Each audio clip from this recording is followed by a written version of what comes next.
And welcome. My name is Michelle Kasprzak. I'm your host and moderator for today's event, the Research Fellowship Symposium here at the Sandberg Institute and Rietveld Academy.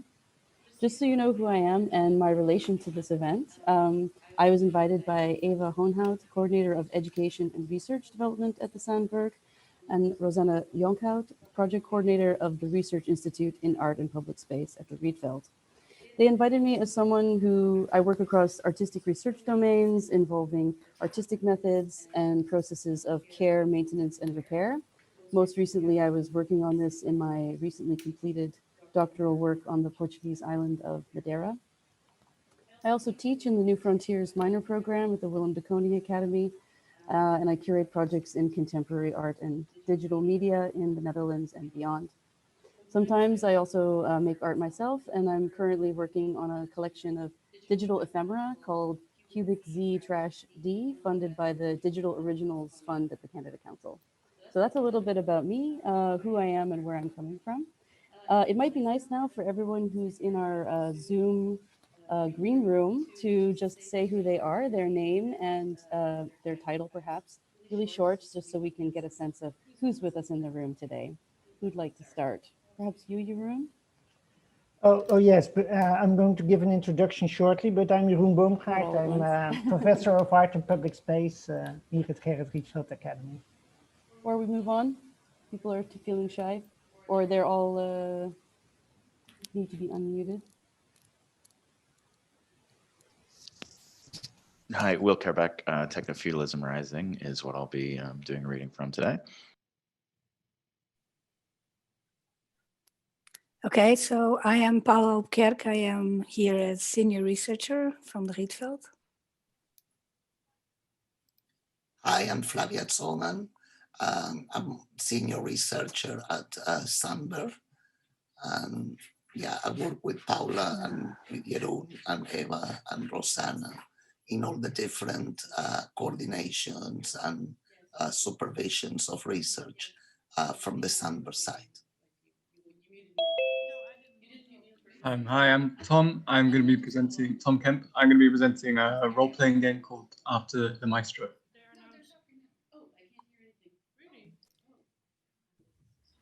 Hi, I'm Nina. I'm current researcher at the research fellow at the Rietveld from this year on.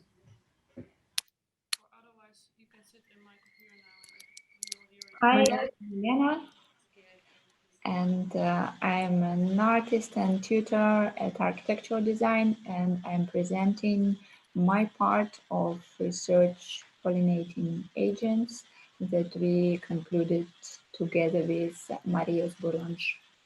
Unfortunately, she is not present with us today because she's sick and was actually diagnosed with corona, but she is with us in the public, which makes me really happy. My name is Annelies van Eenennaam. I'm chair of the board of Rietveld and Sandberg, and also research is in my portfolio.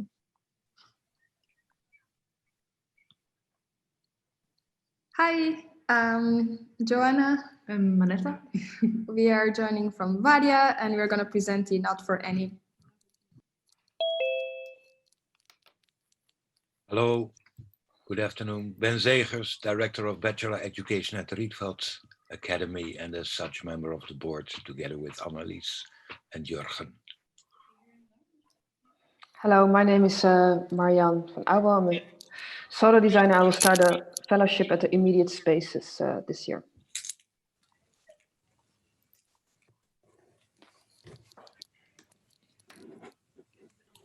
Hello, this is Nicola Baratto, and together with Yanis Mouravas, who is also with us, we will start the fellowship with the Dirty Art Department this year. Hello, I am Yanis. I will be collaborating with Nicola on the research. Happy to see all the familiar faces.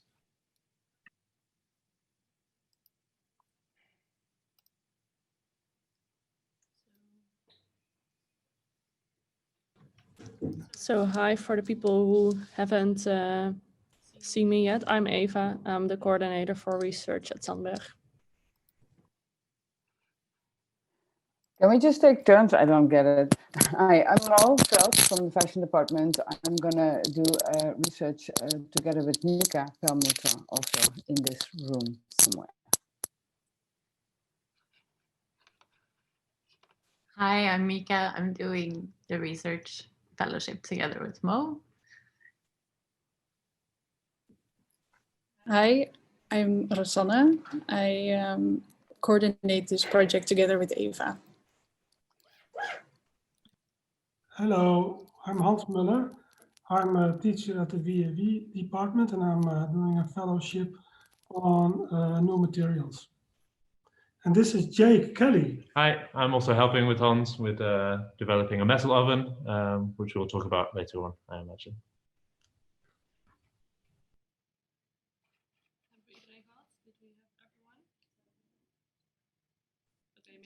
Should I introduce myself? I'm David Maroto. I'm a Spanish visual artist based in Rotterdam.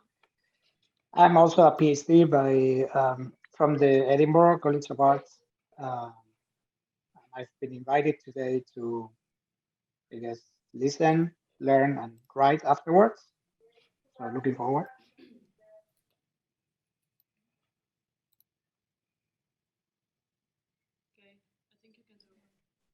Hi, I'm Emilio Moreno. I'm an artist and I am a fellow researcher.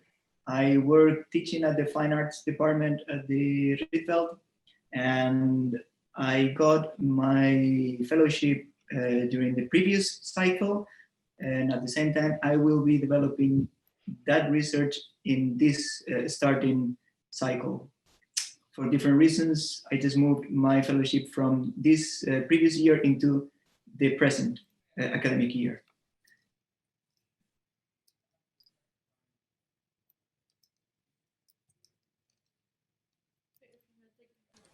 Okay, I think we got everyone, which is great. Thank you everyone for introducing yourselves.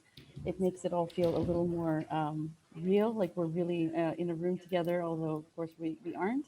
Let me just kick off with a few short words. First of all, what are the research fellowships?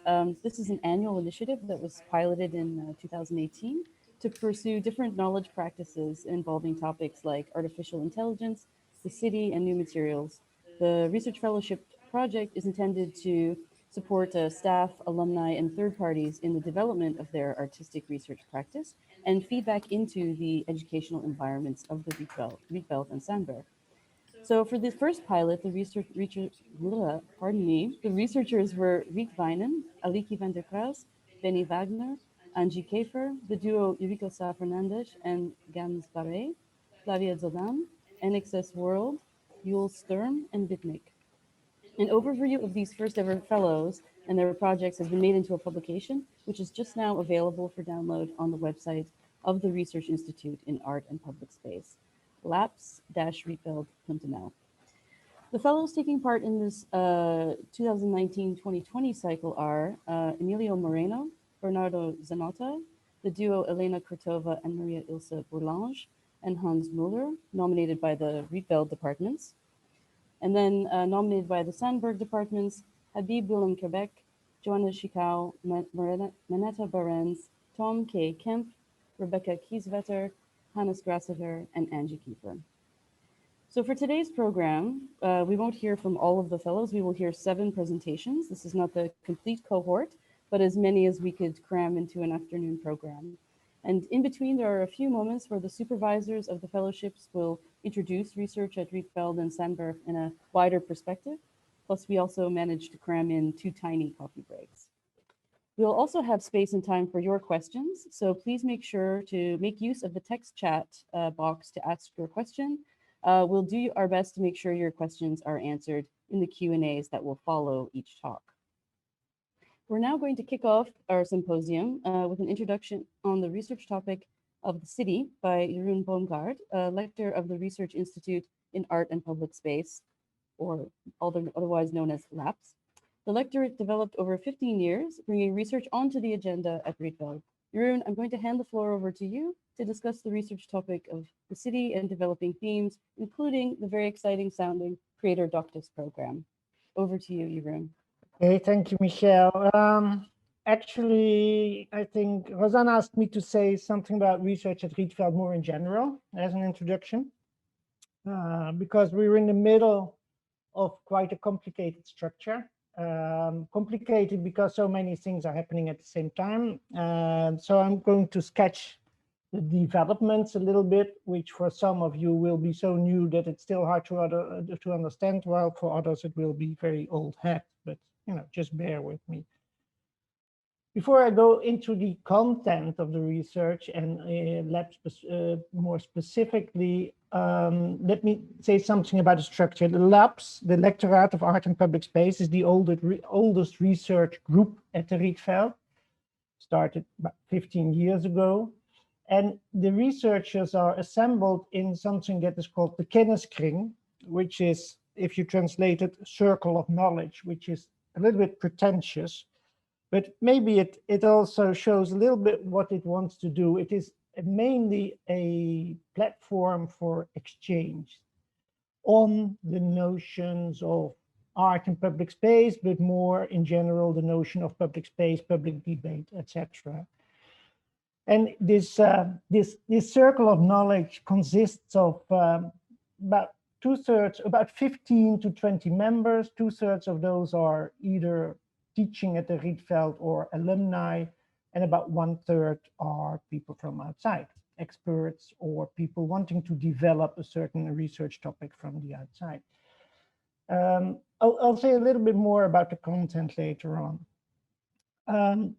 During its development, the circle of knowledge discovered that some researchers were going into the direction of more official trajectories of third cycle, be it an official PhD or creator doctors, and we felt the need for a place for more methodological discussions and more discussions about what it means to do the practice of a third cycle, and we created the Making Things Public group, which was initially supervised by Cher Durf and is now being supervised by Paula, and I think she will say something about that later on.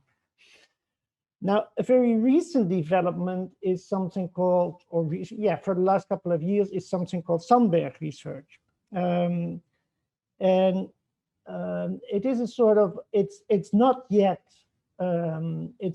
organized in the form of a professorship, but the intention is to create new professorships, at least one or maybe two, connected to Sandberg Institute.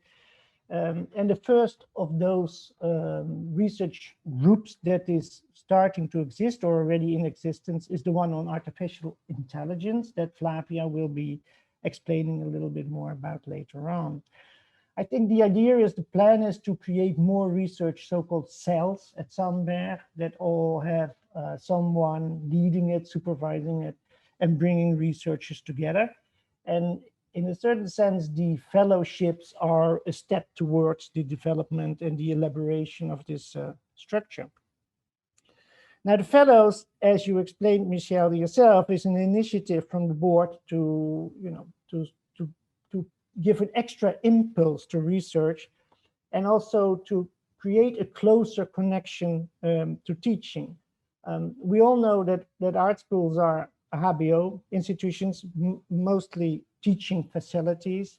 And the place of research in relation to teaching is always a complicated one. If I look at labs, some of the researchers are executed or done with students, some lead to student projects, some just have an offspring in the sense that a teacher gets really inspired on the notion of research and sort of brings that across to his or her students. Now, the fellows, on the other hand, are really put forward by the departments and quite close connected to the departments to make a closer link between teaching and research. The last, I'm not sure if you could call that part of the structure, but maybe it's good to say something about the creator doctors. 1.5 weeks ago, we had the first official title awarded to Yael David. And the creator doctors is, you could say, a a reaction to, on the one hand, the need and the urgency for a lot of artists to do third cycle research and to get a third cycle degree, not so much out of bureaucratic measures or intentions, but mostly to be able to sort of strengthen their research capacities and to deepen, you know, their research topics. But also, on the other hand, the discovery that doing a PhD in the Netherlands means that you usually have to write a dissertation, mainly a dissertation. So, for instance, in working together with the University of Amsterdam and the VU, we have created the possibility for artists to do a PhD. They accept it as a possibility to get a PhD in artistic research, but their condition is that you still write a normal dissertation. And as we all know, that takes about 4 years, if not longer. And so the final effect is usually that the exhausted artist writes a dissertation, but the artistic work sort of falls behind that and is more of a vague addendum and not helping understanding. And I think that's a very important point for us, not helping to understand what the contribution of art as research can be to society. Now, to improve that, we created a pilot, setting up the Creator Doctors in a fictional title. It doesn't exist. I invented it because in his time, Rembrandt was called a pictor doctus, a learned painter. And I thought, well, painter is a bit limited. Let's make it a Creator Doctors. Maybe in the end it will be accepted as an official title all over the world. It would be fantastic, but you know, there's no predicting. The HBO in general is now setting up a pilot of professional doctorates, and we're looking with the school. We're looking at the moment in which way we can be part of that more overall pilot that is starting up in the Netherlands. Essentially, in the Creator Doctors are, in my view, two things. One is that the research is done through artistic practice, through making, and that the outcome is artistic practice. So it can be writing, but it's not a dissertation. And the second one is that it is connected to society by involving a societal partner as a commissioning body, as a party, as a partner that has a question or a problem that they think an artist could play an important role in not so much answering, but tackling, you could say, tackling a problem. And more practically, the research is paid for during 3 years, 3 days a week. And the cultural foundations such as Mondrian and Stifo are also a partner. They're supporting it. While they usually refuse to support PhD trajectories, they support this one. So the first one is finished with Yale very successfully. We might say we were very happy with the exhibition that, and I hope you all saw it, that with the exhibition that Yale presented in the Faber Museum. And the second one started last January with Femke Herregave connected to Sandberg Institute and on the topic of artificial intelligence with the VAAG as the societal partner. I don't know how I'm doing in time. I'll keep it short. So this is the structure of what we're doing. The main topics of research are art and public space, the city, you could call, as we are slowly moving towards calling it the city. The second topic is artificial intelligence. Flavia will tell more about it. And the third topic, the third field of research, you could say, is materials or new materials. We are at the moment looking for someone that would be supervising that topic, but we already have, of course, quite a number of researchers, and you will hear some of them today that are working on that topic. Now, what is the main task of, for instance, our circle of knowledge dealing with art and public space and the city? For me, it's several things. One is to give artists, designers, the possibility to develop the notion of research for their practice. What does it mean to do research? And one of the things we find out is that that is also why we're doing things like this today, is that communication, sharing, and that exchange is crucial in research. You know, research means talking about what you're looking for, how you're looking for it, what you're finding, and how you're trying to translate what you're finding into a practice. And this practice can be making things, can be leading to an exhibition, but it can also lead to a publication. So it is a training program, and the training goes, we have regular meetings every 3 weeks, and most of the training goes through peer learning. It's not so much me talking talking about what's good or bad. It's the other researchers reflecting on each other's research practices that is the most fruitful in this whole exchange. And the second one is that we try to bring the result of this research to the public. So we make publications, we make exhibitions, we try to set up seminars, because research only makes sense if it communicates in the end. And the third part is that we try to contribute to the field. So we try to bring our researchers into other environments, into seminars, into commissions for research by other bodies, and labs itself writes reports for other institutions. I am in a lot of debates and lectures, etc., etc. So we spread out to the field in the Netherlands. I think that is enough for the moment. Michelle, do you think this will do for the moment? Is this okay?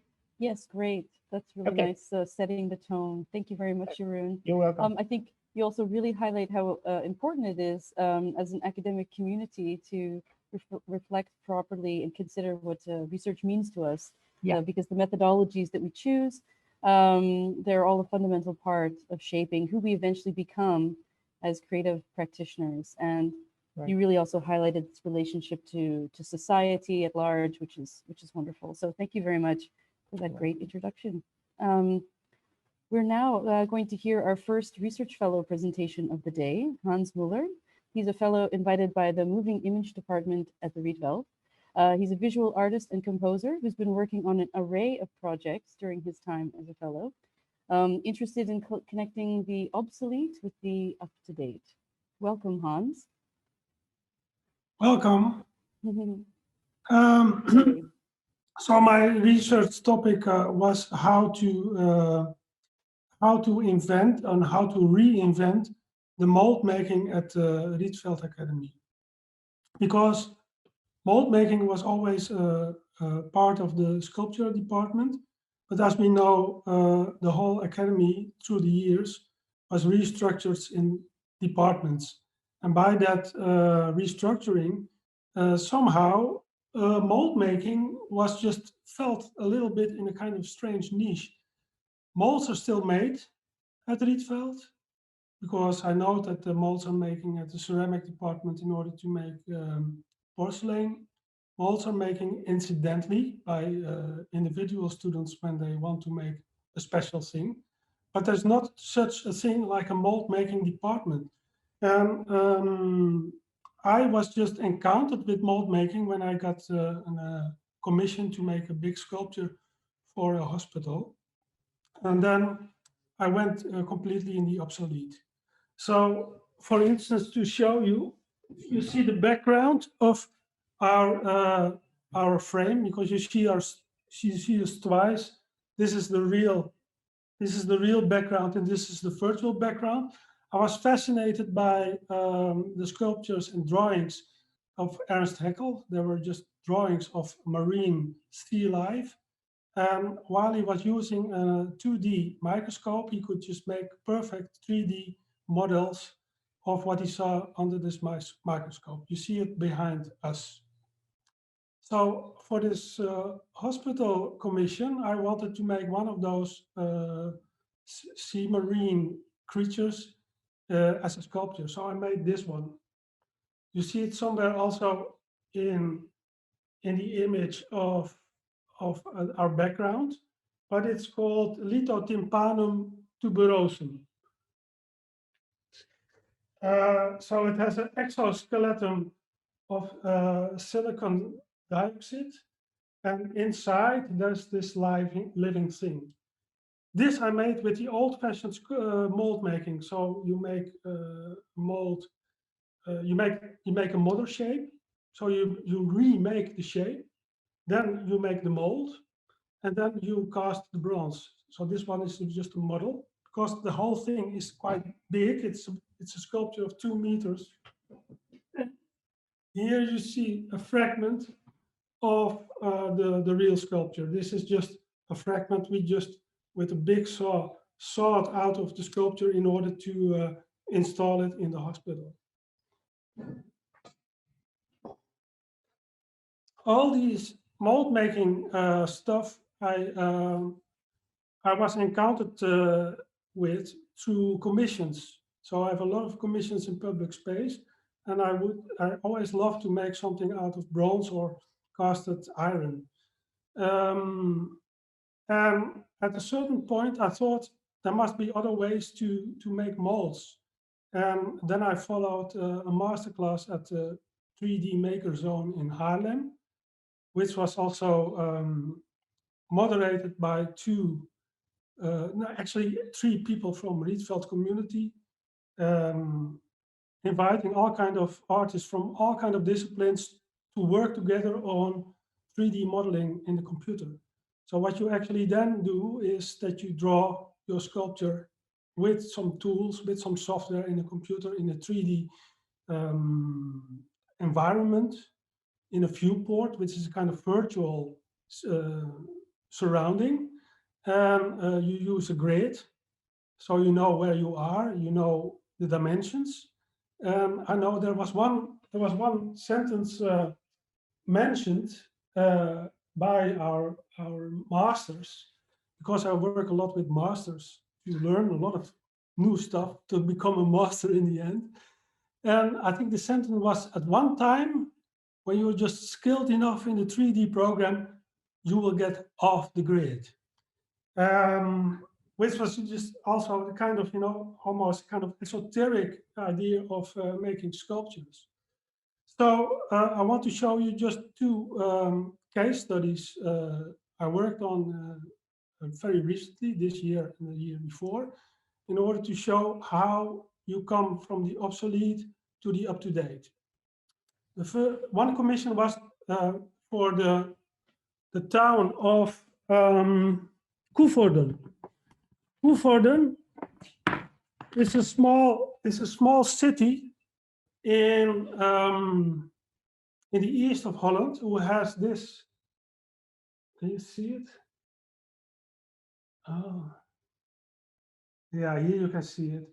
Who has this shape? It's a fortified city. So there's a canal around it. There's walls, and it has this shape of a star.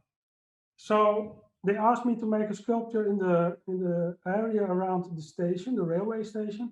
And first, when I was doing my research on this assignment, I started to use the jigsaw.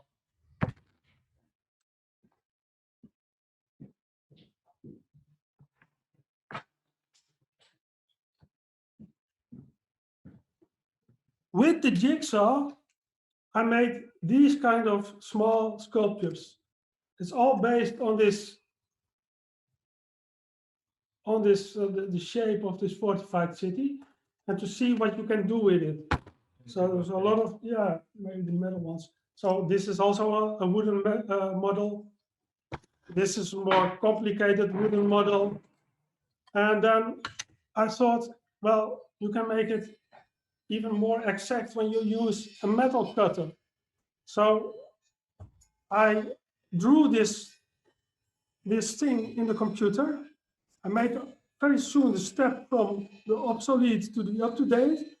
And I just let it cut out with a water jet cutter out of a plate of steel of, I think it's 0.5 centimeter, it's 5 millimeter thick steel.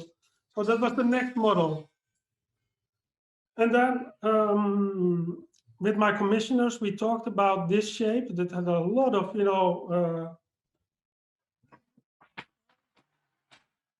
and very soon in the Rhino program where I work with, we came almost to the final shape, how it should, the sculpture should look And that is this one we have here. So this one was, let's say, drawn as almost a flat 2D shape in the computer in Rhino. And then what you can do just with one click of the mouse, you can just grab one piece of your sculpture and you move it up, and then you have this thing. So this is just a handling of less than a second to make a sculpture, which is kind of crazy. But then it also has to be manufactured. And that was the biggest problem. And here we come to the second, let's say, secondary part of my fellowship is how to make connection with the industry. So it took me almost half a year or more to find a producer, a factory who could make this. I went to this one, I went to that one, and they all said, well, it's impossible because you cannot make this. It's you should need something to get this force. And at one point, I worked a lot with a factory also in the east of Holland, and I also dropped that question at their desk. And then this guy said, well, I know a factory somewhere in Friesland where they can make it. But it's kind of tricky because this is our biggest concurrent. They're just competing in the market with the same kind of assignments, offshore stuff and that kind of things. But still, I'm sure they can make it. So I emailed that factory in Friesland. I sent the file of this thing. It was in the afternoon at 4 o'clock, and the next day at 8 o'clock, they said, yeah, we can make it. You can just come to our place and we will show you how to make it. This was really an interesting visit I brought to this factory because it's a very small town in the middle of nowhere in the meadows. And we had a small talk about this. I brought this thing because it's very nice and easy when you have a file, but you also have a 3D printed model on the table to discuss the possibilities and the impossibilities of such a shape. And then it said, you want to see our assembly hall?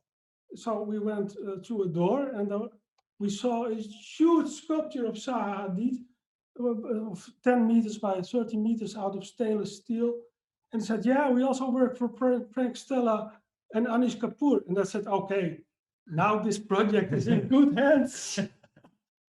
So, but then the crazy thing about this way of working is that you start in the obsolete way. You somewhere in the middle, you have this more up-to-date version of the sculpture. Well, it was made in a half automatic way because this is not a solid sculpture. In the end, it's 6 meters high. And this factory did all the engineering because there's a lot of engineering to do when you make such a kind of lean sculpture into the air. But they brought all these things together. It's kind of this factory is a kind of hub where they do work with Rhino. They work with the old-fashioned way of welding, but all these are just it's hollow. The whole sculpture is hollow, so every little part is a tube, in fact. So and then every tube has 4 sides. So every 4 sides of every segment are automatically cut with a water jet out of steel. And of course, on the bottom, the steel is almost 3 centimeters wide, and at the top, it's maybe 3 millimeters wide. So you have this way of manufacturing. And in the end, there's just one almost retired guy who worked about 3 months just welding all these pieces together, which is kind of obsolete in the end. Yeah. So this is an example of, from obsolete to up to date to obsolete. And then there is another short example. Also to understand how you can make these steps is that I was asked for the City Council of Rotterdam, a small committee, a small foundation, to make a World War II monument on a small square, where almost in the end of the Second World War, a rocket was just fell down on a housing block where 34 people passed away. So I made this one as the first step, again, very basically out of wood and with some painting. But I wanted to have it completely distorted because of this bombing. And then again, I drew this this sculpture in Rhino and started to drag at the sculpture in order to make it distorted like this. So, and then again, the same steel factory in Friesland made it with the file and with this model out of steel. Okay, these are the two, let's say, case studies. But now we are just also, we really want to go back to the root of the bronze era.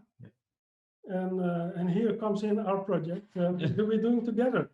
Yeah, so we're doing this kind of DIY mentality and utilizing all the people. I'm an artist that works in the same studio space as Hans, and yeah, we're utilizing all the knowledge that's pooled in this area to then come up with this DIY version of this old school method of making. Yeah, maybe we can now go downstairs in our studio space and show you what we are just working on currently. And then we'll be done. Yeah. And we can take this one, but then I'll unmute this and you can remute that one. Yeah.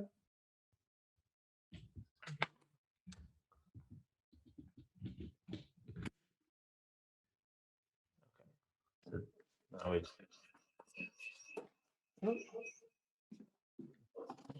so we are going down to our Yes.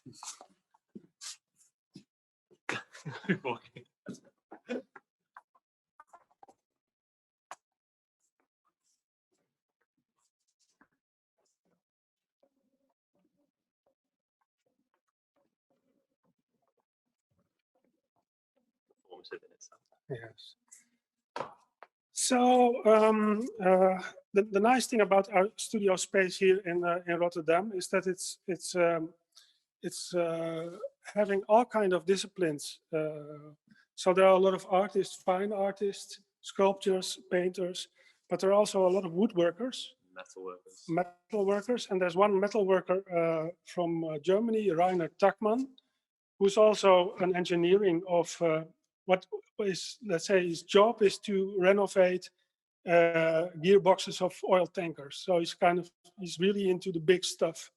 So we dropped the idea at him to make this bronze furnace melting oven. And then it's really a pity that he's not here because he's working on a gearbox somewhere in Hull, England, to repair that. But then the nice thing about his way of working is that he's not using anything. He's using his metal table and a piece of chalk to draw how this oven should look like. And how is that method called? Very intuitive way of working. Yeah. So, and then he only just gives orders to us what we have to buy, what we have to buy at the metal stores. And he always wants to work with leftovers, not new material, because it has to be as cheap as possible. But conceptually, I also agree with that. I like this DIY mentality. Yeah. So with the oven. This is okay. Yeah. You see it here. It's on a card, so we can move it also.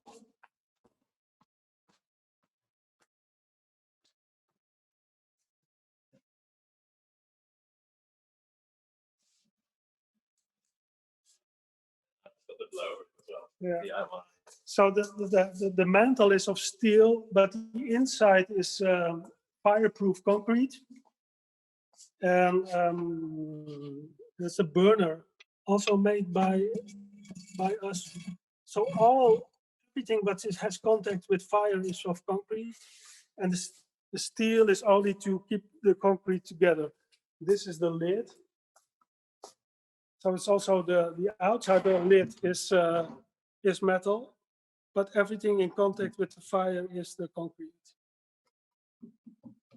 So we're at the point now that the concrete has to dry for 3 weeks, and then slowly we're going to start up the burner with low temperatures to get out the last bits of water.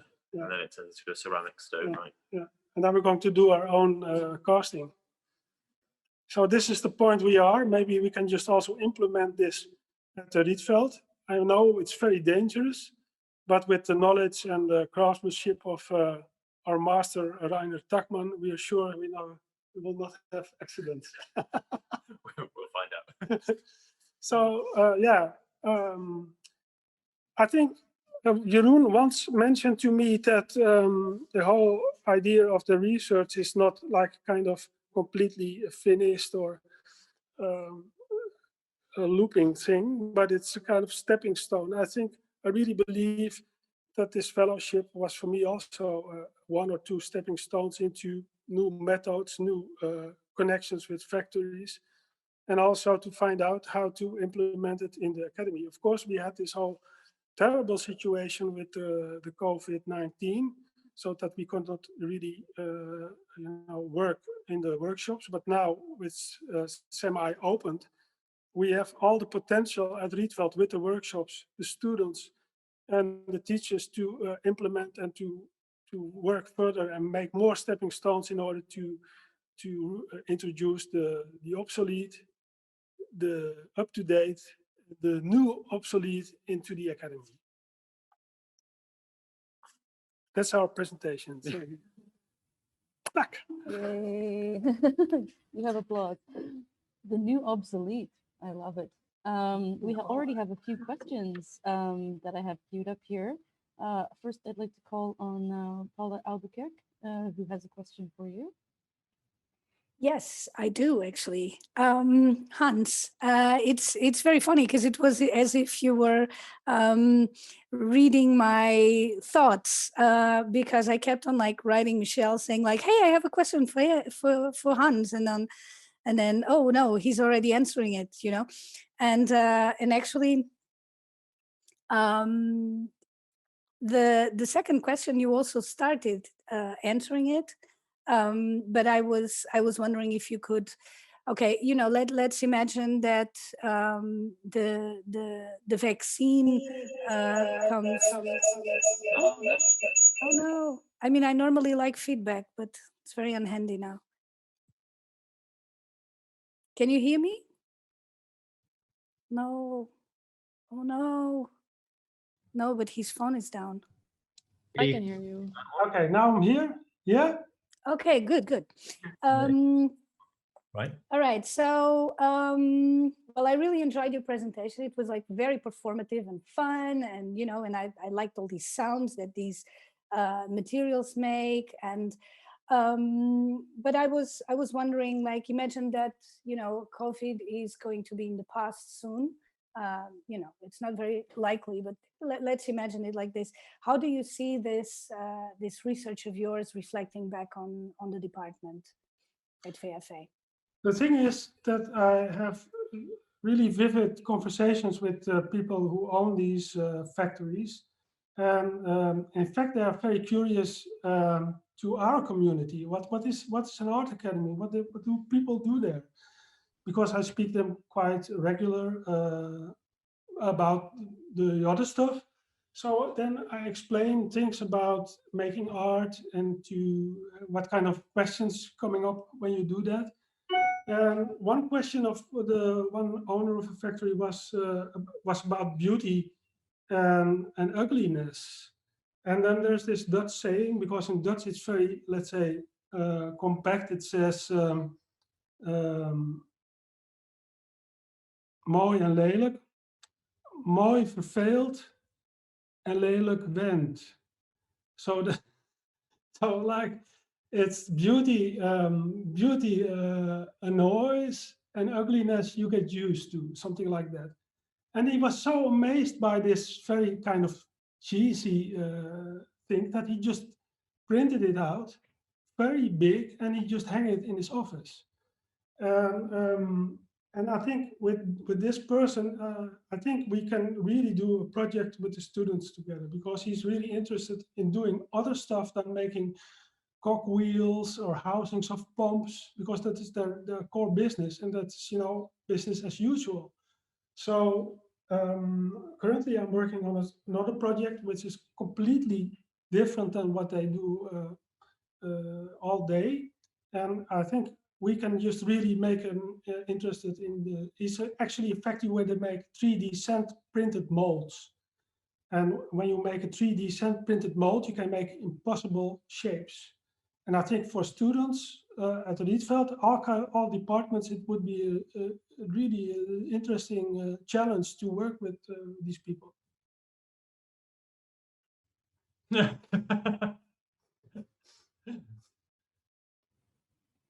Great. We have some requests in the chat channel to see if you have them, some images of the public sculptures or other works, or maybe you can just tell us where we can easily find them, or something like this. Yeah, you can probably find them certainly on my website, which is hans@mullerkunst.nl.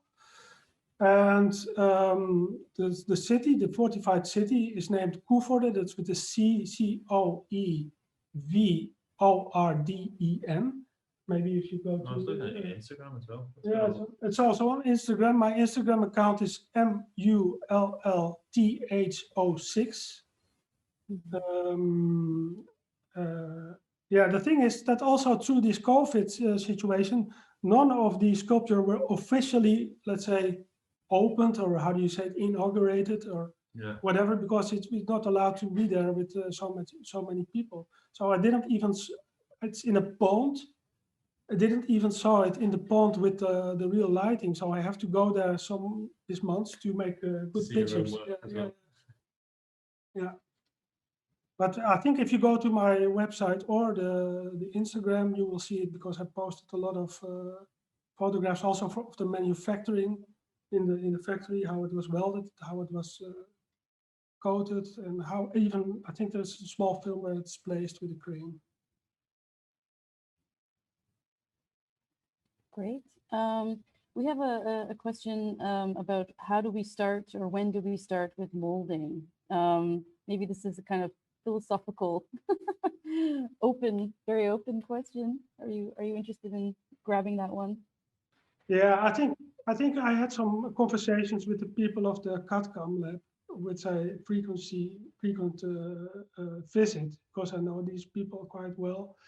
And they're really into, you know, supporting and helping us to bring something kind of, maybe a small workshop with a limited amount of students to just do some research on our own mold making at Rietveld.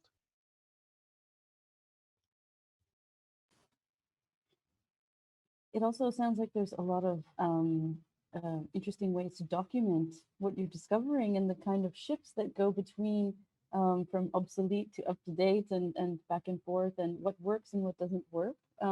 It sounds like it might lend itself well to a publication as well. Is that something also possible? Yeah, the thing is that at a certain point in my work, I realized that it's so worthwhile documenting everything. So I'm having a camera always stand by in the studios, and also when I visit the factories, I do a lot of photographs, documentation, filming.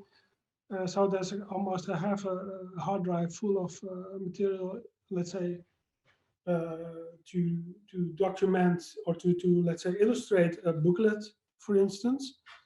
But I think it might be also interesting to write something about it, also to the thoughts we have around this way of working, also the thoughts we have about this the making of the furnace. Yeah, it's to go back to the roots of melting metal and do, you know, that kind of stuff. But in this time now, with the crossover, the 3D scanning, the 3D printing, how those technologies implicate, and how it transfers with that old and new blend. Yeah. We have a very interesting question from Yanis. Yanis, do you want me to ask it, or would you like to just speak up? I think it's nice to come from you, maybe. Hello, Hans. No, as I was saying to Hella, mainly I was interested in actually saying that I find this very interesting. And of course, what you said about this going back and forth from the obsolete to the updated. But for me, it's also to find out how all these ways of actually are becoming supposedly obsolete is still within the world making. So as your collaborator, goes and does this thing for the industry, is exactly what makes the world go round. So then I find it very interesting, this part where somehow everybody takes on their assets and their common network to actually bring into a diverse community this type of making. So I'm really happy for this to be shared. Yeah, yeah, it's amazing how. But I think a lot of people who work in the field of art in public space, they recognize this, because then sometimes most of the time you have to work with bigger factories in order to make things happen because of the scale, etc., etc. And I think 9 out of the 10 times these factories and manufacturers and producers are just hyper interested in doing other things than their common business, because then they have to think in another way. And yeah, it really pushes them, and that makes it really, I mean, the light starts to spark in their eyes when you talk about this kind of stuff instead of cogwheels and motor houses, and that's make them really want to contribute. It's not like then they don't talk about money anymore, almost. I mean, it's really crazy. Yeah. I think that's also interesting to maybe talk about a little bit more, this relationship with industry, how it works, because it can be a little tricky. Obviously, you say they don't talk about money anymore, but that never really leaves their mind, of course. But it's always something. There's a long history, of course, of artists working directly with industry collaborators, and sometimes it goes well, sometimes it's more difficult. Do you have any tips maybe for people who are interested in those kinds of collaborations, but are a little intimidated by that, or find it a difficult idea? Yeah, I think first contact is always sometimes a little bit, there's a lot of sometimes friction.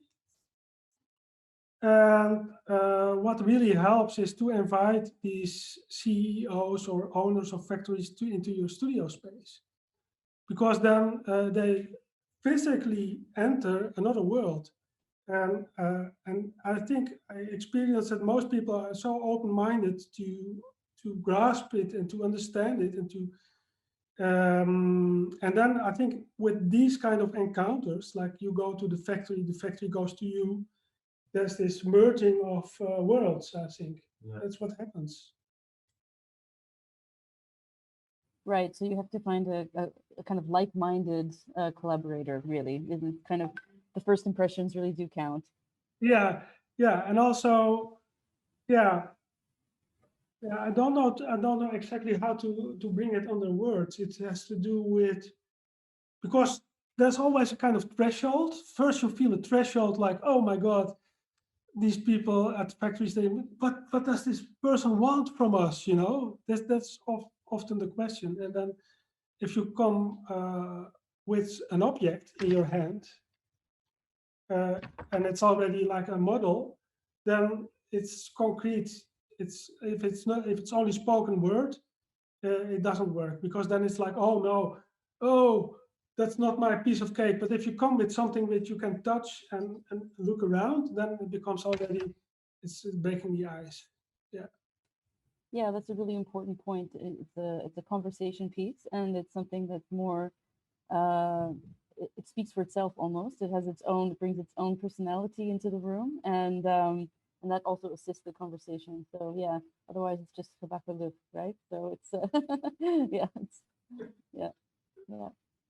Great. If there are no further questions from our group gathered online, then I think maybe we can thank you for your contribution and move on. Thank you very much. Yes, I like this bow. Let's adopt the bow.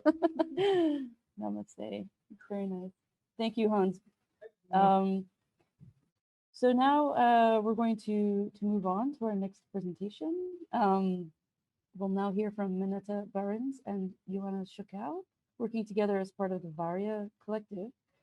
They've been invited by the design department at the Sandberg. Their project, Not for Any, studies conditions for collaborative creation, and it's been envisioned and materialized as a toolkit. But Manetta and Joana, please tell us more. The floor is yours. Hi, thank you for having us. Yes, we're very happy to share our toolkit today. I'm just gonna start sharing the screen because we have a little presentation prepared and it's just easier to follow. Super. So here we are. Yeah, so welcome to Not for Any. So this toolkit is an invitation to critically re-engage with open licenses and explore situated formats and imaginaries of openness, access, and authorship. So here we go. All right. Yeah, so as you already mentioned, Michelle, indeed, the project departs from the collective practice of Varia. It's also the place that we are right now. It's a collective space, also in Rotterdam. We're also calling in from Rotterdam today, and we're working with, through, and around everyday technology. This is how we started to frame it for ourselves. We're a group of artists, designers, programmers, educators, and cultural workers involved in techno-social practices in the cultural field. And within Varia, we try to make space for looking at technology in its social context specifically.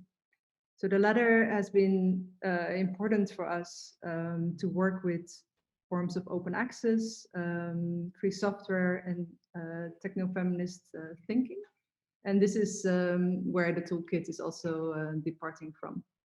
Oh yeah, we're just showing some pictures from the space to give you a little bit better idea of what we have. Like one part of it is running a collective infrastructure, which includes a server, but also printing facilities and other tools that we have here.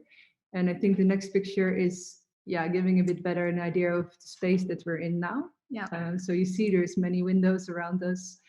So if you see us looking outside, that's just because there's something happening like almost 360 around us. The stories and the examples that are appearing in the research that we're presenting are speaking back to the interest of free software, open access, and techno-feminism. They all depart from an even more specific interest, so to say, in open licenses. And this is where we departed from when starting the fellowship at Sandberg. Open licenses are a techno-legal framework for releasing copyrights. Maybe you've heard of them, but also maybe not, because I think it's they're around already since the 80s, 90s, but they're maybe not so present because they're like legal documents and not always so exciting to look into. But we find them exciting. The licenses, they provide a maker the tools to publish a work in an open way. It means that once a work is published under an open license, that it is legally allowed to be reused, modified, or republished by someone else. So based on these legal mechanisms, the open licenses, they create space to negotiate what openness, access, and authorship could mean by crossing the current copyright laws that apply by default to any creative work that we all make. Yeah, so open licenses play an important role in our design practices, and I think that was also the idea to bring this to the design department at Sandberg, was to share a little bit what that means in practice. And so we do experiment with collective work, free, libre, and open source, also known as FLOSS tools. So for example, at Varia, where we are involved in different software and publishing projects, we release code, content, and tools that we work with. So this continuous form of publishing is for us a way to question the ownership and authorship of our work and tools. So making them available for others is an important part of our ongoing research and practices. We have, however, not always felt comfortable with the degree of openness that open licenses provide. So there's been occasions in which not everyone wanted to publish their work in the open. Sometimes it felt okay to share work with the rest of the group within Varia, but not necessarily to anyone to appropriate further. So yeah, as a group, we ended up with a dilemma. We do not want to subscribe to the protective and authoritarian forces of copyright, but at the same time, we do not always feel comfortable to publish material under an open license, which releases it for reuse by anyone and for any purpose. So I'm emphasizing this any in relation to the title of the toolkit as well. So yeah. Yeah, so we will present the toolkit at the end of the presentation, but first we wanted to take you through some examples that have been important for us to rethink open licenses and re-engage with them again. And I'm saying because we've been using these licenses already for a while, but never really had the energy or took the time to really read them closely and engage with them in a more close way.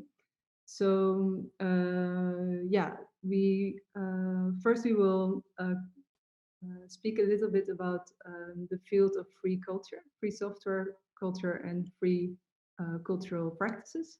And then we want to share a little story about so-called, or what we started to call conditional licenses, or that are sometimes also called ethical licenses. Because in the story, it's quite interesting to see how different people and different software projects are introducing ethical ideas into their licensing and to the way that they license their work in the open. But at the same time, a lot of frictions have emerged, and we just want to share that sort of as a case. So to start with, just to sketch out a little bit how these open licenses emerged is so they came they're around since the 80s, and they appeared from an MIT computer group where people wanted to have an alternative way to share their code. So to go a little bit against the forces, the proprietary forces of companies that were starting to own software and put all the source code of the software behind locked doors, so to say. So they're around already for a while, and there was a lot of attention to them in the 90s, and like famous or well-known projects that were made and published under an open license are the operating system Linux, and also the online encyclopedia software MediaWiki that is running the Wikipedia website. But over the years, also ideas of free software were also picked up by different people working in the cultural fields. They let their practice be shaped by their tools, and the tools by their practice, like with the previous image, yeah, was showing. There were different practitioners in the 90s playing an important role. We just wanted to share a few to give an idea. So if you can go maybe to the next. So one of them is Labo Media in France, Servus in Austria, Constant in Brussels, the Old Boys Network. I'm not sure where they were located exactly. If you go to the next. The Eclectic Tech Carnival has been introduced, and others has been introducing feminist theory into the spectrum. And also the mailing list Faces has been a place where feminism and free software were mixed. And then there's different, in the field of design, different individuals and collectives started to work with free software tools in their practice. such as open source publishing in Brussels, Manufactura Independente in Portugal, and there is this collective of different individuals, mainly in France, called Pre-Pro Sprint, who are writing and publishing their work and tools on this together under this name. Yeah. Also, there's very interesting examples of piracy practices that have been working a lot on negotiating the notion of open access and openness. They actively have been questioning the borders of copyright, often while being directly confronted by the responses from monopolist players in the publishing industry. So examples are, for example, Monoscope, that is publishing a lot about media theory, ARC, or Sci-Hub. So yeah, those were just some examples to contextualize a little bit. Yeah, different communities, practices that have been for already a few years dealing with these questions around openness. And yeah, we can see that sometimes open access is a radical social operation that grants access, for example, to expensive academic journals. Feminist and queer communities fight for an inclusive understanding of freedom, which includes the freedom to exclude. And so we start seeing that, you know, there's different meanings of freedom, and that sometimes contradict how much openness we want to give in return. So yeah, we started feeling a lot of tension in this field. And while open access has been an important trigger for radical sharing practices, we feel that it is important to question which radical demands are formulated and by whom, and most importantly, for the benefit of whom. So these are just some questions that we put together also to invite you to think along. How can we escape from the illusion that open access automatically leads up to equality? And isn't open access intertwined with positions of privilege? If we consider open publishing mechanisms that are considerate to this question, we feel that they cannot be open just for anyone. So this is where a contradiction emerges. If something is free to be used by anyone, how can I stop evil people from using my program? So this is an interesting yeah, little snippet from an open source initiative, the open source initiative, yeah, in which this is the frequently asked questions, and it's quite interesting to see that this discussion was happening there as well. Also quite interesting that they just say, can I stop evil people from using my program? No, like, period. And, yeah, so this is a space that we feel like that needs to be opened up a bit more. Yeah. So from there, we wonder, like, why would we publish something in the open for a universal anyone if that also includes people that we politically maybe do not align with? And what does it actually mean to block access to a specific group of people? How can we open up and protect at the same time? What would be situated ways of sharing? What would they look like, or situated forms of authorship? How can we keep everyday conditions in mind when speaking about open access? And how can we devise a safer and more ethical collaborations between groups, organizations, and institutions when we share material in the open? And just to say that these questions are both ones that have been important for us in this research, but they're certainly not only coming from us. There's other people that were like research that was and work what was very important for us is, for example, the work by Amerik Monsou and Roel Roskam-Abbing that they presented in this article called 7 Theses on the Fediverse and the Becoming of Floss. Also important has been the Authors of the Future Study Day by Constance that was organized last year. You see Femke Snelting here holding an old copy called poster. Very nice. And also the project Intersections of Care by Florence Cheval and Laurent Furte was an important reference point for us.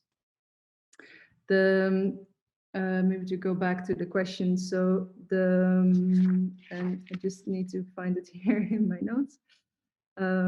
Yeah, so we noticed that this field is quite blurry, fuzzy, and yeah, for sure not so straightforward. So the toolkit is departing from this question: how do systems of openness perform differently for different agents? So just to go, to jump again. Yeah.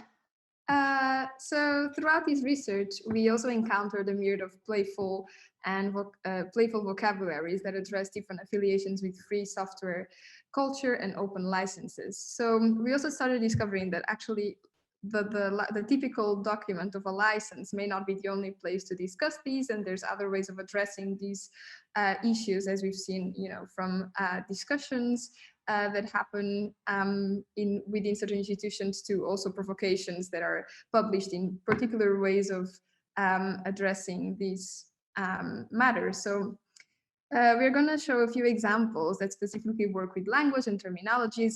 And by focusing on language, words become performative tools to unfold imaginaries, take redirections together, or return to work that has been made in different contexts. So we started to refer to these examples of vocabulary stretching as licensed gestures.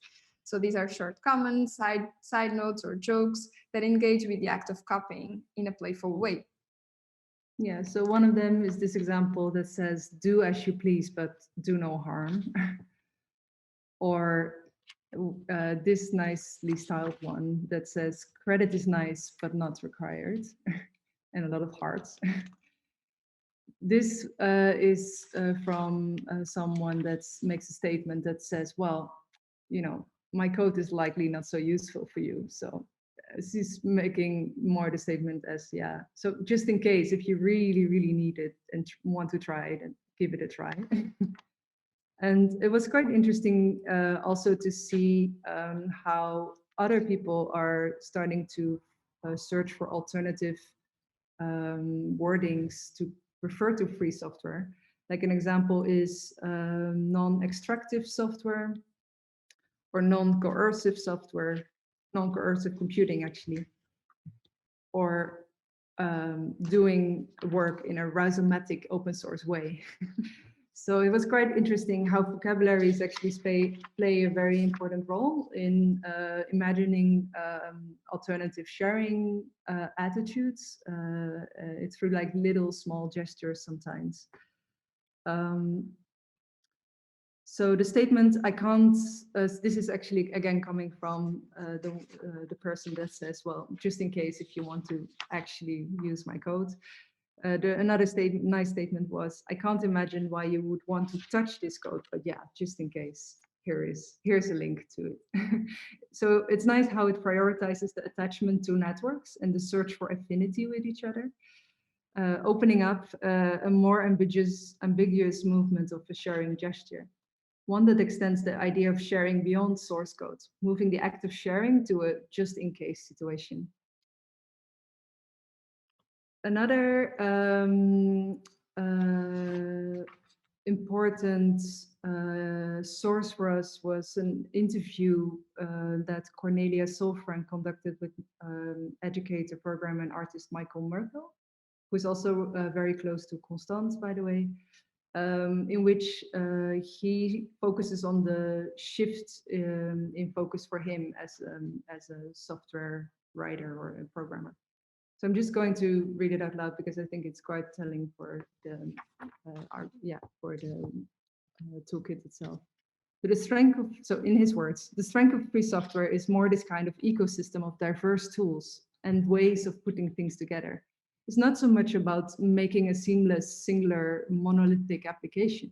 It's about the fact that it's a community that shares its sources. That you create things is important, but it's also about an interest how other people work.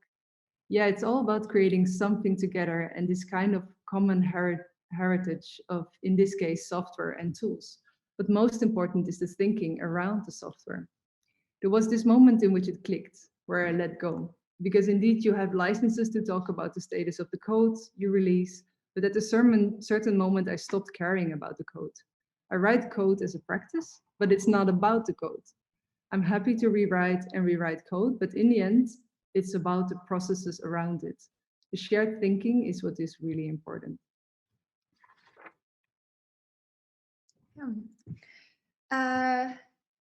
So yeah, this has been a little bit of our cluster and examples around alternative vocabularies and gentle sharing reminders and shifts of focus around source code.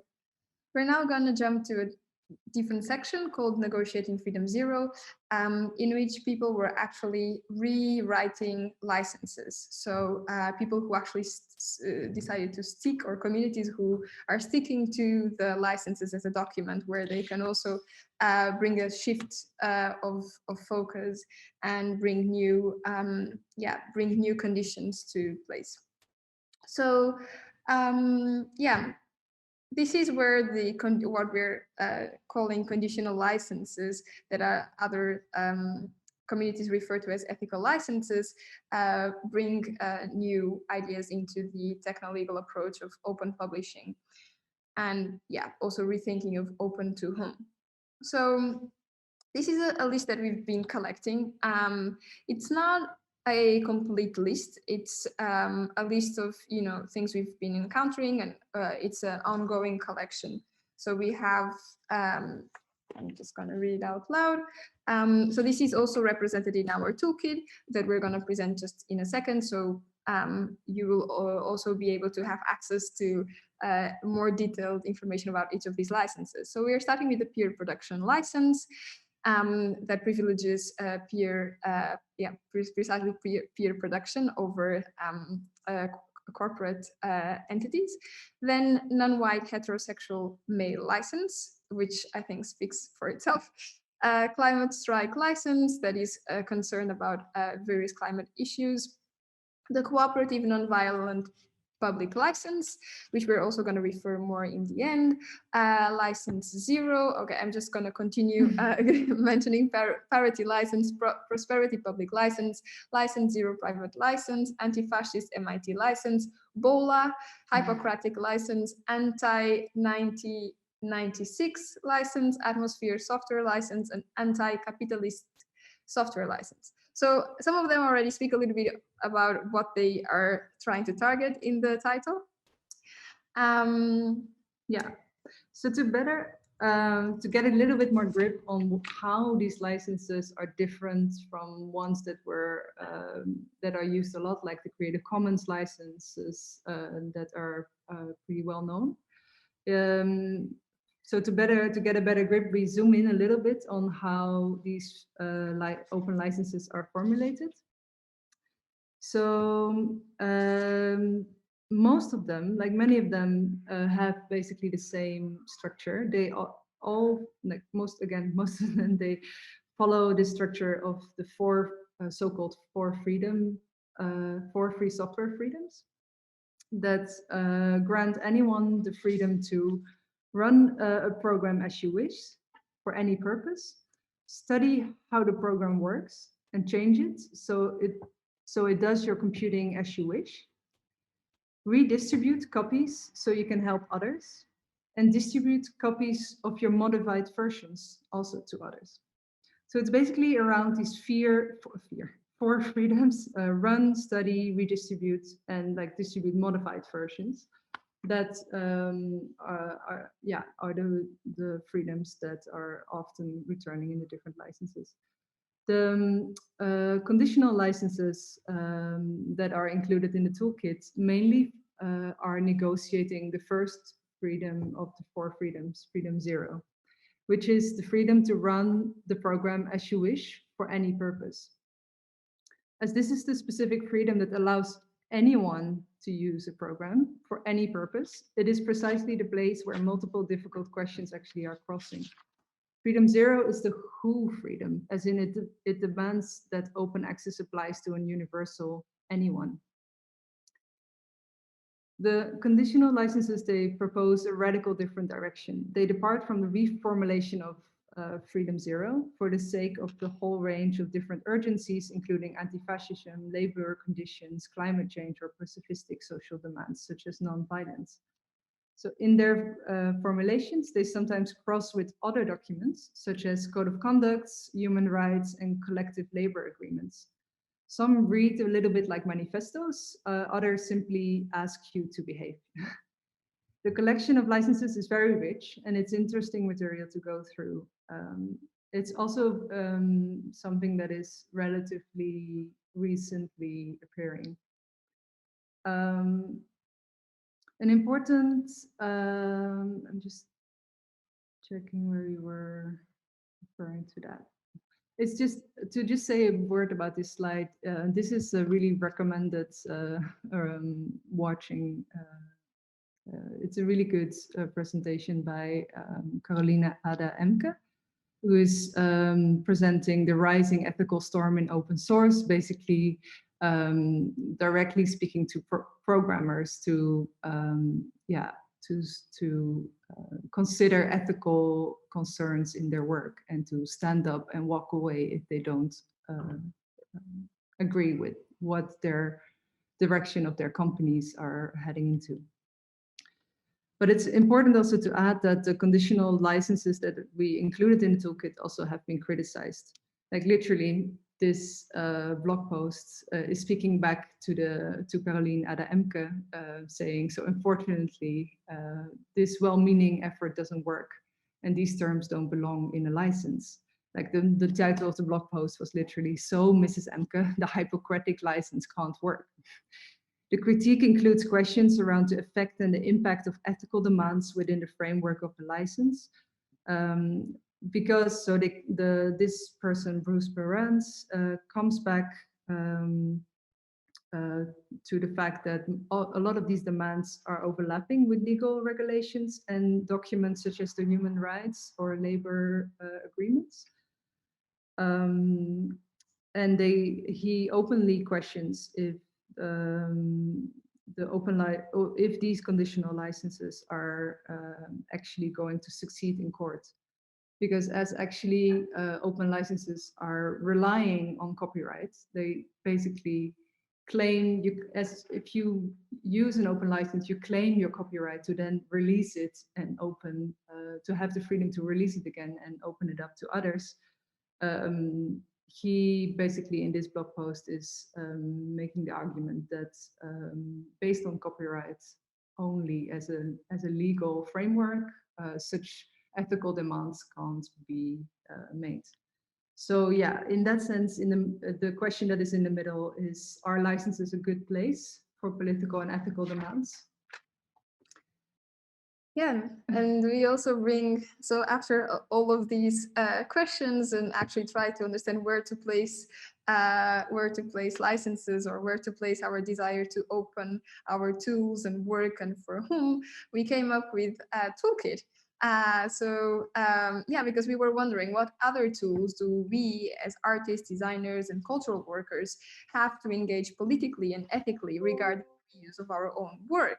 So we came up with the sort of platform ourselves to continue the discussion. And this is obviously still an open discussion because we believe that it's every time we produce something, it comes with a context and it comes with its own situated practices that require to re-question the conditions for sharing, which are also modular and morphing over time. So yeah, so why not to exercise it as such instead of having a fixed document to attach to our work. So this is our invitation, is to actually make space for engagements, playful activities and compelling conversations around how we feel like sharing our work.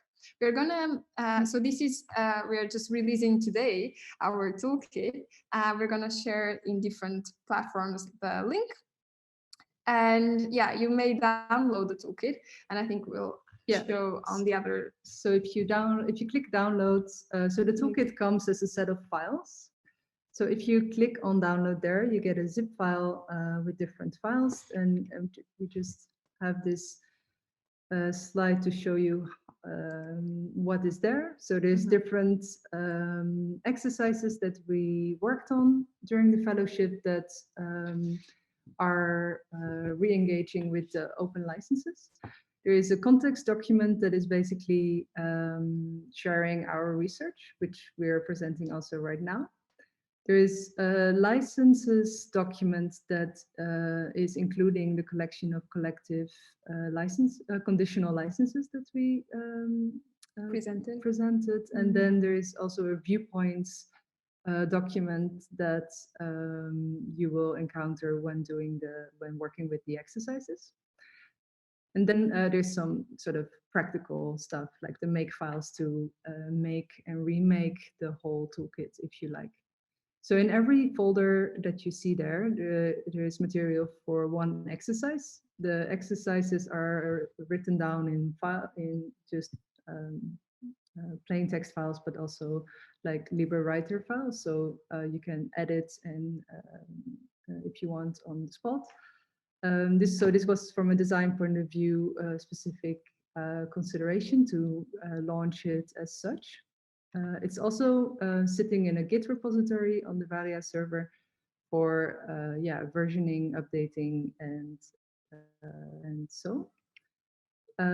So we have a few thanks listed here that are also listed in the toolkit that we just wanted to quickly mention. So big thanks, Flavia, Eva, Anja, Tina, Luke, Christina, Joseph, Silvio, Angeliki, Roel, Danny, Samantha, and Lydia for all the input and feedback, and to the makers of the Etherpad, Pandoc, VisiPrint, the fonts, Liber, Basketfield, Fluxus L, Scaramount, and the Varia server for hosting our project. So that's a bit of a formal thing, but you really wanted to have that out.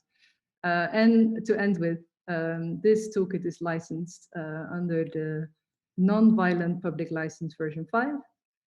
More information can be found there on this link that is there, which is also in the toolkit.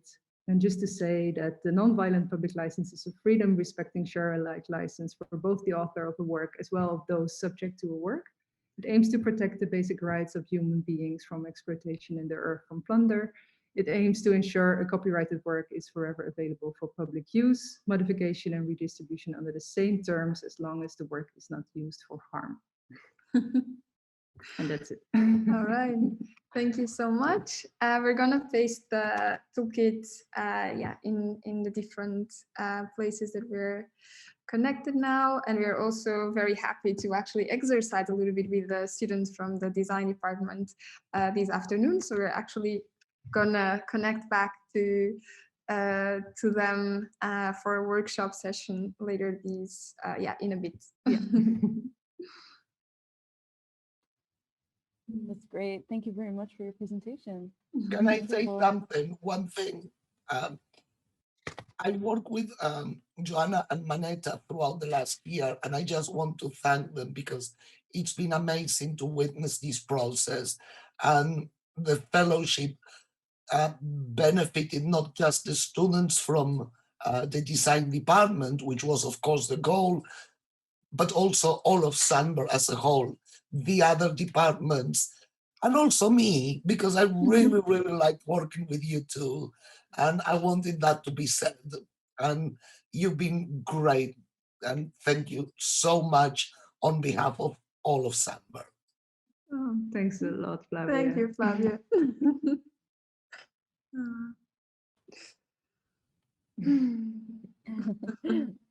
That's wonderful. I wonder, as you were talking, I was really interested. You contrasted, of course, the deep work that you were doing, looking at how to create and sort of embed fairness and justice in a license, which is kind of an interesting. It's like creating a kind of terms for engagement, really, which is quite nice. And I see, on the other hand, of course, there's a lot of practices that are emerging right now in computing that are highly extractive, highly destructive. For example, the mining of cryptocurrencies, which consumes so much resources and energy for just to enrich people who are already rich. So how can we reconcile these two things, or is there any dialogue happening between people who are working across, perhaps people who are interested in cryptocurrency for the technical challenge, but are maybe open to hearing some of the non-extractive arguments? Did you come across anything like that in your research you want to share, or I'm just kind of curious about that difference? Yeah, totally. I think it's really interesting to talk about ethics and computation in that sense. And so the argument that Caroline Ade-Emke is putting in that video that we were showing in that slide is she's basically asking people to stand up for your ethical, your ethical inner voices that feel that if something is out of control or not heading into a direction that is actually beneficial for the maintenance of the earth, is something that is, and she's noticing that it's not happening so often, and this is nothing new. Like she's referring in that presentation to the 50s, to very early days of computation, where this question was posed and also didn't really got a lot of response by the makers, because sometimes you're just indeed in these technical challenges, and I don't know, there's many reasons, of course, but ethics don't get are not reflected so much. And so I think, of course, there's so many worlds and so many fields and so many people working on, for different reasons, on such techniques, such as what you were referring to, the Bitcoin mining or things like that. I think I wish there was more conversation. I'm not sure if for that one, the exact one, if it's like I'm not so close to that specific technique. I know. But it's certainly something that would be really needed to have. I think my understanding is that a lot of these climate strike licenses, or those who refer to ecological issues, they are pretty much responding to that. And also responding to the fact that a lot of corporations, so much of the open source is helping out all these processes and trying to slow down a little bit the speed of how these operates, but also trying to break a little bit the affiliations. Of course, it's a difficult practice. It's very entangled, and it's a network, right? And a rather huge one. So we know that there's particular spaces where conversations happen, so in different social media places, but also in within bigger organizations like the open source, etc. We understand that there's a lot of heated conversations going on there, and we from time to time see also big corporations speaking out for certain matters, but how much that comes into practice and how it's hard to measure the impact of certain things, but it's happening. Yeah, great. I think it's interesting, since we're here in the context of the fellowships and in the educational context, to think about the toolkit and its potential pedagogical use. So, I mean, obviously, this has been considered along the way by both of you.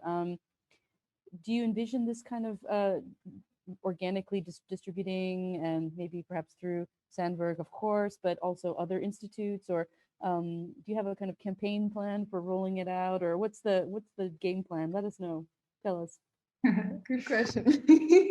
I think, so first of all, I think the format of the exercises is very ready to be used in educational context indeed.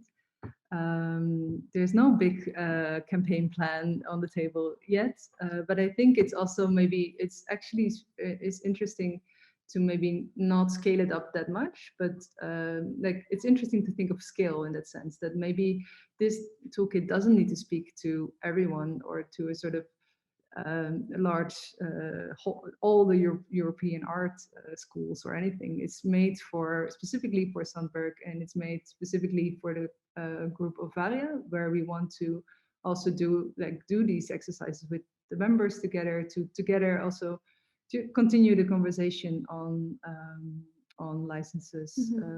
We're working a lot with free software tools, but sometimes indeed these conversations need another mode of operation. And we're playing a lot with this idea of stretching, because we do understand that it is literally to exercise. It's not a toolkit it's not a formula that will serve everyone all at once. So the idea is that really, there's a close engagement every time someone opens a toolkit. It will always mean different things to the communities. We don't have a strict plan. I mean, it's out there. So hopefully, new things will happen, and hopefully will not stay the same, but keep on changing. And that's the whole purpose. So for now, we were just happy to put it in the wild, and we'll see what happens. In the wild, that's great. We have a question from the online chat from Anya. She says, it's really inspiring to see how you're able to challenge the notion of freedom as a concept that works for anyone. At the same time, you're not giving up on the core values of Libra open source culture and the importance of sharing and responding to collective needs. Are you planning to collect, document, or archive the ways your toolkit will be used? Yeah, I think it's an interesting question indeed. And it speaks back to ownership actually a lot. I think personally, I don't know how you feel, but I personally feel totally okay to let go. And I think that's part of the excitement of these open licenses, that you can let go and maybe it will be picked up by someone else to do. And that person doesn't per se need to ask for permission to use it because it is already open in the open. So I think there is this interesting tension between letting go and still wanting to take care. So for sure it will be brought to different places and for sure we will document those moments, but maybe it's not needed to actually always be part of everything that is happening with the toolkit. So I totally share the same, and I think also how I see that it's open. The toolkit is open to move to different communities, and it's also open to come back to ours.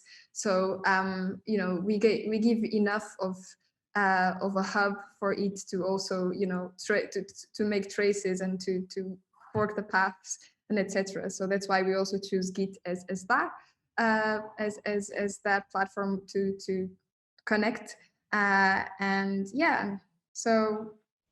we'll see what happens. I like that very much, the contrast between caring and letting go with the delicate one. Yeah, great. Well, congratulations on launching your toolkit today. It's wonderful. And thank you very much for your presentation. We're now ready to, I think, move on to the next presentation. We're going to have a short presentation from Dr. Paula Albuquerque, senior researcher at LAPS. She's going to introduce the Making Things Public program. Welcome, Paula. The floor is yours. Okay, hi. Yes, thank you very much for these presentations up till now, super inspiring. So actually, I wrote something so that I would stay well within the time limits and I wouldn't forget anything. So this would work better, of course, in a live situation. But basically, I will just be reading from my paper. So I wanted to provide a little bit more context about myself as well. So currently working at both the Rietveld and University of Amsterdam, I am a practicing autonomous artist teaching on BA and MA levels. And since this year also as a PhD supervisor at the UvA. Since January, I am the senior researcher at the Rietveld and head of Making Things Public, which is a research group of PhD candidates and SCRD who come together on a bi-monthly basis to exchange methods and knowledge about their artwork, about their art projects and the education third cycle models that they work within. So I was part of the first Making Things Public group as a PhD candidate between 2011 and 2016, together with Yvonne Dreugen-Wendel, Ilse van Rijn, Christina Anderson, Janice McNabb, and a few other artists when it was coordinated by Cher Dorov. As new head of this group, I believe that Making Things Public should continue to bring PhD and CRD candidates together to share methods and practices of artistic research while connecting with one another as peers. In addition, I am working towards making it more open to the students at the Academy, hereby developing its public character.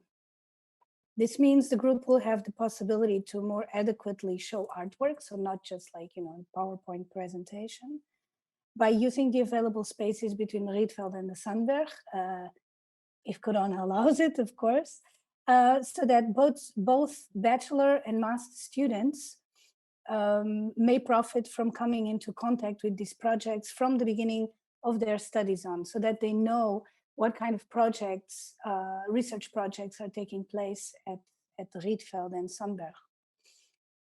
This strategy, I hope, will also help provide a stronger platform to promote the panoply of research potential without the Academy's grounds. So more importantly, it will contribute to a research culture that is being created, where processes and products of artistic research can manifest and be experienced. This includes the sharing of outcomes of practice-based research and practice-oriented research, but also promoting encounters with further hybrids as research-based practice and whatever other variations there may be. Projects that are, to mention one theorist, what Carol Gray calls epistemic objects, which defy any theoretical definitions scholarly discursivity may attempt to tackle. Making Things Public now hosts 12 researchers, forming a diverse group of designers, performers, and fine artists, or visual artists, working transmedially and transdisciplinarily. The current group includes the present CRD, Femke Hergarave, who is a graphic designer and visual artist whose work focuses on the financialization of the future as a catastrophe and uses language, the voice, and the respiratory system to examine monetized speculative catastrophes within our social, biological, and technological systems. The 4 PhD candidates are Herman Gabler, who is an artist identifying the notion of concept in the visual arts as having its origin in philosophy and analyzing how it applies in artistic practice and teaching. Mariana Lanari, a curator and performance artist whose research focuses on dynamics of cultural translation, the interaction between the politics of reading and reading infrastructures, concentrating on the topic of mediation in libraries, both physical and digital. Miklos Gau, a visual artist whose dissertation project is a comparative study about Janus Romanticist art criticism as aesthetics. And Yvonne Dreuge-Wendel, a designer and visual artist whose work is concerned with the relationship between people and objects and the quest for challenging new ways of relating to things. Making Things Public also hosts an artificial intelligence project, which is being conducted in collaboration with the FU by new media artist and former scientific researcher, Spele Picaya, whose practice is a multi-species endeavor, including natural sciences, wet media, and performance, mainly focusing on plant life, and curator Alice Smits, whose research is linked with the curatorial project Zone to Source, inviting artists to develop projects that rethink the relations between people, nature, and technology. As 4 master graduates working on preparing a PhD application, we have Gurke Mialim, a visual artist and performer, Hannah Steenbergen-Kokkerten, a visual artist working with textile, Isabel Cordeiro, a painter, Jason Hansma, who is a visual artist, curator, and writer, and Luis Rodil Fernandez, who is a visual artist and a programmer. Finally, we have a graphic designer preparing a postdoc whose name is Barbara Alves, who currently researches ecologies and politics of communication, noise, participatory methods, socially responsible design, decolonizing practices, and spectrality studies. So, to conclude with a note on the role of Making Things Public, its positioning at the Rietveld Sandberg is to facilitate the exchange between PhD and CRD candidates and those seeking to prepare for one of the above or a postdoc, while offering feedback sessions and organizing a public event once a year to share the artistic research processes and outcomes within the Academy. The first of these events will take place in March 2021, at the main Rietveld building, if all goes well, in the gym. We strive to ensure that this strategy supports the development of relations between researchers and students, while stimulating the dialogue about artistic research in the academy at large and beyond. So that is the work that I'm trying to do with making things public since January. As you know, in March, all hell broke loose. So things are a bit different than we had expected. But yeah, that's nothing new for all of you because, well, everyone's lives have been affected. One thing I would like to say right now is that unfortunately, I have a class I could not get out of from 2 o'clock on. So I'm going to have to be away for about 2 hours, which means that I'm going to miss those presentations, including Elena's presentation, which is a pity. However, I had the privilege to go to Aix-en-Provence while Elena was at the residency there. So I have seen the work while she was making it, and I have seen it in that incredible location of the psychiatric hospital. And I have seen the documentation of the performances that have taken place afterwards. So that's it for me. I hope I was within the time limits. Perfectly on time. Thank you, Paula. I think that's it sounds like a really interesting group of people that you've gathered together there. So that's very exciting, and looking forward to the symposium in March. And again, yeah, fingers crossed that you can have it live here at the gym instead of online. Yeah, we will manage whatever way we have to do it. Let me just add one thing, is that we are not going to have a symposium. We are going to have a presentation of the works with the artists talking about the research while in the space with the works. So the idea is to organize tours exactly to avoid the format of the sitting audience and the talking heads. But we'll see, it's a dream. It's a nice dream. I hope it comes true. It sounds like a really nice format as well to explore artistic work. So great. Thanks, Paula. And so now it's time for us to take our first tiny break. We're going to break from now until 2 p.m. And this gives you a chance to, of course, stretch your legs, grab a coffee, grab a bite to eat very quickly. Over the break, I think we're just going to have a countdown timer for you to see, so you'll know when to have a sense of when to come back. When we do come back, we will hear first off from Elena Khurtova, one of the fellows at the Rietveld, and then we'll continue with that section of the program until the second break, and then the third and final segment. So I look forward to welcoming you back at 2 p.m. Bye for now. Everyone, welcome back. It's nice to have the live stream back in action. Hope you got a little coffee, cigarette, bite to eat, whatever. And now we're going to restart the sessions. First, we're going to hear from Elena Khurtova, a fellow invited by Architectural Design with Rietveld.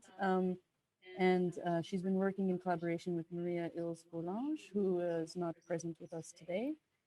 Elena will present the project Pollinating Agents and will tell us more about the grounding of the project, which looks broadly at interspecies communication and collaboration, as well as artistic collaboration and literal groundedness. So welcome, Elena. I'm going to let you now take it from here. And yeah, maybe you can start by talking about the collaboration if you wish. Thank you, Michelle. I first wanted to say that our artistic research, Pollinating Agents, was conceived together with Maria as a research on artistic collaboration. And I want to say that it feels strange to present today only my part. So we both hope that there will be another occasion where both parts of our research could be presented together.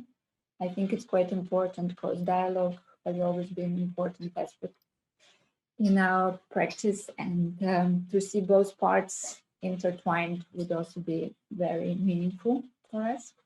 But let's see when and how. Everything is difficult to plan. And As I say, we started a year ago. We made a proposal for this artistic research at the moment when actually we were redefining our artistic collaboration with Mari from dual to more individual trajectories. And I wrote a text that I'm also going to read. It will help me to stay on time, and I will share my screen to share with you the video presentation and video visual.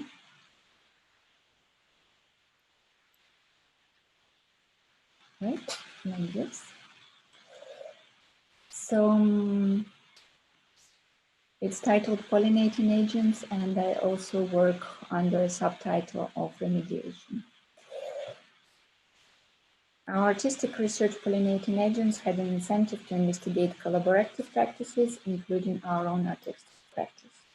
Both of us found lots of inspiration in focusing on interspecies collaboration and communication, which we researched in parallel trajectories, but in dialogue with each other. And Mariel's research focused on learning from sparse encounters with wilderness, finding inspiration in other species and interspecies forms of communication and collaboration, zooming into mycorrhiza and clinging symbiosis as models for relational dynamics, looking for strengths in surrendering and letting go to embrace togetherness. And as our research started a year ago and eventually due to Corona schedules shifted, it overlapped with our project displays, which combined a residency program and an exhibition at Contemporary Art Center for ABCEP as a part of parallel manifesto program in Marseille, France. And researching displaced soil was a natural step after working with clay for the past 14 years. This very close relationship with clay started during my graduation project at the Architectural Design Department of the Rietveld Academy, when I became fascinated with the notion of material memory. Clay, and particularly porcelain, carry this quality as a physical property. Then Marius and I met our tone of clay that transformed from one project to another, traveled from exhibitions to studios. We transformed. We moved our tone of clay together for 10 years. We fired, and we didn't fire. The project displays took off. In Russian traditions, one that travels carries a handful of soil as protection. A handful of soil from Samara, Russia, a handful from Amsterdam and Bourlanges in the Netherlands, a handful from Rietveld, France, a handful from Montferrand, France, Montferrand Psychiatric Hospital. Within the middle of its terrain, Contemporary Art Center to ABCEP. That's where I bring my soil.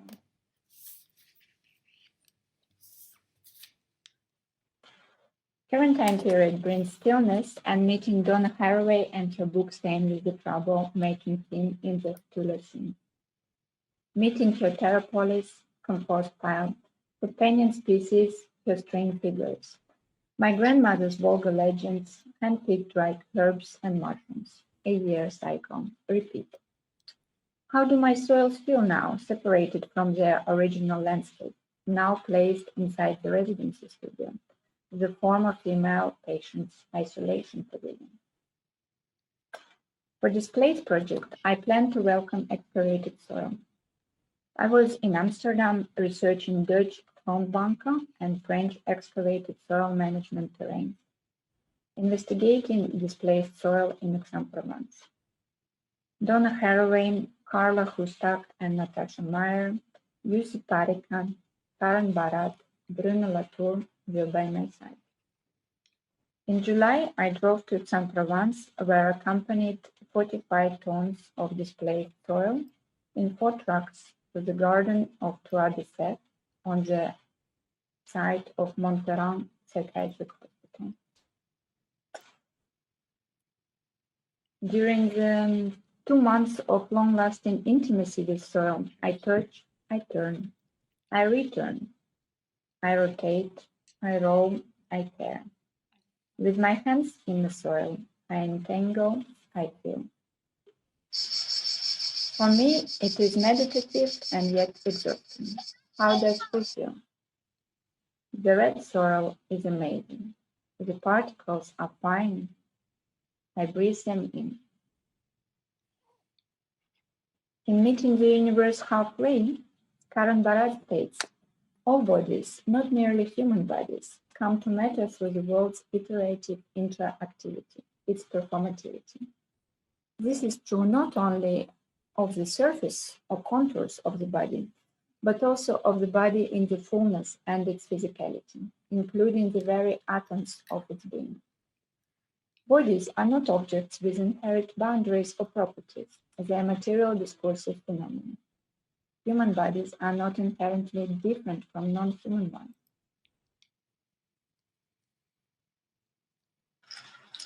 As children, we play with sand, dust, mud, we touch, we imagine. We understand the world first by sensing with our mouth, then by touch. Within freedom and play, we stay close to ground for quite long. Starting from a handful of soil, I gently roll a sphere. Humidity does magic. I call it a sphere, or is it a ball, as if it is solid. I get enthusiastic. I go fast. First it is in my hands, and very quickly I find myself rolling around it. The sphere is pretty big. While embracing it, I can't reach my hand. I add another handful. Something feels strange. It starts falling apart, and I can't bring it together anymore. I think of together apart and defecting and entanglement as Barat puts it. Every particle matters. Time matters. I slow down, make it my practice. Space also matters. External landscapes become internal. We control, we care. A rolled up piece of paper creates a register.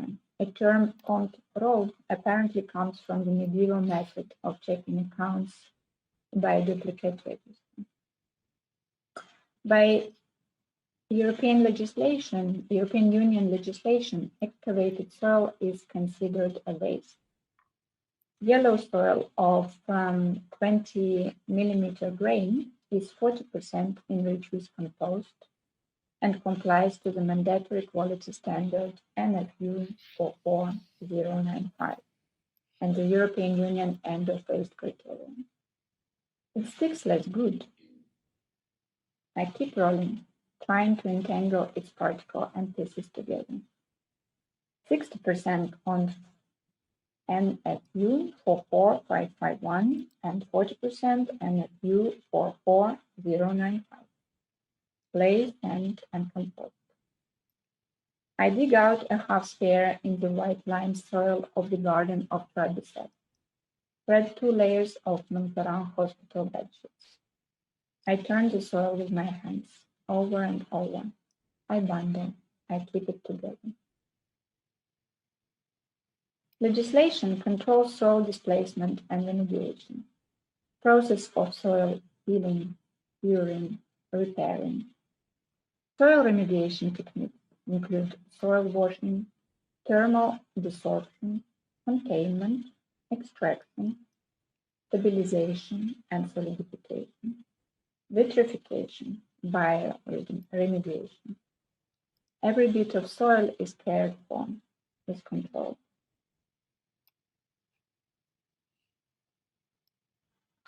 First impressions of purposefully digging clay are from when I was about 6. In their art classroom, there is a very large bathtub. It is full of humid clay, a landscape. I put my hands into it, and I try to fetch large chunks. It is wet and cold. I like it, I don't like it. I put my hands into a landscape, but there are wires from old sculptures biting into my hands. It is ever humid. I repeat it weekly. Lesson ends. Chunks of clay join clay landscape in bathtub. We didn't fire. There is a blue clay pit around Samara. It is a bald spot on the body of thick forest. Another dugout shape on the edge of a small forest used to be someone's home, a dugout zemlyanka. Although not very common, traces of such homes can still be found on the fringes of forests. The essay of Carla Hrusak and Natasha Meyer, Involutionary Momentum, zooms in communication between bees, orchids, and Darwin, demonstrates interdependency of seemingly unrelated life forms. The author's formulation of involution favors a coevolution of organisms that act not on competitive grounds, but on affective relations. In the process of becoming this soil, the underground of the wasp merges with my ground. We are busy at work, the hand in the soil, kneading it endlessly.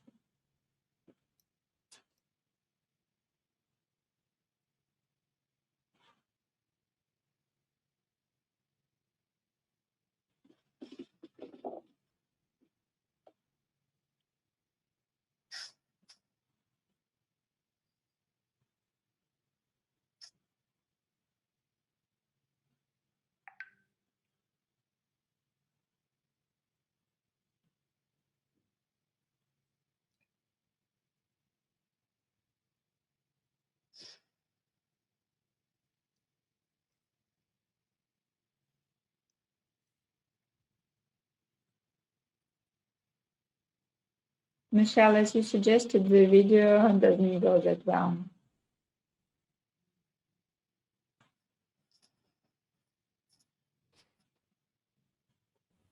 It's okay. Give it a chance. We have time.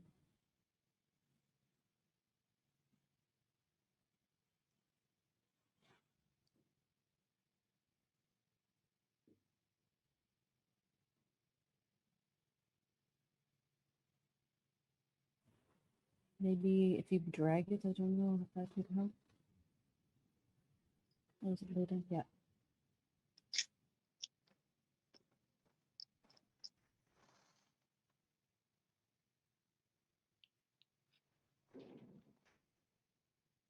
I think if I pause it, it will be okay.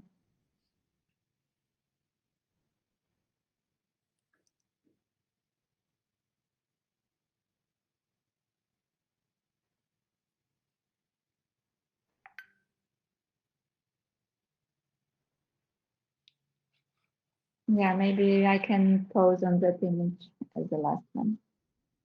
And then I stop sharing.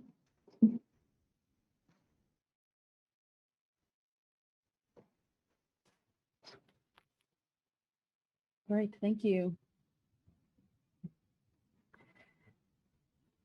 Do you have anything you want to begin maybe the discussion with? I think it could be interesting also again to talk about the process that you went through, and maybe tell us also a little bit about the show. Sure.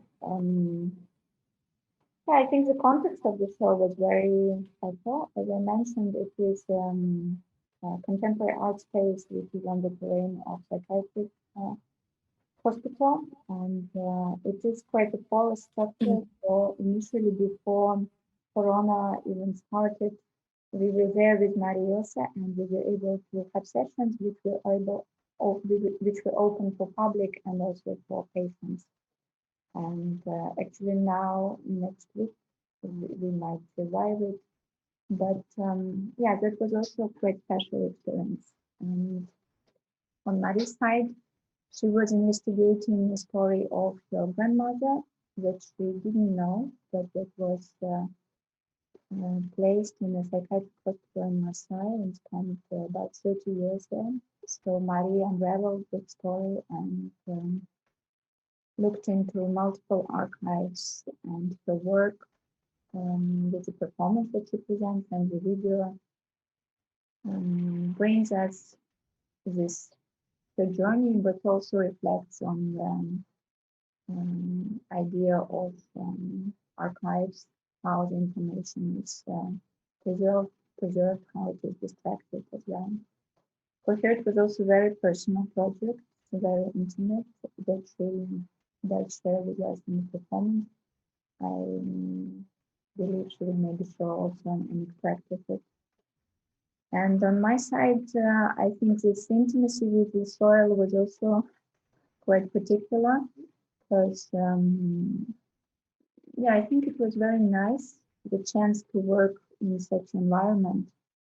There was an enormous garden where I could bring the soil, and literally for 2 months I was living, working with it, and yeah, I'm very grateful for such chance. And then to bring it back to the research, so the whole process coincided in a really nice way, because as I mentioned, this quarantine, it was really the moment to read and to dive and to question. And then, of course, when actually the soil arrived, it was definitely a new relationship. And I think that's a shift. That's what I'm trying to articulate also. Because with our practice, as we worked with clay for a long time, we didn't fire the clay, and we did consider all the notions of it. But I think for the first time, the way I could manage to work now was really, yeah, in a different relationship and a different level of intimacy, let's say. Also in the process, as you could see on the pictures, let's say delivering the soil, it did require using large-scale tools, so trucks and large scoops. And then later I understood that for me it was very important to work in particular just by my hand, even let's say using garden tools or shovel also to move soil. Yeah, it was questionable, let's say. So the spheres that I created were really like every particle of the soil was very important for me to take by hand.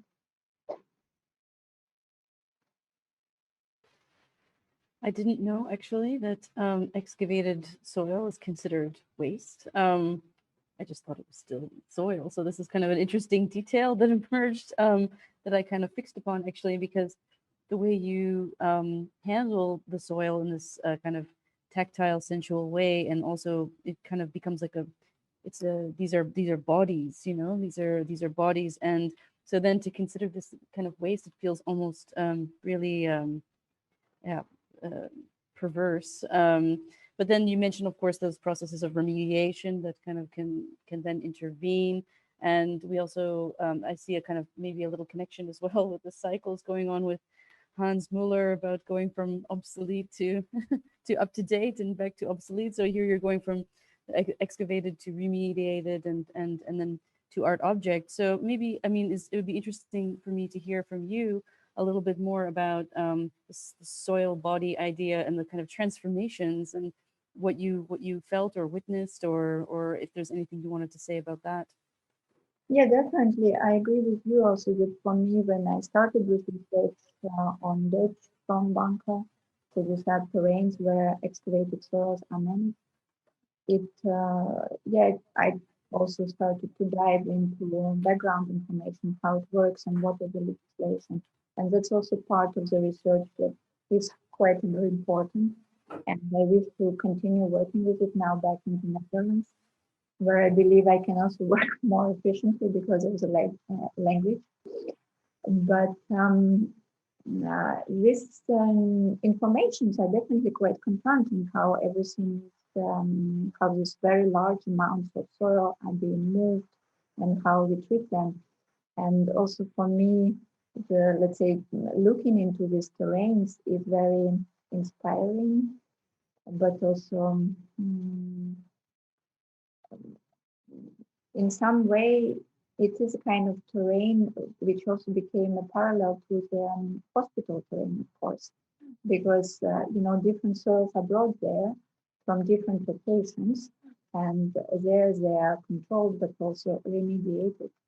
And this idea of care, which also comes totally from the point of controlling that this tension is quite interesting. In a way, by bringing them to the terrain of the hospital, to the terrain of contemporary art center, it was also the moment of trying to host the soil and create this level of intimacy. So the scales of very automated landscapes and personal connection to the soil, I try to bring them together. I think still for me there are lots of questions how to work with it, how to once also this very sincere relationship with the soil comes in, how to connect also to this larger automated soil, and how to communicate with this more the research. I think it is very interesting about the legislation, about what are the norms, about out of which considerations in these norms are created, and indeed how to try to bridge it even a little bit, this idea of the soil, how we can communicate with it. For me, I think what I try to bring up is that I believe all of us have this strong connection from the childhood in one or another way, that this being close to the ground through play, I think is very important aspect. And I think more and more also want to look into it, how the idea of the play can take a more important role. So for instance, in that coming session next week, back in the Contemporary Art Center in Aix-en-Provence, I think during the sessions that's what I also want to do with the public, to talk about different elements of different aspects of just grabbing a handful of soil and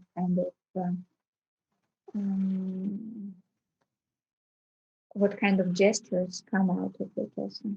For me, the gesture of care that comes very naturally, and it's also like I think connects to notions of cooking or playing, but I think there is a whole spectrum. It also brings to question different materiality of soil, different localities. So yeah, and that actually leads a little bit, kind of segues into the next question from Darius, who says, could you discuss handling soil with care and control in relation to histories of violence, thinking specifically about, for example, the lynching museum in Alabama in the United States has a wall of jars filled with soil from lynching sites. And further comment, you're working with soil, touch, the body, archive, and memory in ways that go beyond merely revering the contained object. So maybe, do you have a way of connecting with the... Sorry? Could you just repeat the last sentence a bit louder for me?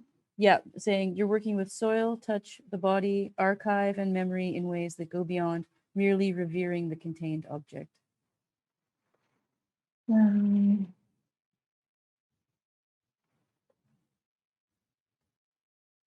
I think more and more, I guess I relate to the idea of displacement of soil as an act of violence as well. At the same time, soil as an agency, it's a system on its own. It does move in a natural way. But I think once we as humans, interfere with it, that brings a whole different picture.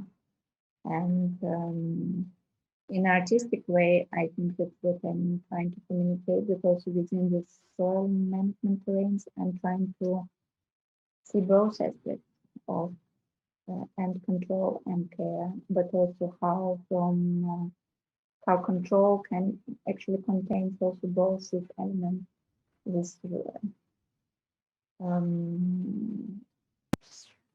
But I think for me, it was really through practice that it became a sincere act. So through practicing the rolling actions, to really putting my hands in the soil on multiple levels. I think also creating the environment where I could how it could be competitive that really made a difference. And I think it is maybe still a question how even now, when I'm thinking how I'm going to communicate my research with the students of the department, it's still quite different to talk about it in the environment of in the physical environment of the academy. I mean, I wish to be somewhere either at these terrains of the front bumps or either in the just directly on the ground. So I would say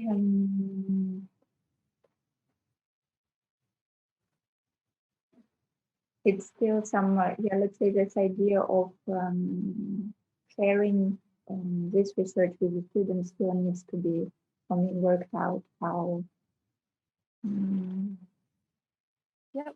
how it can really happen. Yeah, that sounds good. Great. Thanks. If we don't have any further questions, I think then we'll just we'll leave it there and continue on to our next speaker. So thank you, Elena. Thank you. Thank you very much. Yeah, great. It's really nice to hear about your work and very curious to see, of course, where it develops. So we'll keep tabs on that. So now we're going to move to our next speaker. We now have a presentation from William Kherbek, fellow invited by Critical Studies at the Sandberg. He's a writer and he'll present two sections from his project, Technofeudalism Rising. I'd rather not attempt to summarize your project, William. I think it's best we hear you introduce it. Is that okay with you? Welcome to the club on the non-summary idea. No problem. Yeah, certainly. I think, yeah, I mean, as I believe Michelle's kind of alluding to, it is a bit expansive and it sort of covers a lot of stuff. And I think one of the real challenges of what this research project was for me was kind of trying to figure out what I thought technofeudalism really was. So like Michelle will probably have read the essay from which it was derived, written in 2016. It was called Technofeudalism and the Tragedy of the Commons. And it was published by a journal in England called Doggerland. And essentially, it was something that was kind of going around in my mind at that time. There was sort of the beginnings of the ways that the data economy was starting to function were seeming to me to be quite different from the normal ways that people worked and consumed things and did things. There was an economic change taking place in the way that we were living. And I was kind of trying to come to grips with that. And so that essay was a sort of way of trying to think through, what were those changes? How were they manifesting themselves? And how was this plugged into a larger sort of philosophical project? And one of the things that struck me during that was the relation. So if one thinks about, to think about technofeudalism as an economic concept, to sort of distinguish that from capitalism, what did that mean? And so what I sort of started looking at was the way that the gig economy, the sharing economy, was changing the way that we related to like basically the way that it was affecting space, physical space in the world, but also the space of online and the digital world, and how that was creating different kinds of realities, different kinds of relationships that hadn't necessarily existed in traditional forms of capitalism and in the way that the economy was functioning prior to the advent of a really robust presence of a digitalized and platform economy. And so what I kind of, in the process of doing this research, I was sort of trying to develop that idea into something more sort of, I guess, organized is probably the best way, but more extended, but also more organized. And I think what really sort of came out of it for me was this sense that technofeudalism is a kind of lens for analysis.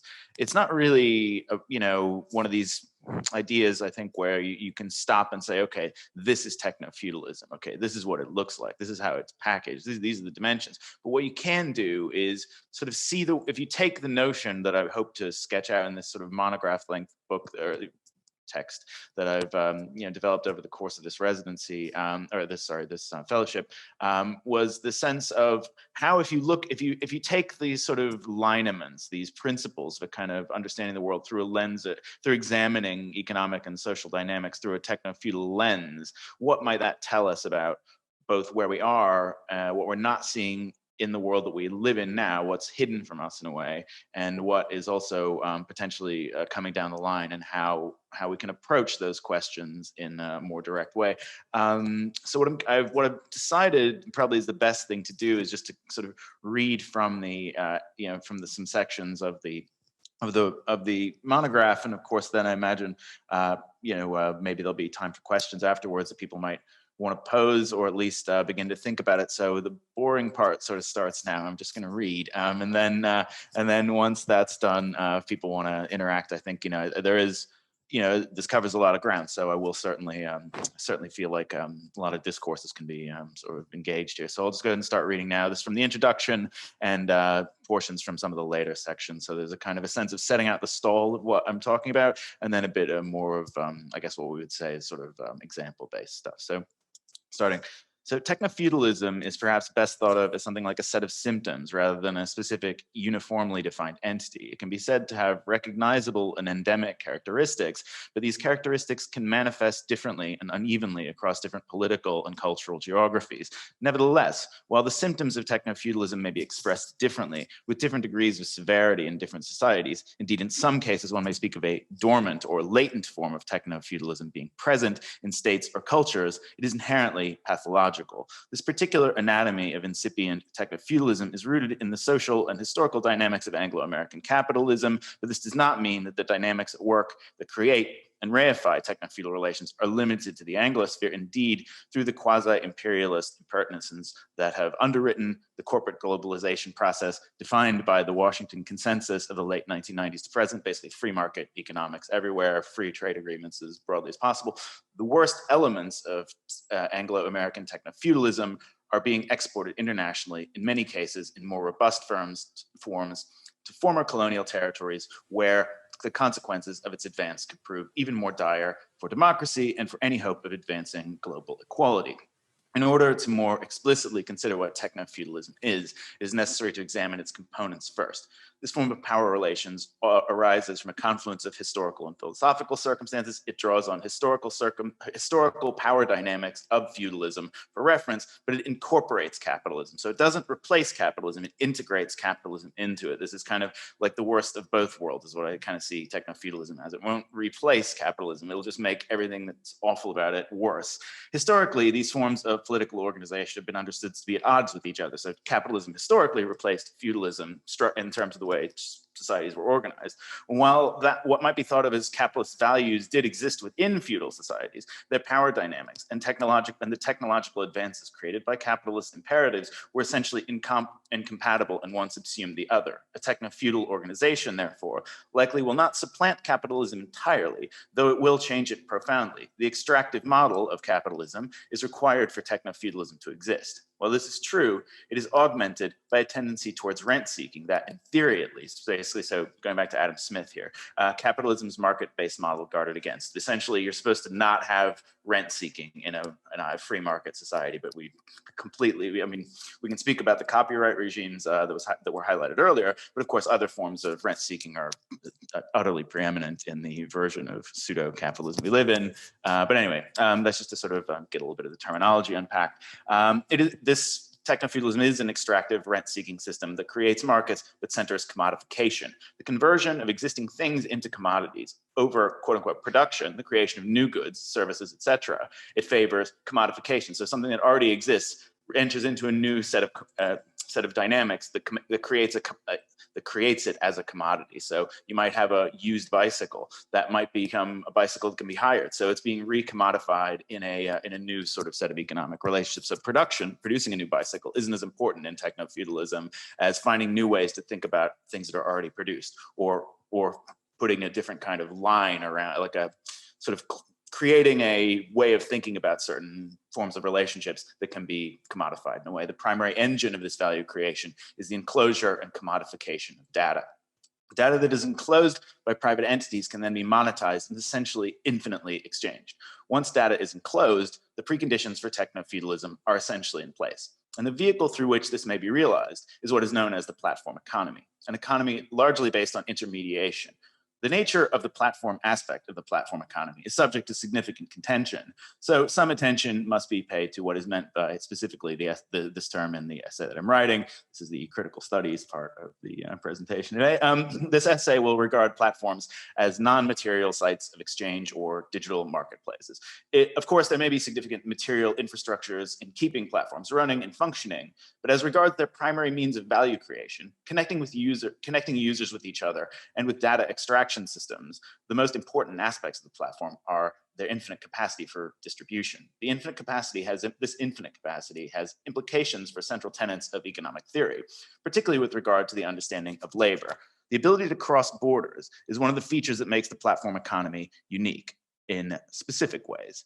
And I've scrolled down and lost my place. Unless preemptively banned, platforms can cross borders in seconds, creating communities around their services. So unless something like Facebook is actually like illegal in a country, basically immediately, as soon as it enters into some political geography, it can begin creating these kinds of new forms of labor essentially immediately. And it can do it without that, but that's another more abstract question. We can discuss in questions if you'd like. But this level of speed and transnational infiltration marks a dramatic change from commodity-based companies that rely on forms of labor that are historically coded and understood as labor. It is the contention of this essay that production of data functionally is the same as the production of material goods. This is in some quarters quite a highly contested point with regard to the nature of the platform economy. So it's important to sort of set out exactly what I'm discussing here. So distinguishing the present essay's platform, understanding the platform-based economy from probably the most high-profile articulation of how platforms and value generation relate, Nick Cernicek's Platform Capitalism from 2017. Cernicek offers an anatomy of the companies that make up the platform economy, and he contrasts various business models within it. Cernicek discusses the role of data at considerable length, and here lies the major difference with the present model and Cernicek. Cernicek's definition results from quite a narrow reading of Marx's conception of labor. I'm quoting him directly here. Cernicek writes, limiting our attention to user-created data, is it right to call this activity labor? Within a Marxist framework, labor has a very particular meaning. It is an activity that generates a surplus value within a context of markets for labor and a production process orientated towards exchange. I mean, there are many angles one might disagree with Cernicek on this definition. Even Marxists, in fact, most Marxists probably take a much less literalist reading of the Marxist theory of labor. Indeed, if you want to restrict the definition of labor to the version of Marx Cernicek presents, the latter half of the definition, quote, a production process orientated towards exchange, unquote, adequately describes how value is created within the platform economy. The reason data production does not meet the first half of Cernicek's version of Marx is because the market required for data production, the market, quote unquote, market required for data production, labor does not exist primarily because those producing the data do not realize they're creating a product and therefore something of value. Taking Marx's theory of value, in which a product gains its value from the embodied labor used to create it, data production labor comes much closer to meeting this criteria than many forms of finance, which have all largely been integrated into contemporary Marxist models. Cernicek, however, regards data and its production as raw materials that are transformed into value by virtue of the algorithms that are trained upon them, and then passing along the ordered data to clients. The present argument will regard data production as labor, indeed as a form of labor much more clearly comprehensible to traditional understandings of labor from the perspective of both capitalist and Marxist economics, but it's also part of cultural theory too. I would stress that Dina Yago in the cultural content creation industrial complex, her essay in Efflux also touches on this notion that digital labor certainly has a significant component of classical forms of labor production in it. So it's not just from an economic perspective, but cultural studies and cultural production is also considered this very central. And so the need for this distinction, is really, it's basically one about considering the relationship of what the economy looks like now to a model of it. Relying on Marx as an ontological touchstone may not be the sole valid criterion for understanding an evolving labor market. Despite this major point of difference, of course, Cernicek has many useful ways of considering the platform economy, and it is a book worth reading in terms of getting a sense of where that economy is produced and how it functions. But I do think that important distinction between what we think of as labor and what he thinks of as labor is one that really distinguishes what I'm talking about in technofeudalism rather than just an analysis of platform capitalism. So in platform capitalism, your labor online is is understood kind of as raw material. So like it's like a tree growing or something, because like companies don't model a tree growing in their business thing, they just model cutting it down. Whereas I would say that it's much more like cutting down the tree is what you're doing when you're online, and you actually probably are cutting down trees, but that's a whole other discussion entirely unless you're using a cosia. But while not wanting to like belabor this point, this labor distinction is like one of the real key elements of what I'm kind of trying to lay out in the book. And so another element of what I think of is really crucial, a crucial distinction about the way technofeudalism is emerging is that there's a designed lack of accountability as a feature that distinguishes late capitalist democracy from technofeudalism. Well, the logic of capitalism may be totalitarian, and while the overwhelming power of transnational conglomerates can roll over populations with minimal accountability, theoretically at least, structures do exist to address it, but their erosion is being accelerated by the technological infrastructure that underwrites the global economy and thus foreshadows technofeudalism. This deprecation of democracy is increasingly noticeable, and the following sections will situate the present argument with an emergent discussion about feudalistic tendencies defining social structural relations. So this is a digital models of feudalism in the digital age. So when you're thinking about technofeudalism, what does it mean? You know, what are the differences between somebody saying, oh, we live in an oppressive capitalist structure versus we living in a techno-feudal structure? There are certain aspects of feudalism, for the purposes of what we're talking about here, is about a set of relations. It's not about like a specific hierarchy. The relations of interest were most prevalent in European feudalism, but they're not exclusive to it. And the relations that will be characterizing techno-feudalism will not be exact recapitulations of the European or, say, the Japanese variant of feudal dynamics, or say the contemporary Saudi version of it. The fundamental principles of feudalism, for the purposes of what we're talking about, is the hierarchical and anti-democratic nature of its system of wealth production. Masses of people working at the lower strata of a feudal power system are tied to specific quasi-baronial rulers who extract value from the process. Feudalism lacks the highly centralized bureaucracy and strong states that have characterized the rise of capitalism. Violence was not invented with a single central authority. Violence was not invested within a single central authority during feudalism, but was a feature of various baronial power centers struggling for control and power and territory and resources. Historical feudalism is also regarded as a response to the low population densities at the time, which allowed for barons to control populations despite exploitative circumstances. These are key features of the feudal system that will likely be major features of a techno-feudal model of social organization. The first three elements in particular will be seen to map fairly easily onto a kind of post-capitalist market-based economy. However, population levels of feudalist Europe were nothing like the global population futures of today.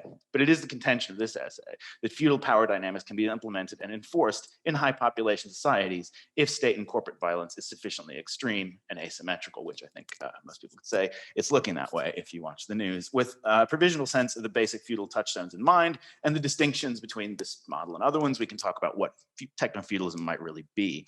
And so central to understanding the dangers of techno-feudalism are notions of commons and enclosure.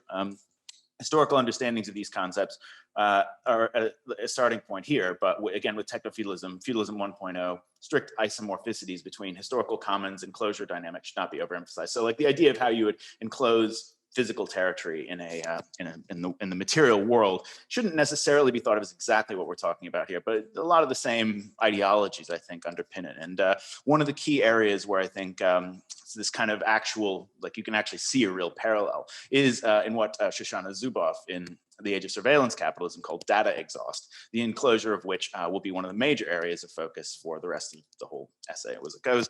But I wanted to kind of express what this sort of data exhaust is. It's basically stuff that you produce online, but you don't even really know you're producing it. So for example, like you might know that you visit a website, but you might not know how long your eye is looking at a particular thing on a website. This can be modeled and monetized and incorporated into different understandings of how to generate information with regard to the platform economy. So their ability to enclose aspects of both your embodied experience and your online experience and package them and make money out of them without your even knowing that you've done these things is really a key element of what that kind of digital enclosure functions as. It's a highly materialized property, despite the fact that, of course, it is taking place largely in a digital realm.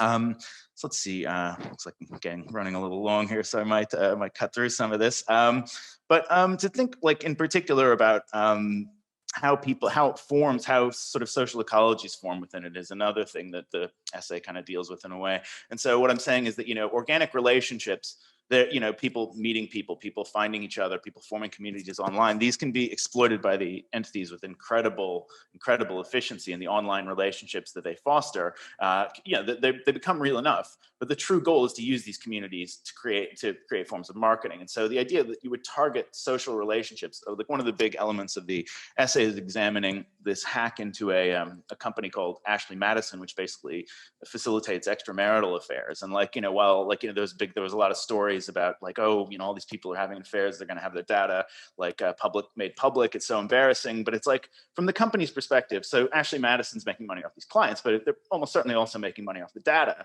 and they're selling the data to people, and they know things that on multiple orders of significance take place as a result of the data that's been there. So for example, they know that somebody's cheating on their spouse or whatever, but then they know that person's married, and they know their marriage has now got this problem in it. So they can begin to sell the data to divorce lawyers, or they can begin to sell the data to counseling services or whatever it may be. And so the idea is that this data, and then, of course, if there are children involved who have no direct relationship to this hack, but are caught up in the data structure that the hack has sort of revealed, it demonstrates how vulnerable one is simply by virtue of being in relationship to somebody whose data is subject to exploitation and enclosure. And of course, again, to sort of emphasize it is highly materialized and highly intimate form of enclosure, and I think risk that people are facing as a result of this. But I think one of the other elements that I think is really important to emphasize going forward is that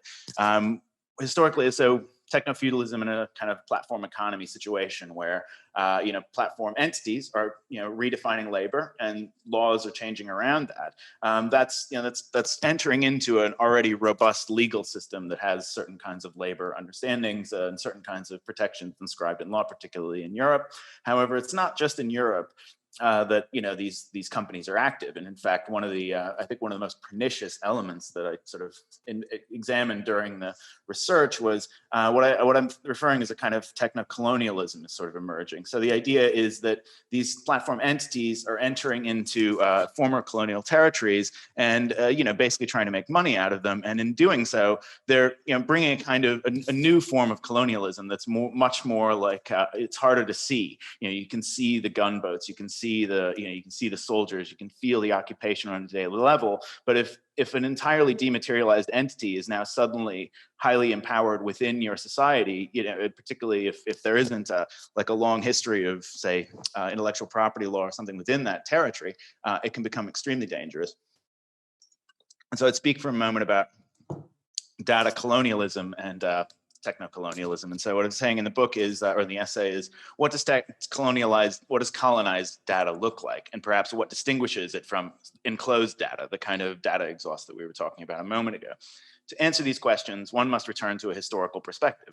Colonized data is not merely data that has been alienated from its producer in the manner of enclosed data exhaust. Colonized data is inscribed with the violence of history and it is an innovation that builds specifically upon existing inequalities. Colonized data is alienated from populations who have been estranged from their own histories and their rights to continuous understandings of their own lives.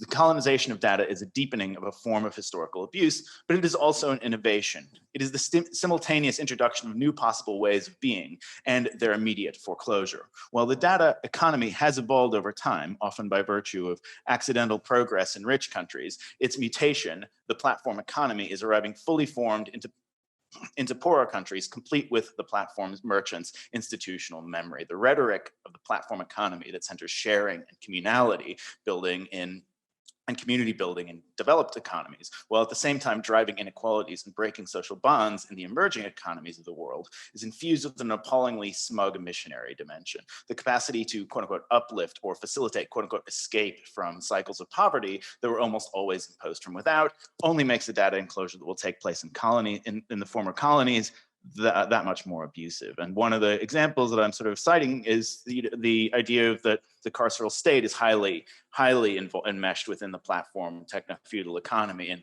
the US prison system in particular. The role that platform economies play in the US carceral state has been alluded to in previous chapters of this, and will have been, but the realities of the platform and data companies' intervention into carceral activities truly resembles nothing more than a kind of techno-slavery and in the kind of extension of techno-feudalism that we would think of before. So it's facilitating the literal extraction of labor and deprecation of rights that exist in the carceral state, but is now doing that through data formation. Perhaps nothing illustrates this dynamic more clearly than the role of firms reliant on data enclosure and organization for their business models in the parole system in the US. Driven by the relentless impulse towards privatization, the trend towards private prisons and private services within the US and the UK, of course, recently over decades has extended carceral control beyond the walls of material prisons. Algorithms have created a prison that can follow a prisoner once a prison sentence is spent, on one which can ensure that the sentence never truly ends. The role of parole, quote unquote, hearings has been a frontier in the use of data enclosure in carceral practice. As Joseph Walker has reported for the Wall Street Journal and Jacob Castoranakis has reported for The Verge, algorithmic systems are being being integrated into parole hearings regularly. Castoranakis writes, these automated systems make their decisions off details such as an inmate age during their first arrest and their level of education. In the past, a prisoner could appeal for early release from often sadistic sentences meted out by US prisons and to a board of human beings. Increasingly, parole decisions have come to involve algorithmic decision-making. Algorithms are trained on the historical data of court cases to determine a prisoner's ostensible likelihood of recidivism. The profound intentional biases written into the US justice systems by, say, the criminalization of aspects of Black life are turbocharged by data enclosure, the alienation of data from its creators, and machine learning. In a study by ProPublica, illustrated the ways that one of the most widely used parole algorithms, a program called Compass, has sort of reinforced this. So I'll read from this a little bit, and then I guess we're coming up on the timeline. So I'll stop after this so that we can do questions. But so in this Compass algorithm, Black defendants were predicted to be at a higher risk of recidivism than they actually were. White defendants were often predicted to be less risky than they were. The analysis also showed that when controlling for prior crimes, future recidivism, age, and gender, Black defendants were 45% more likely to be assigned higher risk scores than white defendants.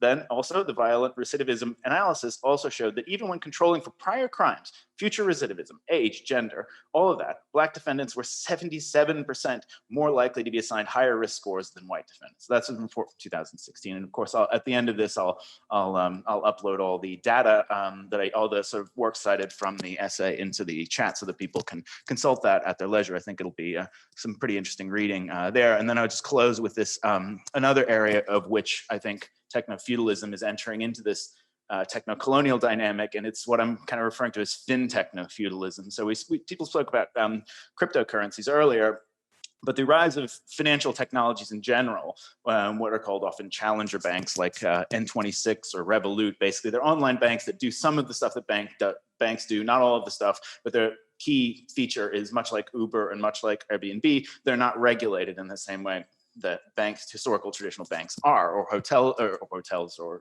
cabs in the way of those other two organizations. So basically, they're creating a new kind of frontier mentality of the way banking can be done. And one of the things that's really become quite like a key element for them, like a key part of their business model, is what they call banking the unbanked. And this goal is to create new markets for credit, data capture, and enclosure by basically creating new markets for debt, essentially. What does banking the unbanked look like, and why has it suddenly become a pressing issue? Credit is, of course, the lifeblood of economic expansion, and at times, economic crises, credit lines break down, and the cycle of contraction and unemployment and bankruptcy and retrenchment begin.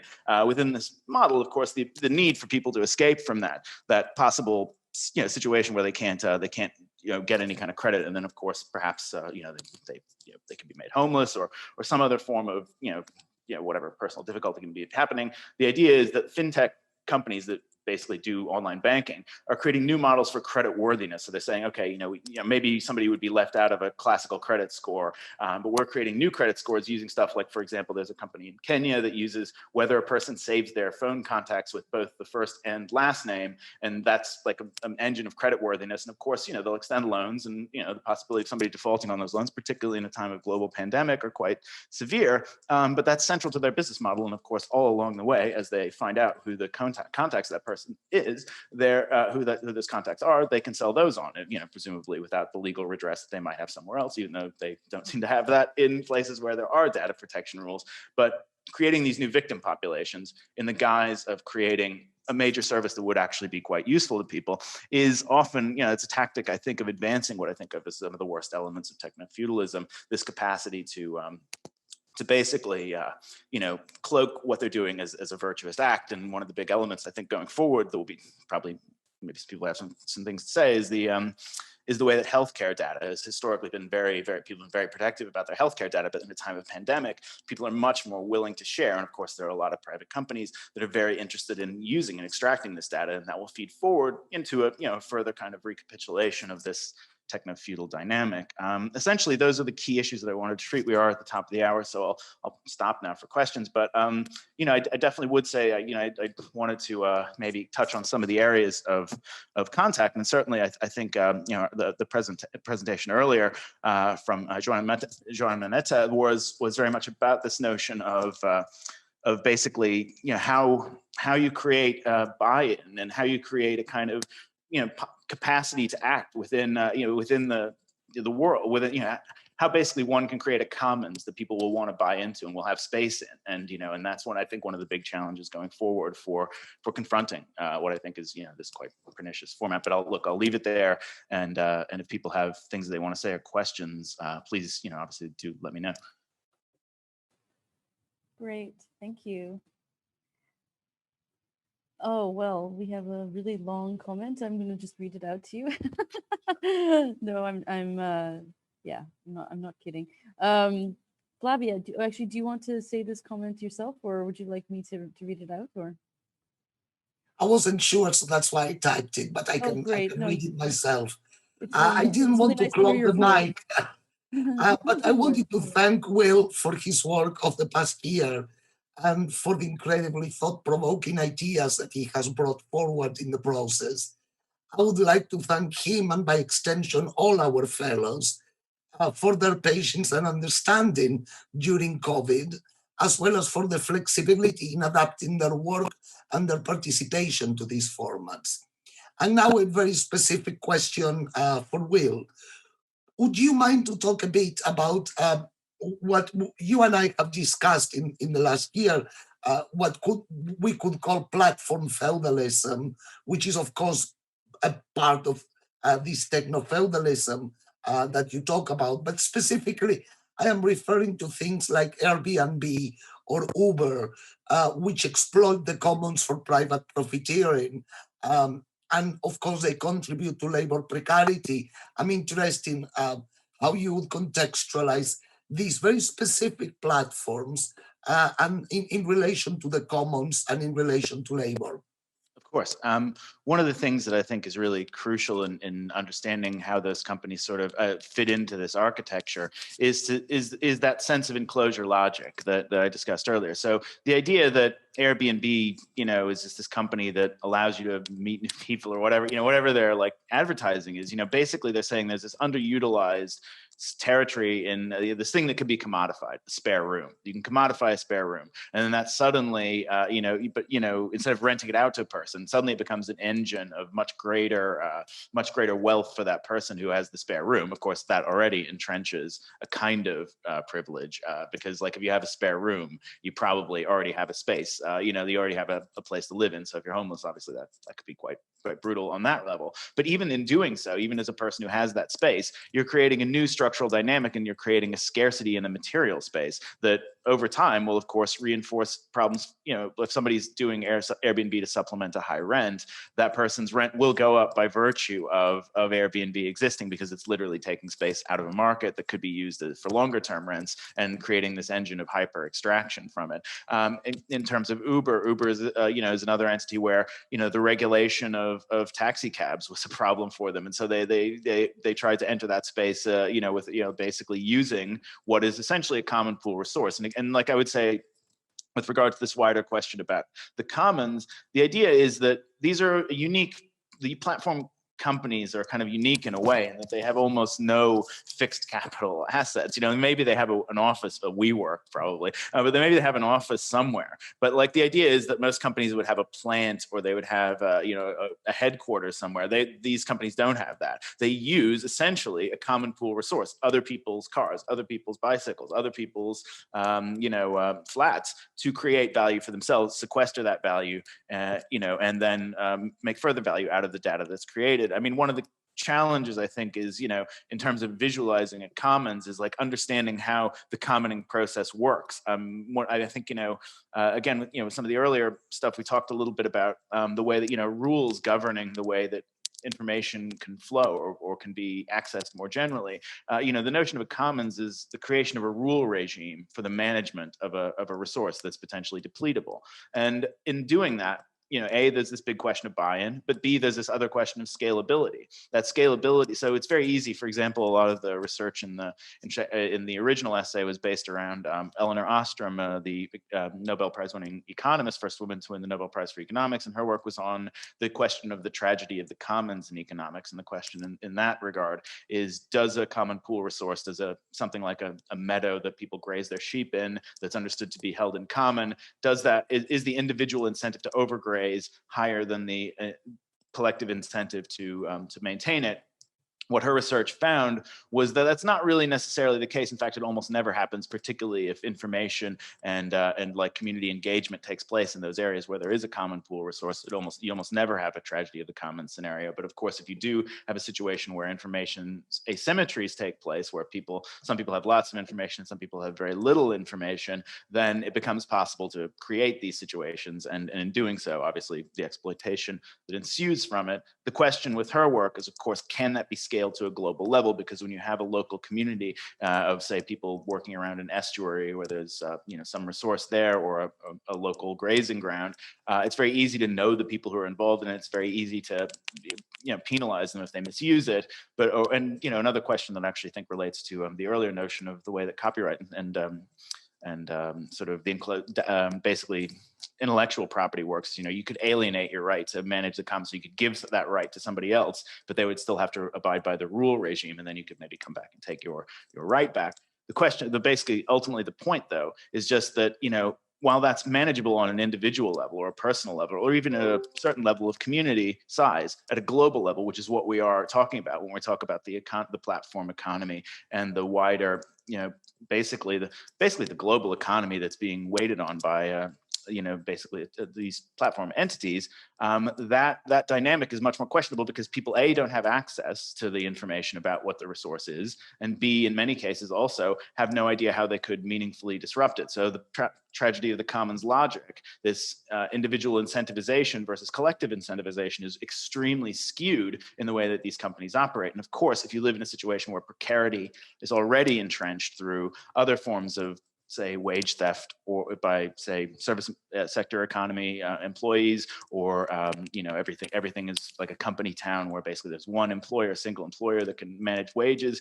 The incentive, the individual incentive, even maybe their individual requirement to supplement their income through these processes, both further retrenches precarity, but it also creates new forms of precarity that may not have existed before. And so that's a really key element of examining how these entities fit into the global. So when I'm saying they create new forms of precarity, they're creating new rent precarity with Airbnb. You're creating new, like, say, for example, most places have most cities have a highly regulated taxi industry. You're creating new precarity for those employees of that taxi company, because now a company that's doing the same thing but without the same legal requirements that they have to meet is operating. So it not only reinforces the precarity that an individual may suffer as somebody who's underpaid, but it creates and proliferates this precarity throughout a wider space. And so I guess that's a kind of a way of getting into that question, but then also to say that if you're to create a commons or an awareness of a commons, which is kind of what I end up talking about in the monograph, to create that awareness of the commons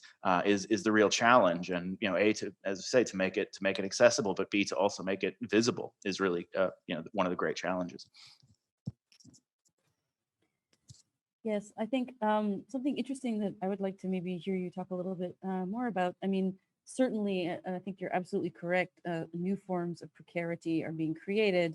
Certainly, the kind of capitalism we're living under, it's kind of almost labor fracking. We kind of create smaller and smaller units we can drag out of people and take away simultaneously all of their labor rights. So it becomes completely disconnected. But what if with new modes of precarity, there are new modes of disruption or resistance? And I think it seems like, I think there's, if I'm looking for cracks of hope in an otherwise very difficult landscape, there are perhaps ways we can think of making visible. There's a main problem of invisibility of a lot of these things, and yet we know that digital is material. We know that a lot of these things are traced directly to material processes. So what are some ways that you think we can enact visibility of these things and therefore new forms of resistance?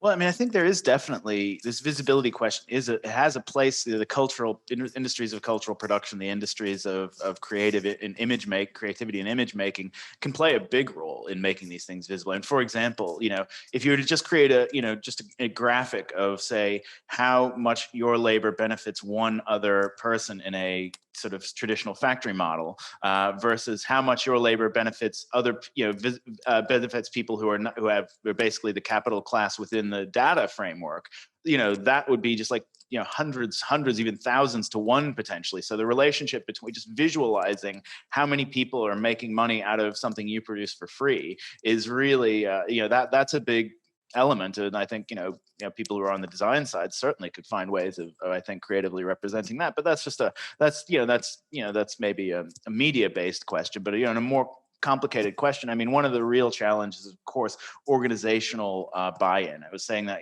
kind of with regard to the Eleanor Ostrom research, but like getting people to actually, well, I mean, there's a kind of like, I talk about it in the monograph. There's like a war on the notion of agency in these companies. They really want to like force this notion of inevitability on people. Hey, look, the economy's moving this way. You gotta modernize. You gotta modernize something. And somebody said in Britain that when somebody uses the word modernize, they mean destroy. And it's like that's probably a pretty good way of thinking about forms of labor protection and stuff that these companies attack. So, I mean, creating solidarity networks as best can be done, like organizationally, is key. Organization is key, but it's like it involves a level of physical engagement, personal engagement that right now I think people are highly atomized, highly connected, but highly atomized. And, I think building that up is going to be key. Also, I think another element is finding ways to disseminate information about this to communities that are the victim the hyper extracted populations without necessarily being able to be in the same places as them. Because it's hard to read. I mean, for example, in a lot of, Facebook did this thing throughout sub-Saharan Africa where they distributed mobile phones where you can only access the internet through Facebook. And so they are the internet as far as those populations are necessarily concerned. So literally every move those people make who have those phones is being recorded and being sort of logged in and monetized by Facebook. And so, I mean, that's getting information about that to play. I mean, information is the great leveler as far as Ostrom was concerned. But of course, information and knowledge aren't the same thing either, because we're living in this golden age of conspiracy thinking and conspiracy like psychologies. That's a big problem too. I mean, so how do we create like spaces within that? I mean, obviously, as I say, making things visible. Sometimes that's a media question. Sometimes that's just simply a conversational thing that people can do between each other, and to create and to sort of try to create enduring, durable networks that have a lot of buy-in. I think a big part of that is making people feel listened to, feel interested, feel engaged, and of course, also, very importantly, making people feel exploited, making people see how much is actually being taken from them, and it is kind of a zero-sum situation because Zuboff also touches very much on the way that online contract in terms of service agreements are constructed. Basically to create a no rights zone for the people who sign up for them, but almost everyone has to engage these platforms at some level. So sooner or later you enter a no rights zone in relation to these user contracts. I mean, there's legal redress as well, of course. Like, I mean, I'm kind of doing the like folksy stuff. Hey, just go out and meet your neighbors. But it's like, there are like if you're in a position to file a lawsuit against these companies, I think that is a highly useful thing because at least creates a precedent. For example, Uber's employees have done a very good job of beginning to hold Uber accountable for some of their most abusive practices labor-wise. Of course, they have other sexual harassment and other issues that they've had to deal with that they've managed to escape. But again, like if people are in a position to bring legal, either as class action suits or as individuals against these companies, that's a big part of it. And then, there are definitely ideological versions of a digital commons that people have put forward. Some of them are cited in the work cited in there. It's hard to say because I think those previous notions of a digital commons have been so aspirational that they've run up against the resistance of like mega corporations with mega lawyers. But I do think, as we were talking about earlier, it's really crucial to think about these things and to have these discussions. And the more that the discussions are had and the wider they go, particularly with regard to law and stuff like intellectual property, as was discussed earlier, like I think that's another key frontier in doing it. So there are ways, but there's many. There are ways, and I mean, for example, I think it also sometimes takes the weight of a nation state still. I mean, I know Germany's had its own battles with Facebook in particular over privacy issues and data sharing and this kind of thing. So it's still possible also if you can lobby your good old fashioned right to your MP kind of activism as well. It's true, and I think it is important to say that this is a fault line right now, actually, between two power systems. The traditional nation-state system and the sort of corporate feudal landlord type systems, and these fissures, tactically they can be exploited. Strategically, you don't ultimately. Maybe the nation-state system is look, it's probably the worst way to organize people other than a corporation. But it's like this fissure between high power systems is almost certainly a place where activists can make a difference, because exploiting those fissures can widen them. And in that space, as I believe some Brazilian activists put it once, you're expanding the floor of the cage that we're all in. And finding a way to expand the floor of the cage is really crucial at this point, because most of that cage is invisible right now. Yeah, we have a question from Yanis. Yanis, Yes, would you like to jump in? Yeah, thank you very much, Will, for the presentation. I think it was very interesting. I just wanted to also maybe mention, or at least ask you if you could briefly somehow explain, or if you could at least bring in this idea of the location, because for me it's quite interesting that we're speaking about this transnationalism that exists within the exploitation. But I found it very interesting the part that we're speaking about those companies that actually use very much geolocation. We saw already, and one of the examples that I thought that you would probably speak about was one of these first crises that geolocation started to become actually active, speaking about, for example, a terrorist attack in Paris where everybody would have to tag safe or so on. So I think that is a very important element on that, while we are of course in this moment of the pandemic, which again it's a constant crisis. So again, geolocation plays a big role where you are, where the pandemic is actually being quite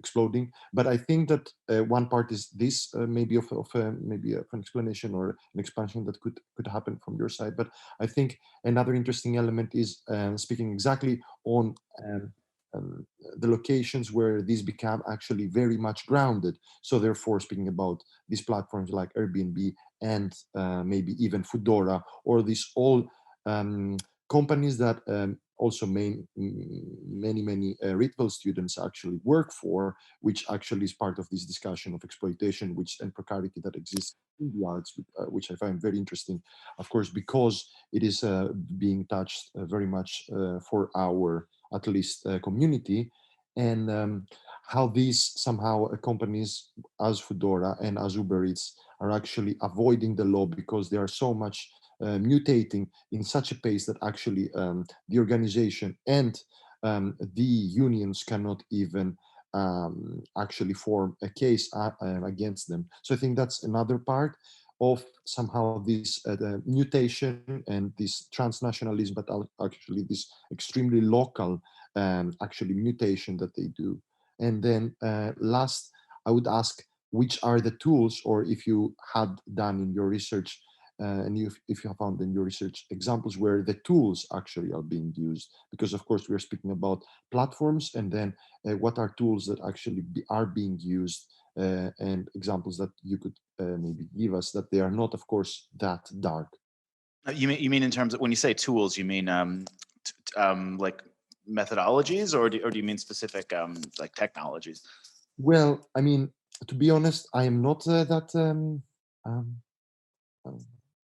informed about it, so I would actually be open for everything. But mainly, I was I was actually more interested in thinking in terms. Okay, the license and the forms of resistance is one part, but and forms of addressing that, and as you said, making an image is one part. But for example, if somebody would do an extremely good marketing campaign for a co-op, for an industry that is a co-op, what would that mean? Something that has a grounded, and okay, maybe this is a very academic example, but no, I mean, of course, it's a good one.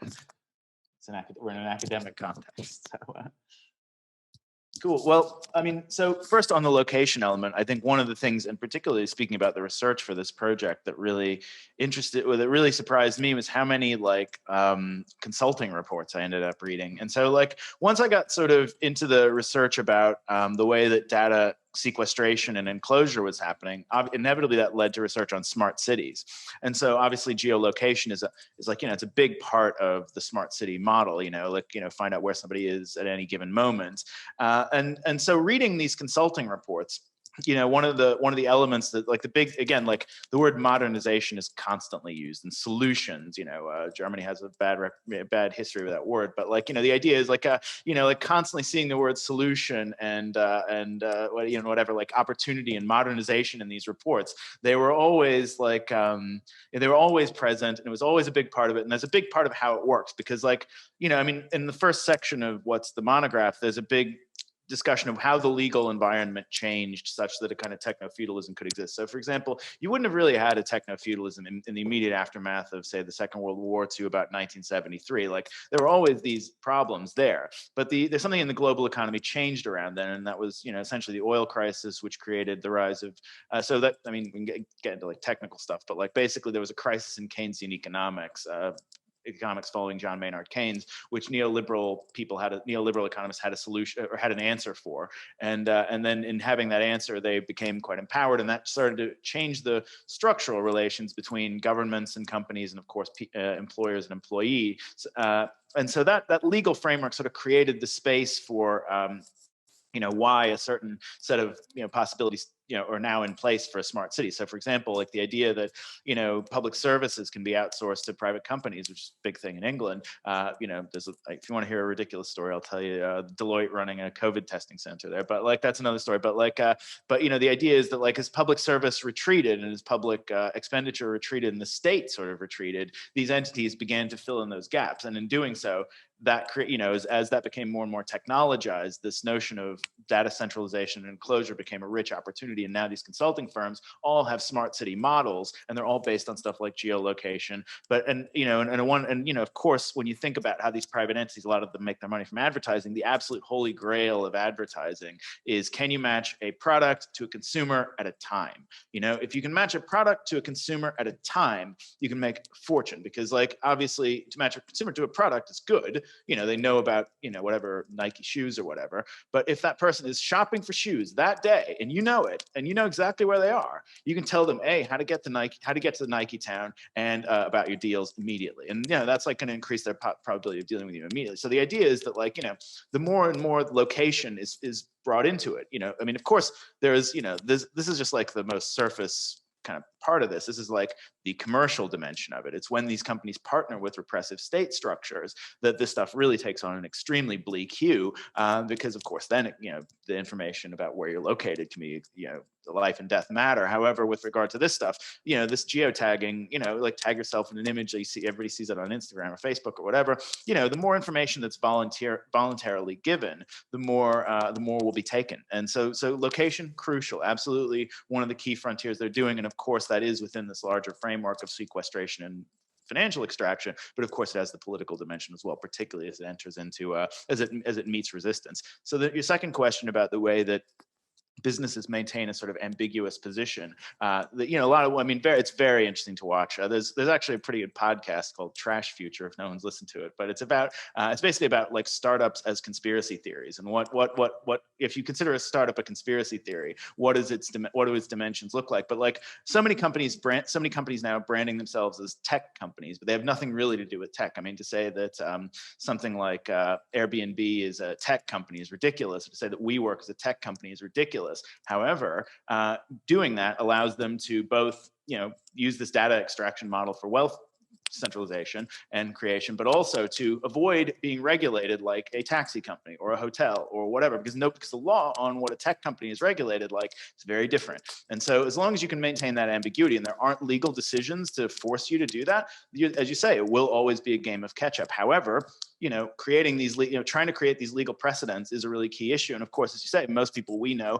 probably somewhere along the line have worked for one of these companies or had to use them whether they wanted to or not. I mean, I resisted using Deliveroo forever. And then during the COVID lockdown, I had to use it because I just cooked for like 28 days in a row. I literally can't wash dishes today. And so then, you know, obviously, you know, that sense is you will sooner or later interact with these companies. So it becomes, you know, I mean, I feel like the people who have most agency are the people who are most exploited by these companies, ironically, in a really strange way. Because if they lose their workforce, or if their workforce understands what the situation is, then it becomes very, you know, then their business model becomes very precarious indeed. And so you know, I think it is key that people find these points of vulnerability, and I think that is one. That is one. People who've worked for them, people who might work for them. I used to joke about people every time somebody got Deliveroo just giving them like a workers' rights pamphlet when they delivered your food. But like somebody started doing that. People did that, and then that led to a certain kind of labor awareness. And so, you know, reaching out is key. And so, you know, this notion of tool use, what is the best tool?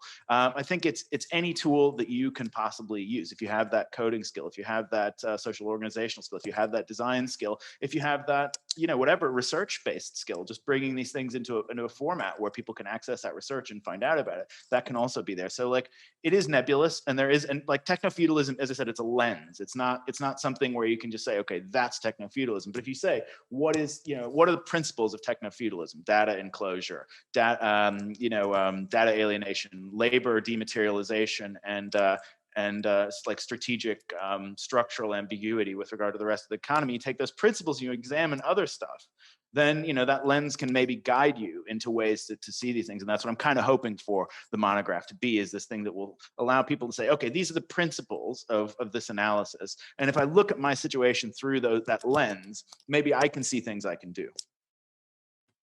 I think that's a great note to conclude, because I think you very eloquently summed up a lot of the key points in the lens that you're presenting as a kind of very useful way to view our current predicament and future predicaments, let's say. So thank you very much. Time for the bow. Thank you very much, William. Thank you so much. It was a real pleasure. Now we're moving on to our next presenter. We have a presentation by Tom K Kemp, invited by the Dirty Art Department at the Sandberg. His project After the Maestro looks at animation techniques and RPG design to examine a bit about human relations and other things. Tell us more, Tom.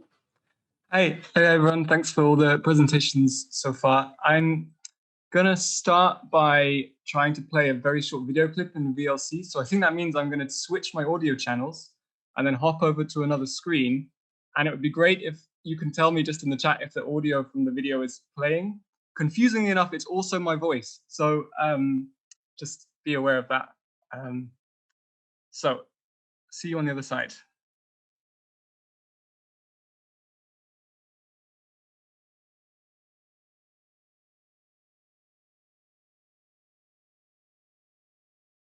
The pineal gland tipped off the pituitary gland, usefully or not, which kind of like innervated and energized the bone marrow, who, with kind of mutual support from the pancreas, were able to go on strike and shut things down and depose the maestro, I guess through force, I assume.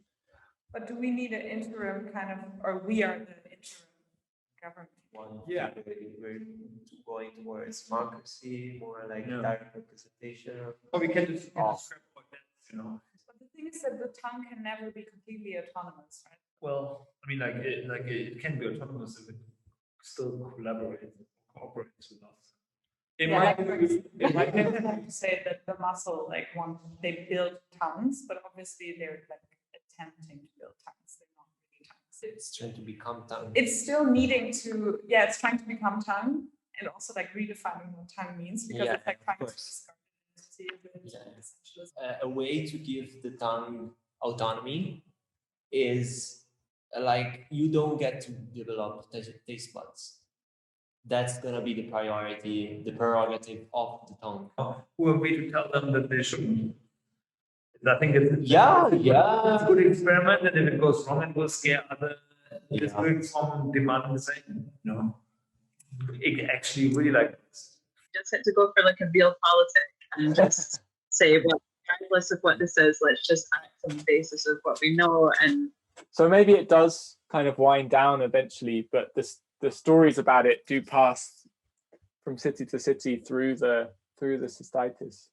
It's like a myth, because all our conscious is away through the lungs, no? Yeah. This kind of Eden, lost mythological Eden of non-human existence.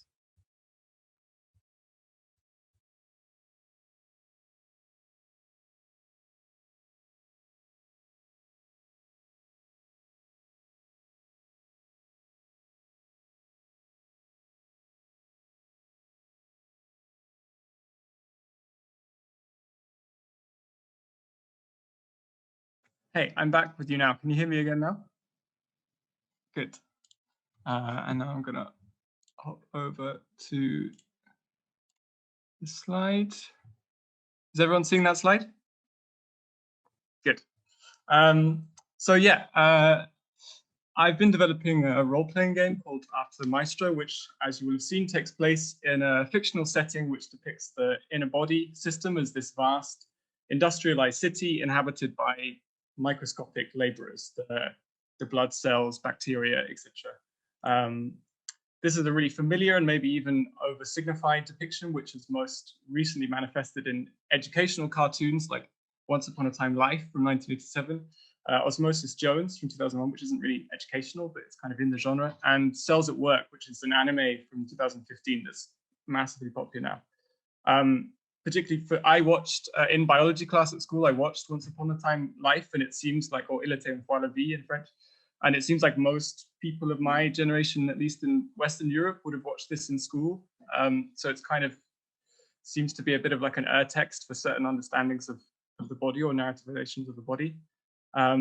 These depictions are kind of a combination of a few different memes that you can track back, which I'll just cover briefly. So obviously the kind of body politic trope or metaphor, which is a super old one going back from Aesop's fables and famously Hobbes' Leviathan. And these are almost always used to naturalize and kind of normalize current balances of power in favor of complexity, like the arms shouldn't be jealous of the stomach, or the body needs a head in order to avoid civil war, in Hobbes's case. Another related thread in this contemporary depiction is the depiction of the body as this kind of absolute territory, and viruses and bacteria and non-human DNA being invaders, etc. And then that kind of all comes through depictions that happen during kind of process of industrialization, where like which kind of comes out of a Cartesian theory, you might think, of the body as like a factory or a machine, a system of discrete functions. So these kind of contemporary cartoons combine to form this kind of fictional setting that deals with notions of sovereign power, of kind of territory and border, and of atomized labor. This metaphor becomes kind of complicated though, because once these workers are animated, they're kind of inflicted with a violence of anthropomorphization. They have a voice. In the cartoons, they express desires, they express dissatisfactions with the city or the body that they inhabit.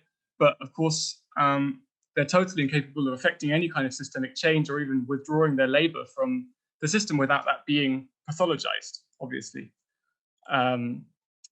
There's this very eerie sense of kind of totally biologically incorporated ideology. It's a bit like we were just talking Michelle and Will were talking about, like labor fracking. It's taken to an extreme here where like that's been taken down to the microscopic level. It's this microscopic version of capitalist realism, where even like our blood cells are these Amazon delivery workers expected to kind of constantly and joyfully ferry commodities around the city, around the body. So yeah, this kind of body-city analogy that's seen in these animations is this profoundly dystopian, almost like smart city. And by depicting our internal systems as societies where state monopoly on violence, kind of hyperproductive subjects and kind of absolute territorial borders are necessary for the anatomy to survive, this analogy kind of implicitly naturalizes a set of assumptions about how states might function, which I think relates quite clearly to what Will was talking about as well. And of course, there's another aspect to this, which is that actually it's all pretty biologically inaccurate. There's very little accounting in this analogy for like the 60% of the body that's made of non-human DNA, or ideas around the kind of decentralized decision-making that happens within the inner body and the different systems.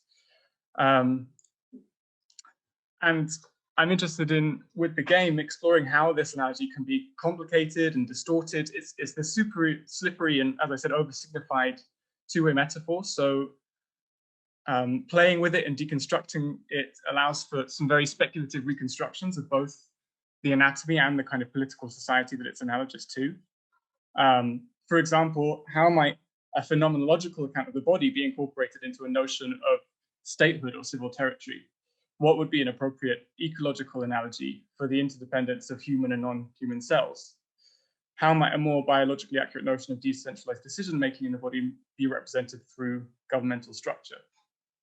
And in terms of conceptualizing these things, perhaps it can be productive to use this anatomical metaphor that sort of generatively conflates these scales rather than directly speculating on like possible political and societal alternatives to the one we currently exist in.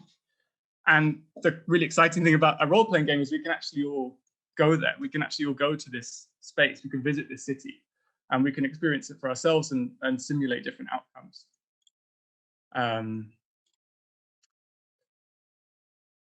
The game, therefore, sorry, my slides have got stuck.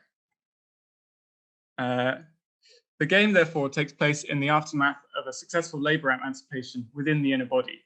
So its central organizing force, which is anthropomorphized as the Maestro, has abdicated, is gone in some way. This is the type of story that I think role-playing games are particularly good at telling. It's about the aftermath. It's about the complications and consequences of action. There's no need for like a 3-act structure, and there's a lot of contingency and unexpected consequences to things that have happened. It's kind of the after story. It's After the Maestro. In the game, in the sudden absence of established biological hierarchies, players adopt the role of different factions of newly self-organized cellular workers and must devise alternative anatomical infrastructures, negotiate new political independencies, and face an escalating series of social crises. To zoom out from this specific case and talk a bit more about like the RPG form and the use of it in my practice, for anyone that's still in the dark about what I'm talking about, the RPG is not a video game, it's a tabletop, generally a tabletop exercise. And the easiest way for me to describe it is it's a medium for sort of semi-improvised group storytelling structured by game rules. I think it's also important to make a distinction between what I do and LARP or live action roleplay, which is where the aim is normally to be kind of completely immersed into a character and the situation.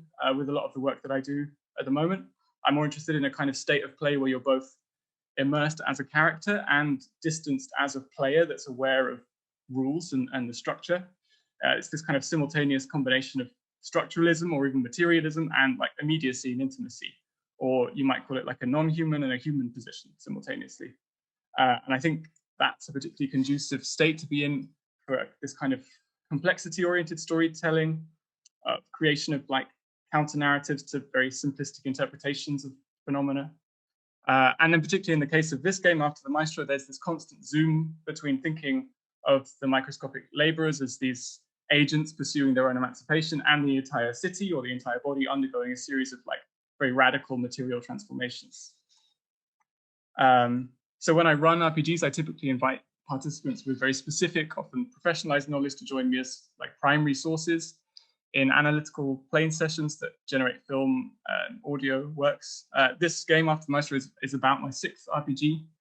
And normally the RPGs that I design are set in reality, or at least at the beginning of play, to pass out like phenomena that we experience ourselves, international marriage law, the intimate effects of things like catastrophe modeling or weather prediction or housing shortages, and taking the normalized status of these systemic phenomena and estranging them or warping them through the gameplay.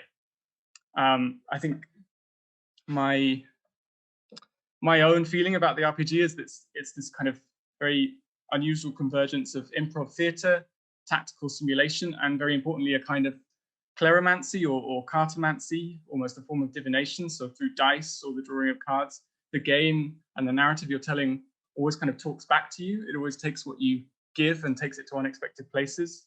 And so for a narrative of kind of complex system interaction, and in this case of rebellious and autonomous organs, it's sort of, there's a sympathy there. Of course, within the RPG as a medium, as a craft, there are a myriad of different forms and approaches. And for this project, originally I was specifically interested in exploring a kind of RPG that's called the mega game. I think if you were a mega gamer, maybe you wouldn't call it an RPG, but that's splitting hairs. So mega games are these very large scale multi-factional games for more than like 30 players. And they're typically used to model very complex political events, typified by their chaotic and strategical and speculative nature. And in format, they sort of appear like a very elaborate model United Nations with lots of meetings going on and discussions and actions being taken all over the space. So this is just going to play without sound in the background. If you want to watch the whole film, it's on my website. I can give the link a bit later. But to give an example of a mega game, this is one I participated in 2019, which was modeled on the Spanish Civil War, which was perhaps in questionable taste, which is something kind of addressed in the film. Just so you get a sense of what they feel like.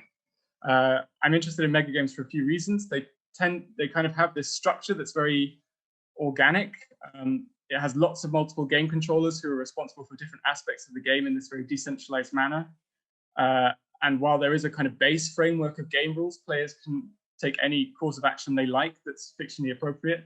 And then the game's controllers kind of work together to interpret those actions as another set of game rules. So as someone, and so it's kind of things evolve and change very fluidly. And as someone involved in self-organized pedagogy and the politics of self-organization more generally, this is like a very intriguing structure to think about how people can work or analyze or tell stories together in a large group. And then secondly, there's this thing about opacity with these games that I find very compelling. So the use and distribution of like narrative information within the game is very unusual. There's no individual player ever has a total overview of the scenario. Information and misinformation rapidly spreads. In this little clip we're watching, I'm constantly trying to arrange meetings to try and find out what's going on and failing at doing that.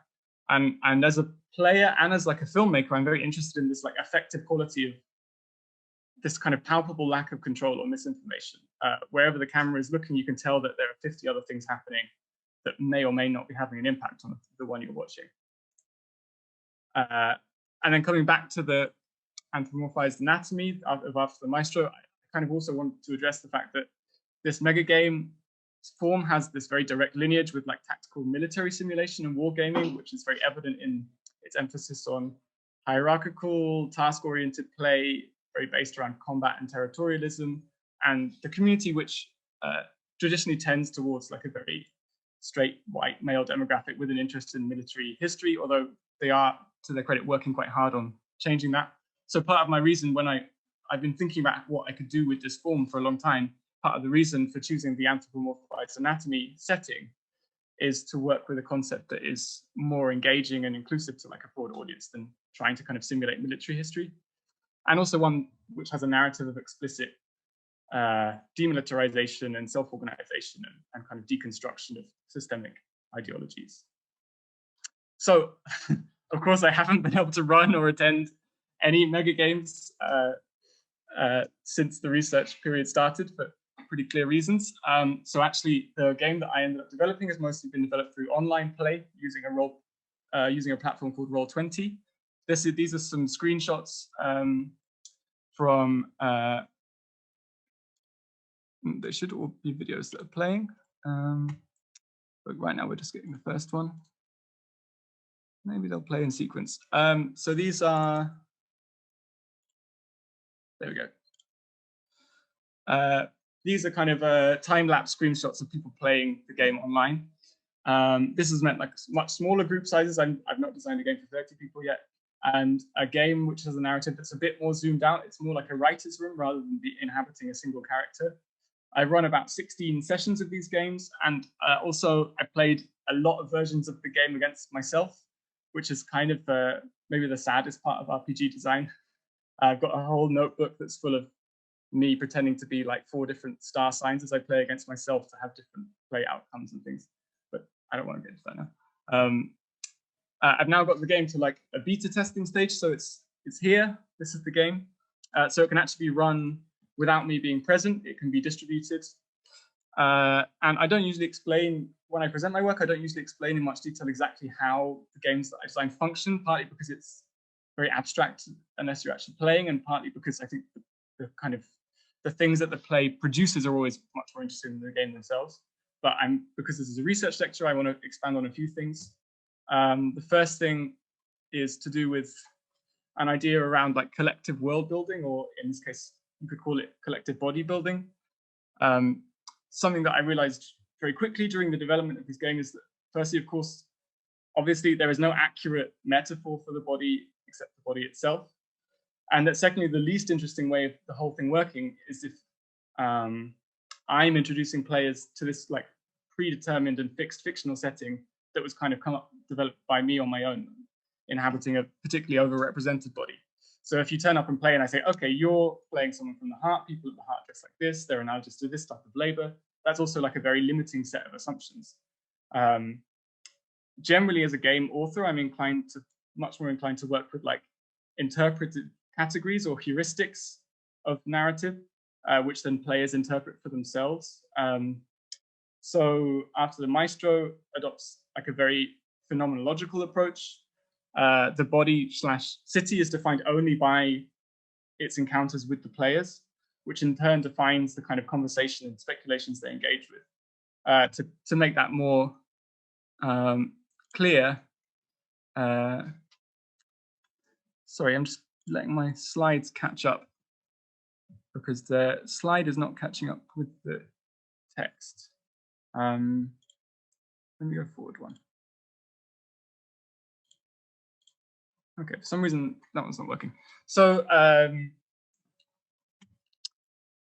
to give an example of this, all of the players in the game take on roles of different anatomical systems, i.e. the heart, the central nervous system, the tongue, the gut microbiome perhaps, but I don't predetermine exactly how these systems are anthropomorphized, what their concerns are, what they look like. Instead, I work with categories and leading questions which allow the player to interpret their own vision and in turn collectively define the body or the city that we occupy. And I think a lot about language here. I kind of try to choose categories that are broad enough for interpretation, but evocative enough to give this like seed for the player to work with. So this is I'm showing you now like a character sheet. So this is like what you would fill in at the beginning of the game. And this is for one type of district in the city you could play as, which is sentinels, which are broadly speaking the immune system, which can be interpreted as like the police or the military or kind of state intelligence. And so if you were to pick to play as this, you both define exactly what that analogy is, what part of the body that would be, and also it kind of indicates that the conversation we're going to have, the narrative we're going to tell, might include discussions around defunding the police or demilitarization, or even notions of like openness or the closing of borders. Another example quickly is the relay, which would be like the central nervous system or the kind of information networks of the body. And there may be analogous to a messaging service or a communications network or a broadcasting service. And so that would start kind of input into the narrative a conversation around, maybe it's actually some of the conversations we were having earlier with Varia about like open source communication, but also things to do with like media literacy or the impartiality of broadcasting. I'll kind of unpack that a bit more in a bit. So a lot of RPGs, when they're published, come with like a reading list, and I just wanted to quickly show a part of mine. So writing an RPG for me is like a lot about developing these seeds for the players to pick up on.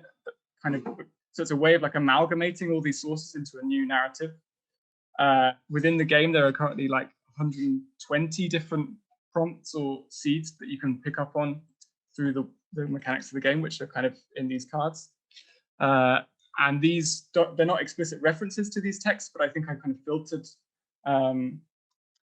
a lot of these texts through the game design. So things from kind of weird fiction to Italian neo-realist cinema to kind of working class history, and kind of thinking about how those things could be kind of translated to either the kind of anatomical scale, the microscopic scale, or taking things like body horror texts and thinking about how those could be translated to a societal scale, basically.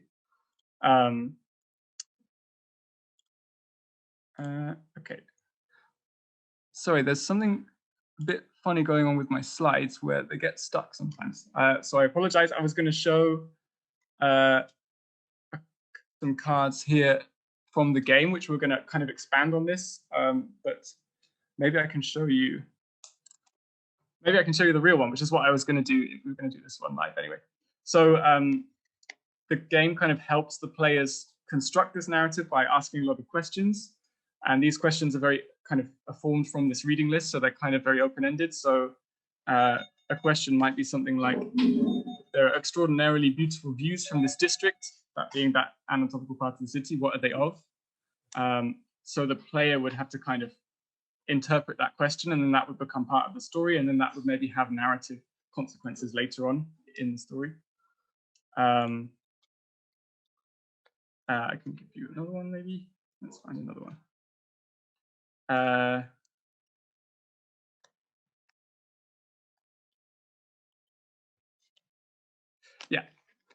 The architecture here was designed to make its inhabitants feel a certain way.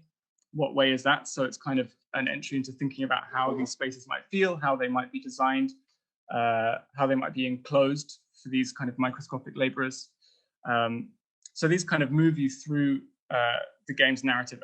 And once we've defined our city, our body, the game moves through a series of escalating challenges, from negotiating demands with other systems to formalizing government policy or deciding not to formalize government policy, and eventually facing some kind of existential level crisis, either resisting external cures or fixes for the current state, for the emancipation, or simply interacting with another body or city without revealing that some kind of revolution has taken place inside.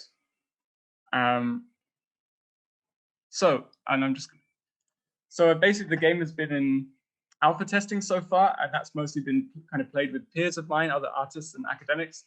And the game outcome always tends to look a little something like this. So which is an animation I've made, a little render. So there's a lot of decentralization, of skinlessness, of the opening of borders, of symbiotic relationships with bacteria, a commoning of the nervous system. The tongue seems to be the most popular district for people to play as. No one has ever wanted to play with or interact with the eyeballs, which is kind of interesting. And now that the game functions reliably and it can even be run without my presence, to develop it, next year I'm working with a number of institutions to run games with like different groups of stakeholders, and the occupiers are different types of bodies, because obviously you can imagine that the kind of outcome, this sort of organism will be very different depending on who's playing. And actually I should say there's a bunch of mechanics in the game to deal with the sensitivities of that if they are to come up. So that might be, so next year that includes a group of kind of civil infrastructure engineers in Vilnius, a community group of older people in Derby, which is a post-industrial town in the UK, and also in theory, like a group of animators in Sichuan province in China. So that's going to kind of bring the whole thing back to this kind of animation starting point. And then the other aim is to create a kind of publishable version of the game, so it can be distributed independently from me. So yeah, I should say that this is not the kind of final graphic design. This is my prototype version. But that's the next thing that I'm going to be working on. And then that will kind of be published eventually along with the reading list and everything. And I'm going to stop sharing the screen now. If I can.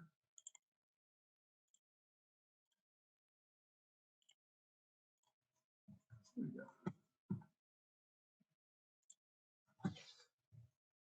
Hey, so I'm back, and perhaps with some of you. So because I'll be kind of continuing to run online versions of the game from now from now until the kind of beginning of next year, which is then when I'll be starting to play it with specific groups. So yeah, that's the overview of the project. Thanks for listening. Thank you, Tom. I think it's really intriguing what you've presented, and also something in particular that I think it might be interesting to hear a little bit more from you about is at one point you talked about going to the mega games and saying that there was no one had an overview, and that trying to set up meetings was kind of futile. And I see in the structure of what you've created here something that encourages, of course, a lot of talk, dialogue. Perhaps no one really has the overview, and you're intended to discuss and share, and then get into these discussions that are actually quite wide-ranging, far from the body and into things like defund the police, for example. Do you want to talk a little bit more about how this cooperation model, how you came to settle upon it as like a kind of ideal, or do you consider it a kind of ideal? I think this game specifically incentivizes this kind of collaboration in the mechanics of how the game functions, because that felt to me like it was truer to the kind of narrative that I wanted the game to generate, but also that I spend a lot of time consuming the product of RPGs. There's a whole phenomenon of people that like record their RPG sessions and release them as like audio dramas. So you can listen to these like 90-hour long, like amazing space operas and things.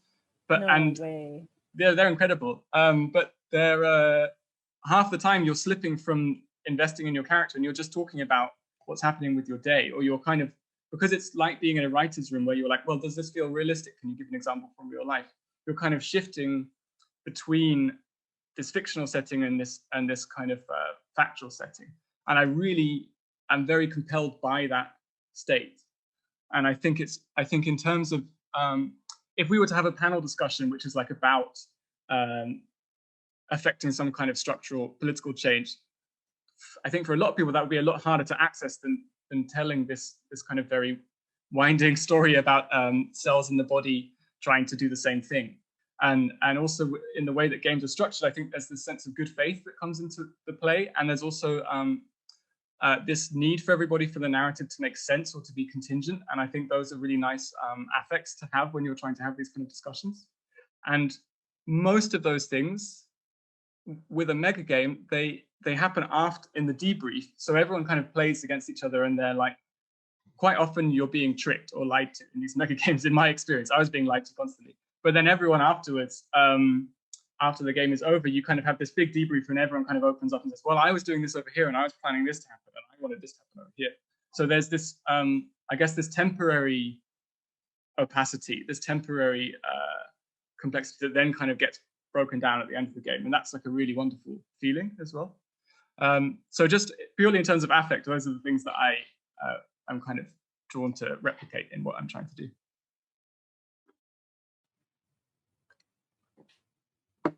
I'm also curious in terms of what you think of in terms of long and short engagements. I mean, I wasn't kidding when I said no way about the 90-hour radio drama. It's not 90 hours in one go. It's like okay. Thank goodness. That could be considered a form of torture. Otherwise, I think, for example, there's been a lot made. I'm thinking now just purely of gaming models, of casual gaming and these other kinds of things that are very pick-upable, for lack of a proper word in English. versus these much more immersive, intensive experiences that require quite a lot of participants. Is there a way to dip into your experience, or does this require us to jump in with both feet? So my online version of the game it's a tight 3.5 hours, which is about as quick as I can get it. Doable. Yeah. Yeah, which is doable. It's like 2 good movies. And I think that this is kind of something I struggle with a lot. I think you can get much smaller games, but especially if you're with a group of people, and if you want people to kind of settle into this state of play, then I mean, even that takes an hour. So like, you just have to get people into a certain mood. And I think the mega game, just for example, they usually take about, I think, 6 to 7 hours. It's still one day. But then of course there's a whole other thing, which is like, you do a game campaign. So you meet the same people every week for as long as you want, and you play for like an hour. And this is like a cumulative thing. And that's where like, that's another genre unto itself almost. And I tend to design games that I can play in an afternoon, just because those are the most easily situated in like a pedagogical or a workshop or an institutional context. Yeah. Yeah, I just think that's very interesting, because of course also it's nice that you mentioned as well, there's people that they meet on an ongoing basis. So it becomes a kind of continuing story. So maybe it's like 3-hour sessions every week, or whatever can fit into your schedule as it stands. But then it becomes a kind of a layered thing where you kind of can crack a joke about what happened, last month or whatnot. Well, so that's kind of nice. Yeah, there's something really exciting about that part, which is that you could crack a joke, right? And then the game will, of it in its own way, will take that joke, and then a month later, that joke will come back as a new element or a new character. And in terms of this idea of taking people's knowledges and bringing them into this system that then comes up with alternatives, that's a really nice part of it. Is that it doesn't always have to be the thing that they've been kind of conditioned to speak about. It might be something else that's kind of oblique to their area of knowledge that then comes back around into the subject. Where can we find your game online now if we want to try it out? Right now, I'm just working on a version that I can, with the rules that can be completely given away. I would still think, if anyone wants to play right now, just message me and I'll run a session. That's like, it would be great. Way. Yeah, but I'm hoping to get like a completely free sort of, it won't be designed yet, but just as like a text file and everything, I'll have that together in the next month or so. But I think we all want to play. Yeah, well, I mean, for instance, yeah, unfortunately the slide didn't work, but different types of body systems, kind of, which might be analogous to different types of labor, can invite different kind of participants who have an experience of those areas. So like, I feel like we could run a really good session with everyone here. Yeah, you definitely got an interesting expert group here. Yeah. Yeah, definitely. Great. Are there any other questions from anyone in the Zoom or online? Yanis? Yeah, no, of course. I just wanted to say that, of course, all the time the games are always great, and I have never actually participated, so I would really love to. But one question, since I know Tom so long, is actually what is the political initiative behind this type of discussion that you're bringing, and actually knowing you, if you can more or less develop that for us? Yeah, I think there's so I think that something that the games do, because they're a combination of mechanics, and by that I mean like a set of mathematics and inter-affecting calculations or dice rolls or whatever, and then a story that's meant to be felt or meant to have an affect, is that they kind of, I hope, maybe combine, as I think I said, this almost like a form of like materialism in a socialist or Marxist sense, and like and something that's almost paradoxically the opposite, which is something that's maybe phenomenological or emotionally felt.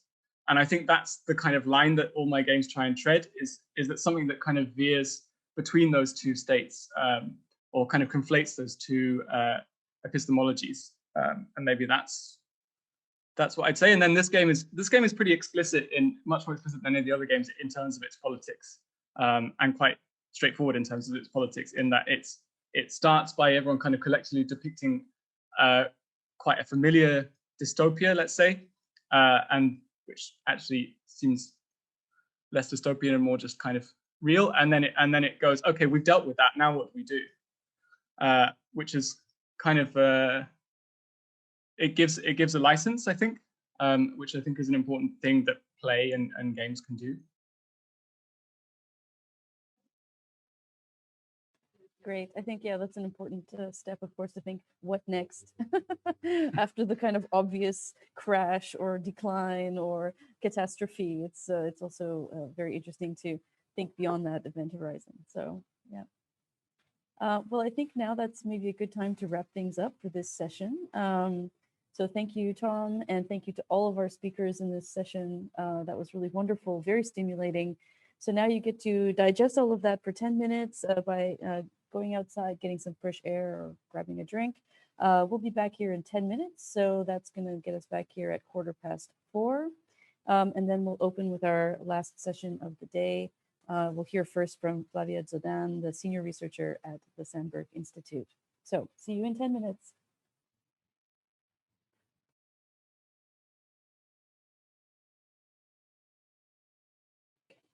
Okay, everybody, welcome back.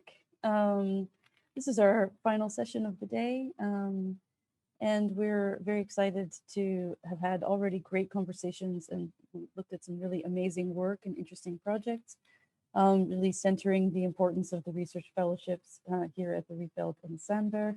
And now we're excited to kick off our final session. We'll be hearing from Flavia Dzodan, a senior researcher at the Sandberg Institute, telling us about the topic of artificial intelligence. She'll share her views on this subject and the direction that the research might take under her guidance. So welcome, Flavia.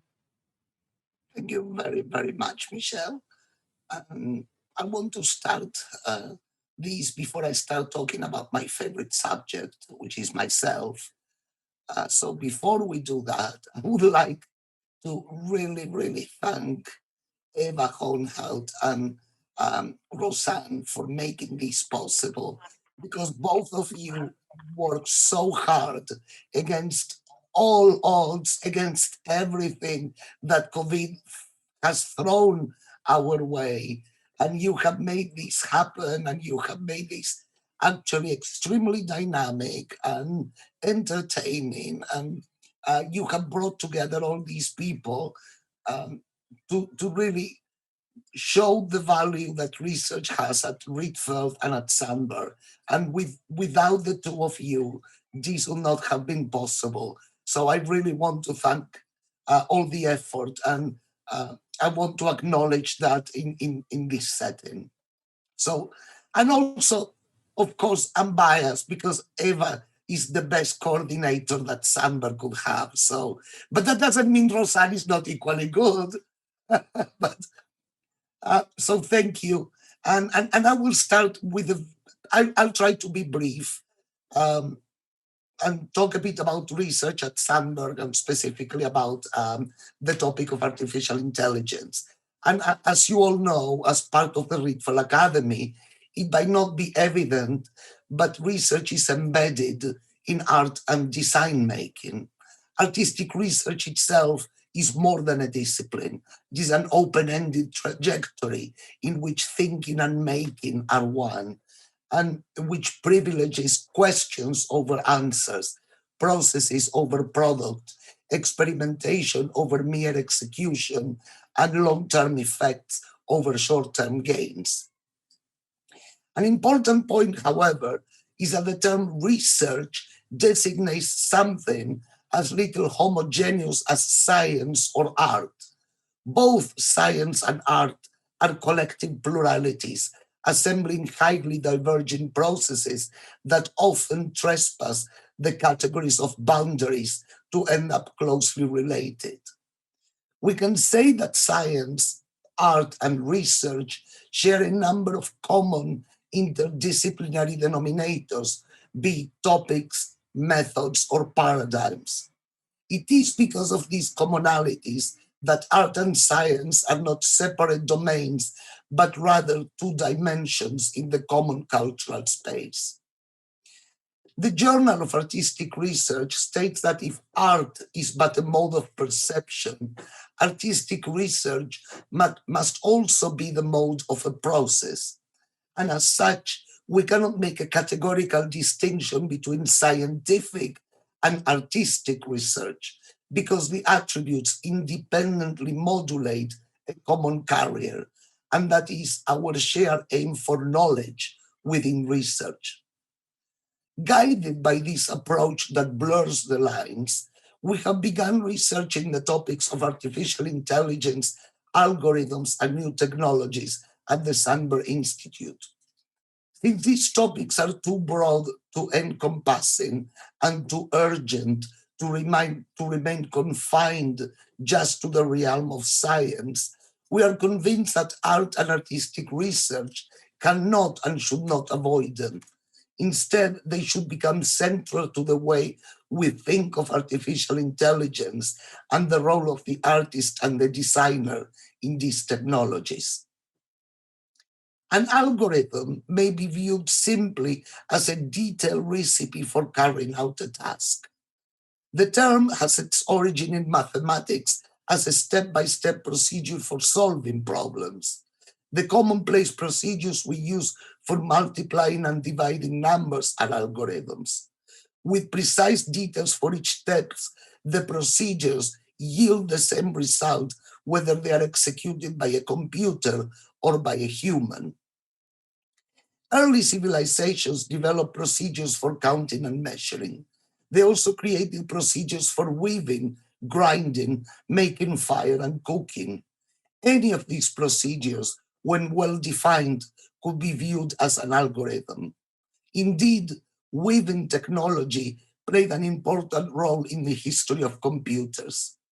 If we can spell a procedure for any given task, then, given all the necessary materials and skills, we should be able to carry out this task. But before computers even existed as a fantasy, people programmed looms. Before IBM, before punch card computers, before the analytical engine, one of the very first machines that could run something like what we now call a program or an algorithm was used to make fabric. This machine, a loom, could process so much information that the fabric it produced could display pictures detailed enough that they were mistaken for engravings. In this artistic evolution from looms to produce fabrics with program patterns to fractal art created through complex mathematical operations, artificial intelligence is a logical addition to the research capabilities of an institute such as Sandberg. I have worked in the past year with some of you, so I will not be unnecessarily expanding on my own research, but suffice to say, I am focused on the historical role of these technologies in supporting existing structures of power. As part of this research, I host a research cafe that, unfortunately, held the first series during the lockdown, so it was not during the best conditions. So you know about these fellowships, which are at the center of today's event, but this is not the only research we have at Sandberg. We also host Schemas of Uncertainty, a reading and research group which is on its third edition, and it seeks to expand discussions around technologies of prediction. This group is an initiative of Danae Ayo and Callum Copley, who are alumni of Sandberg and who have remained close to the school through different research projects. Schemas of Uncertainty has become a very successful research space, open not just to students of Sandberg and Rietveld, but also to other art schools and universities. It has resulted already in an anthology publication book and in several spin-off events outside Sandberg.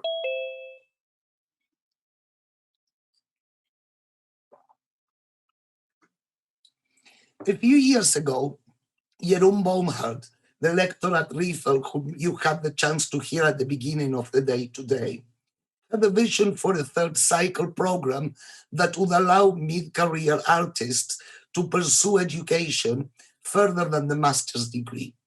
As part of this vision, Rietveld and Sandberg pursued, under Jeroen's lead, the creation of the Creator Doctus. The first cycle of Creator Doctus, Jan Davies, just graduated this past week, and Sandberg is currently hosting a second candidate, with which this second candidate I am personally involved, whose research project is focused on artificial intelligence. This candidate is Femke Kherbek. You heard Paula speak about this project a couple of hours ago. The ambition of the Creator Doctors program, which is being piloted in several institutions in Europe, is to enable all higher arts education institutions to be able to independently enter into the third cycle level with an award recognized as equivalent or similar to a PhD. The trajectory of Femke Kherbek will result in a series of works rather than a written dissertation. The goal of those works is to answer research questions formulated together by the supervisor at Sandberg, that's me, and the artist. In this, we help to promote the degree of profession and skill of the artist. And we are doing this in association as a partnership with the Bach Society. We have partnered with Bach because it is understood by society as a whole that the Bach is part of not just civil society, but also they have a stake in higher education in the world at large. And special emphasis is being laid on the notion of becoming and being part of not only the arts and culture world, but society as a whole. We hope that in this second pilot, Femke will be able to not only further her professional scope, but also further the research scope of Sandberg and the Bach through her interventions. In turn, it is our ambition that this will translate in a wider social contribution to the fields of artificial intelligence and our understanding of technologies such as algorithms. This process, which we started a year ago, was triggered by the set of questions that we developed, and they seek to involve the topic of artificial intelligence from an artistic perspective. How can the entanglement of languages, codes, materials, sounds, and predictive structures become a new protocol for image or art making? To close this very brief introduction, this research path that we have taken is not isolated from all the other topics of research at Sandberg. Each department is also actively involved through these research fellowships that we are sharing together today. And each research fellowship is executed by individuals or teams appointed by each department. And in turn, the results are presented to the wider community of Sandberg, Rietveld, and the public at large. The idea with these fellowships is not only to have research expanded, but to have it integrated as part of the educational offers and the educational programs that Sandberg has to offer to our students. I joined Sandberg's research initiative a year ago because I believe in research that is open, accessible, and inclusive.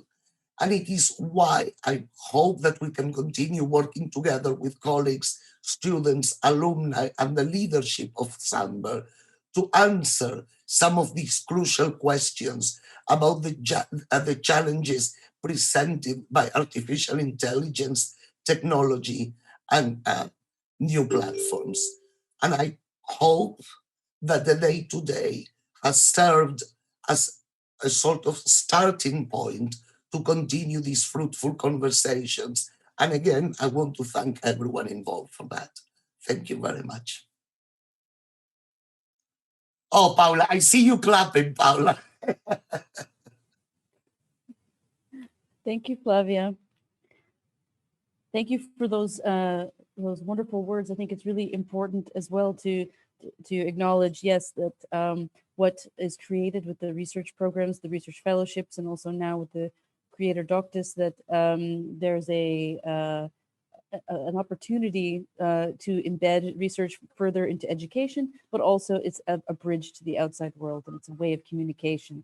So that's a really wonderful way to kick off our session. Thank you very much, Flavia. Appreciate that. We're now going to present our first fellow who's presenting in this session. We're now going to hear from Hannes Grassegger, a fellow who's been invited by the Studio for Immediate Spaces at the Sandberg. Hannes will discuss his research project Infosphere, and we'll also be bringing in a special guest, Ethan Zuckerman, at some point. So Hannes, the floor is yours. Please tell us more about Infosphere. So hello everyone, and thank you for being here. It's a great honor and pleasure. I'm live from Venice, from a trip that should have ended some time earlier, but will speak about my project Infosphere, which is about building an information space, and it's an ongoing research, and I think it will take some more years probably to come to the point that I'm heading for. But here we go. So the general backdrop to it is, the more our social world becomes digital, the more we become beings of bits and atoms, the more we depend on who controls the digital world. So is it us or is it somebody somewhere? So think of the information you get and send from your friends, families, colleagues, work, governments, the world around you.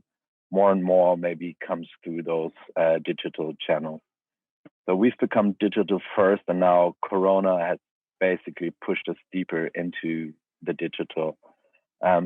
We also depend on the digital world for many more reasons now. We have no offices, but we have Zoom and Slack and Hangouts, and this raises the question of autonomy again, and it becomes more relevant. So whilst we could control whom we meet in our office spaces, recently Zoom, the very space we're using right now, canceled certain pro-democracy activists from Hong Kong using it on behalf of pressure from China. So when it comes to news, the field that I work in as a reporter, what's going on about the world, the situation has become, it's actually much worse than in most other fields. So news organizations breaking down and having cuts and becoming incredibly weak organizations, and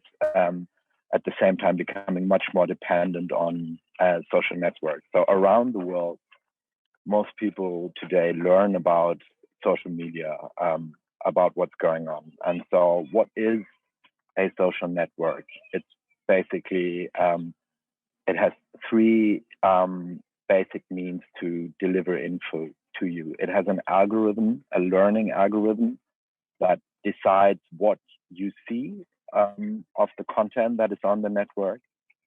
Secondly, there's content moderation, which is basically a mechanism to decide what we or what you don't see because of certain reasons. And then thirdly, there's paid information pushes, ads. And so these entities are global, more centralized than any other information mechanism before. And this makes the information they deliver and the information space they offer to you much more vulnerable to exploits and pressure. And at the same time, democracy depends on an informed public. So for years now, at least since Donald Trump's election, media and researchers activists and governments and politicians have tried to sort of like influence the social media companies to behave differently for many different and many opposing reasons. And we've seen, especially as journalists and activists in the media space, we've seen many of those efforts fail, and we've experienced the incredible power of those social media companies in the information space when we talk about news and reporting. So my project is about a potential solution to build an alternative information space in Switzerland based on our national public broadcaster. And I will speak about this a bit more later, but first of all, I want to let Ethan Zuckerman speak about it. Professor Ethan Zuckerman is one of the leading global thinkers when it comes to the public and the digital. And he's an American scholar, blogger, activist, and he's currently, he's newly an associate professor at the University of Massachusetts for public policy, communication, and information. He left the MIT Center for Civic Media when the Media Lab's involvement with Epstein became apparent, and he's the author of a very well-known book, Rewire, Digital Cosmopolitans in the Age of Connection. And he is about to publish another book called Mistrust. And the book is again about solutions, because Evan's interest most recently seems to have been focusing on building an alternative to the existing information sphere and the information sphere that has been created by the social media companies. And there's a couple of essays he published, The Case for Digital Public Infrastructure, and another one called Building a More Honest Internet, subtitled, What Would Social Media Look Like If It Served the Public Interest? And I think, Ethan, I'm honored that you joined our conversation, and the floor is yours now. Thank you for being here. Thanks so much, Hannes. And I hope that a couple of the ideas that I'm going to try to share here help frame up a broader conversation about infospheres. I think you're right on as far as this idea of needing to think more broadly about what the information spheres we're working in are. I'm never sure when I talk to audiences in different countries how analogies translate, but there's near universal agreement in the United States that this is a pretty ugly time in the world. The phrase that gets used is dumpster fire. And what is actually causing the dumpster fire is a matter of disagreement, but certainly the combination of a pandemic and rising authoritarianism and democratic deconsolidation and polarization, all of these things are coming together in a way that looks very dark and very ugly, at least in my country. And certainly there's other nations doing very poorly as well at this particular moment. For those of us who study social media, there's increasingly a sense that the internet is a big contributor to this dumpster fire, that using Facebook, Twitter, YouTube is making us angrier, it's making us more polarized, it's making us less capable of working together in a democracy. Now, I'm a scholar who works on these issues quantitatively.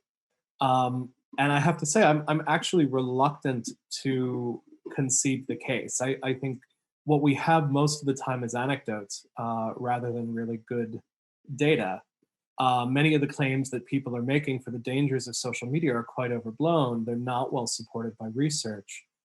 But it's perfectly reasonable to ask this question, are these systems good for us, and conclude that they're probably not very good for us.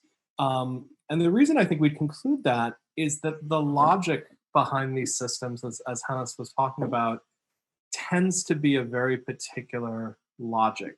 It's the logic of what Shoshana Zuboff calls surveillance capitalism. Everything is free. It's supported by ads. To make those ads work better, the systems are designed to keep us on them as long as possible.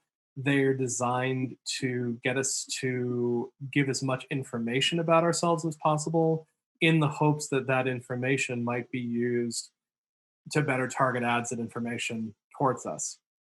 And this logic, the way this system works, and Hannes, you're absolutely right, it's the combination of algorithms and moderation and paid advertising. It's also the fact that it's centralized and run by a single country. It's the company. It's the fact that it's trying to meet the needs of 2 billion very different people rather than meeting the needs of a specific community. All of that creates a logic, this particular logic of how Facebook and Twitter work. And this logic has some unpleasant side effects. The more emotional content is, the more it's likely to get a visceral response, the more likely it is to spread, the more likely it is to get amplified.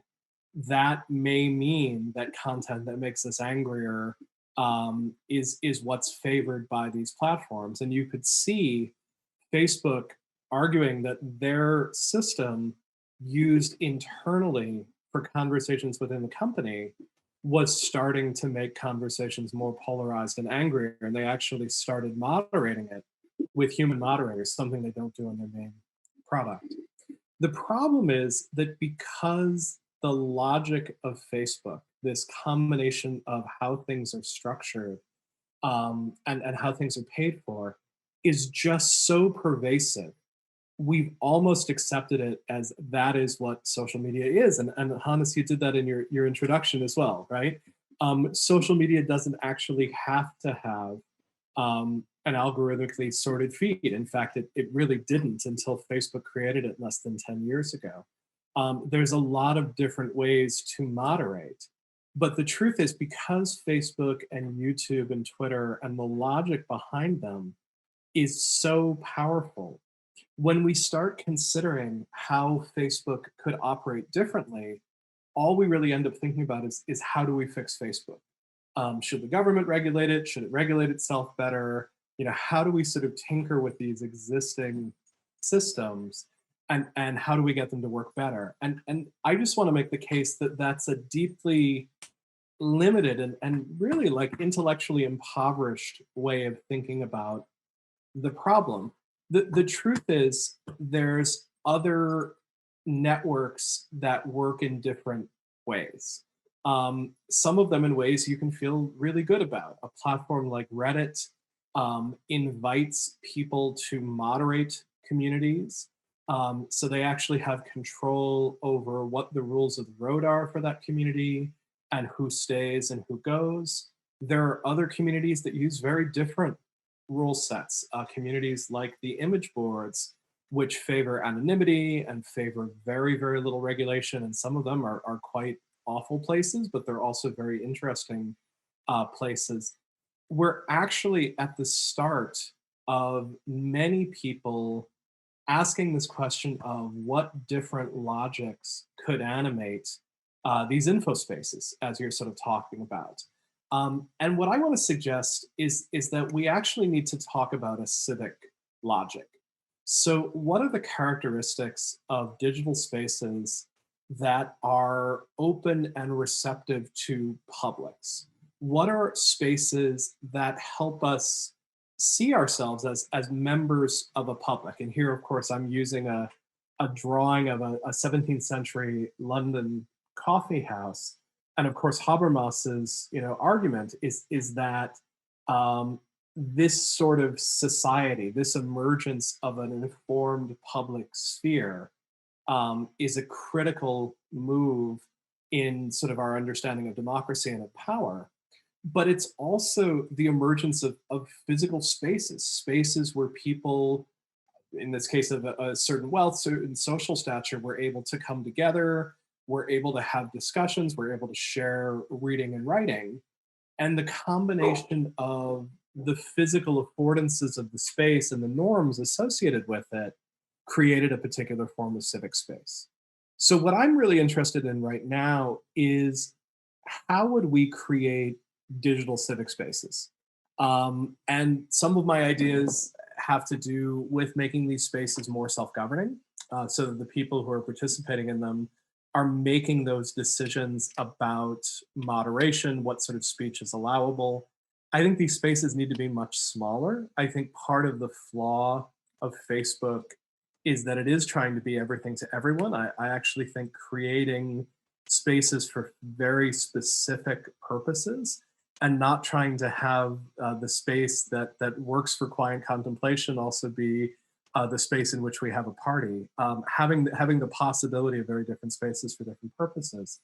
And there's a lot of we could talk about sort of how those spaces are designed, but what I really wanted to leave you with is this idea that what we're suffering from around these informational spaces is the failure of imagination. We have really, over the course of about 10 years, accepted that this particular model of surveillance capitalism is what constitutes social media. And that's just not true. Social media long precedes Facebook and Twitter. It goes back to the 1970s and the emergence of mailing lists on the early internet. And it simply doesn't have to operate with the logic that it operates with now. We can imagine better, and to take on some of the work that you want to take on, Hannes, that's exactly what we have to do. We have to imagine information spaces that work on radically different logics, and then do the hard work of actually building them. So that was just what I wanted to share, maybe to set up the conversation. Thank you, Ivan. That's great. So when we speak of an information space, I'm not even so sure whether we can apply the idea of a space, the spatial dimensions of it. What do you think in terms of your research? Do you think it's appropriate to talk of spaces in this context? Is the terminology correct? So obviously it's incomplete and imperfect, right? Digital spaces do all sorts of things that physical spaces cannot. Digital spaces are impoverished in certain dimensions. Obviously, we are having a different conversation in this particular digital space than we would have if we were co-present in a physical space. But there's two things about spaces that I actually think are very helpful in thinking about social networks. And they are norms and affordances. So what does it mean for a church to be different from a pool hall? And the answer is there's at least two things, right? A church has certain affordances. It has pews. It often has very good acoustics for singing. It has a lectern where someone stands at one end of it. It is explicitly a sanctified space. A pool hall has pool tables. It usually serves beer. It often has music playing. It's frequently dark. But then beyond that, there's also sort of norms associated with it. In most churches, you wouldn't shout. You might well shout in a pool hall. You have very different rules that you sort of use in those different spaces. At the end of the day, they're both rooms, they're both spaces, but that combination of the affordances and the norms means we handle them very differently. Part of what's wrong with Facebook is that it doesn't know if it's a pool hall or a church. All of its spaces are identical. They all blur into one. And part of the reason it's so uncomfortable and so difficult and so unpleasant is that people are using it in all these different ways, and they keep sort of bouncing into one another. And what I like about physical spaces is that they are exclusive. The church is not the pool hall. And I actually think that that would be a massive step in the right direction in trying to think through information spaces. What are they for? What are the technical affordances that help us carry those things out? And what are the norms associated with them? And they could be different for every space we're in. So we had two apart from the common flaws in algorithmic distribution of information and the strange logic of a content moderation system that tries to serve, everyone around the world, a very, diverse community of, in the case of Facebook, 2 billion monthly users or so.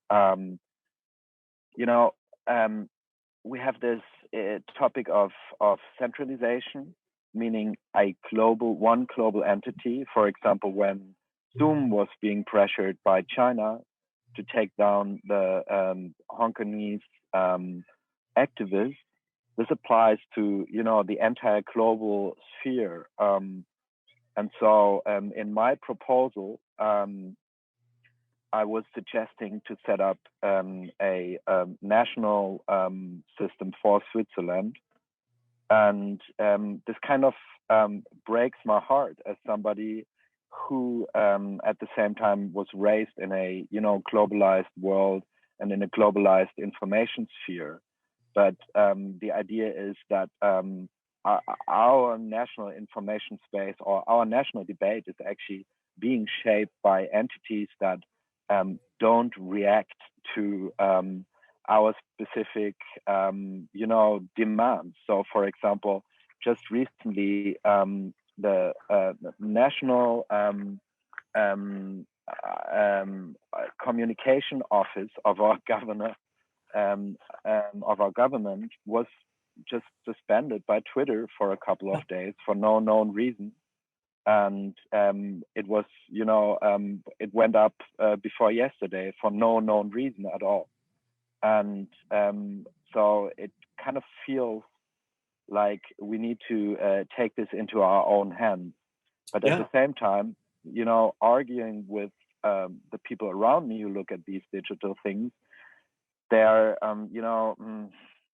they're opposed to something that sounds like a national particular solution. And how do you feel about this? Yeah.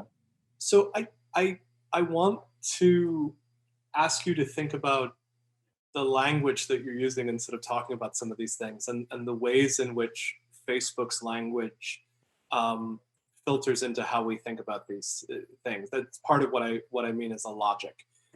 So you referred to Facebook's community of 2 billion monthly users. There is no such thing as a community of 2 billion people.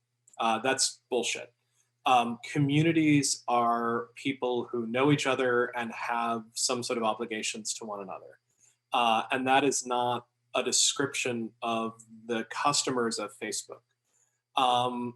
Communities are probably, more between 20 and 20,000 people.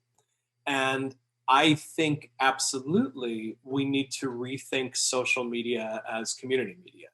I think communities should be choosing designs for social media that meets the needs of their community. I think it should be governed by the members of that community along the line of that community's principles and norms. I think that community should have a governance system where in joining that community, part of what you're doing is agreeing to be involved with that conversation about what is allowable behavior and how do you deal with behavior that is sort of outside of it. So I think you're moving in the right direction when you're thinking about Swiss national infrastructure, and you're absolutely right that having Switzerland dependent on Twitter is crazy. But I would actually say I think you need even finer levels of involvement. There should be networks that work on the level of villages as well as the ones that work on the level of cantons. There should be networks that operate at the level of a social club or a support group or things along those lines, the first thing you have to reject with the Facebook logic is the idea that you belong to one social media network and that is all things to you at all times. What you have to do is sort of recognize that we have all sorts of different spaces. We have both the pool hall and the church, and also the shopping mall, and all of those other things as well. And we need the same things in social spaces as well. We need a plurality of them, and we need them to be self-governed to one extent or another.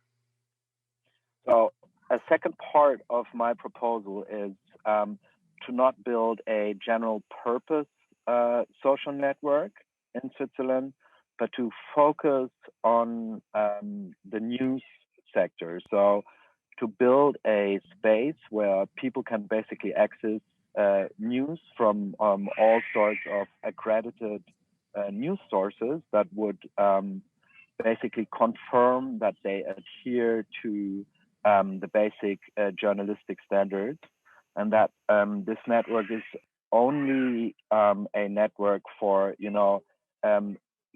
getting to see the news and to sharing those news. But I wonder whether, for example, they should be able to have debates on it, because debates would mean that we would have to set up a mechanism to moderate, political debates within Switzerland. And if you think of this system as something that is being run by the national public broadcaster, then you would imagine like a governing board that kind of defines the rules of acceptable speech, and so it becomes a dangerous field for a semi-government, sort of like independently run and public and transparent mechanism, but still like a national public broadcaster to govern speech in a way. How do you feel about this issue? Sure. So a couple of things. I'm arguing that you need multiple different networks for different purposes. You might have one space in which, to speak in that space, you have to be a journalist meeting certain criteria for factual material. And the logic of that space is that it's not a highly participatory space, it's a highly reported space. And it makes certain claims about what it is and who it's for and what it's good at. If you are doing that, you probably also need to acknowledge that there are going to be other spaces in which people debate. And then the question is, do you like those spaces? Do you want to be involved with their governance, the way that they work, so on and so forth? What I would say is having spaces where the rules are dictated by the logic of the public broadcaster, it's probably a step better than what we have with Facebook, where the rules are not apparent and they're dictated by a company in Silicon Valley. But I would argue that you could go further and say, how do you involve the community in its own governance? Robert Putnam is a thinker in the US who has made the argument that democracy has been weakened by the fact that we no longer have clubs and organizations in our communities that people participate in running. That in the 1950s and 1960s, there were all sorts of community organizations. People learned how to run meetings. They learned how to run for office. I think there's an interesting argument that maybe we should be doing that now in digital spaces. Maybe if we become participants in these digital spaces, and if we become participants in their own governance, maybe it actually starts strengthening us as members of a democracy. So I guess what I would say is absolutely, it feels like a move in the right direction. But I'm going to encourage you to be, possibly even more radical and sort of ask that question of what could that space look like if it's governed in part by the people who are using it? So you know, there's this like underlying assumption that we often say democracy depends on an informed public, and and the way information about national topics or even local politics flows currently is organized through local media and partly international media. And so is it actually true that media is that necessary for to keep democracy running? I'm seeing a dire decline in news media, and I'm trying to imagine myself how would democracy look like if we had only like small niche media remaining, and probably there's a way it could still work, but I just haven't figured it. So I'm trying to conceive an infrastructure to support the distribution and the flow of news and information. So we're on the same side on that particular question. I am the rare American whose solution to the journalism problem is stronger public broadcasting and more taxpayer funding for media, which is a unpopular view in the United States. There's still a sense in the US that public media somehow equals state media. The notion of a truly independent broadcaster is one that it's been hard for people in the States to accept.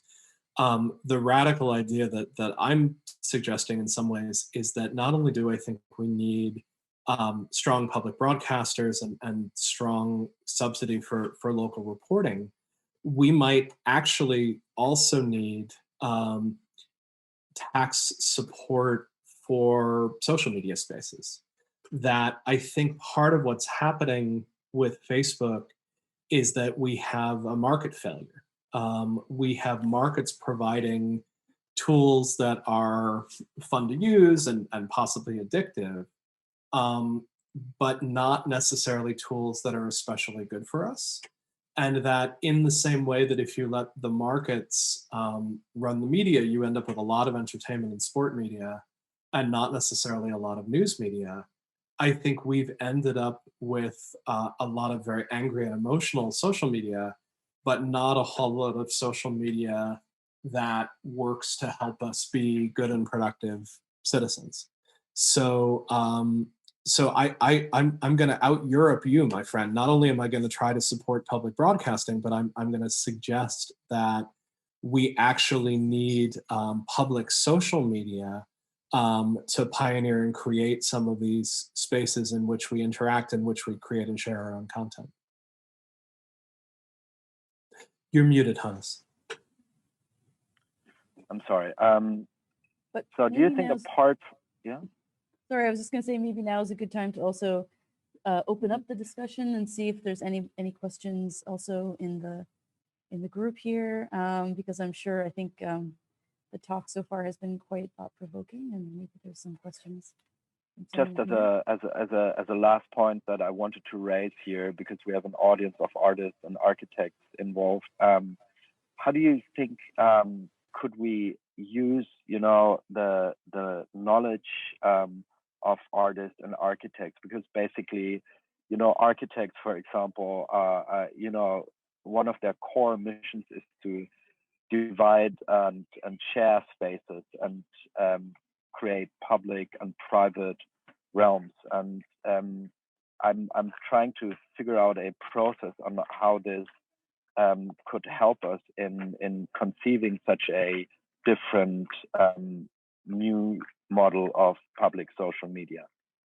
The last image I used in my slide deck was the roof of the Palau Güell in Barcelona, and the story behind it is that in designing the building, Gaudí actually did some of his most experimental and exciting work in the basement and on the roof.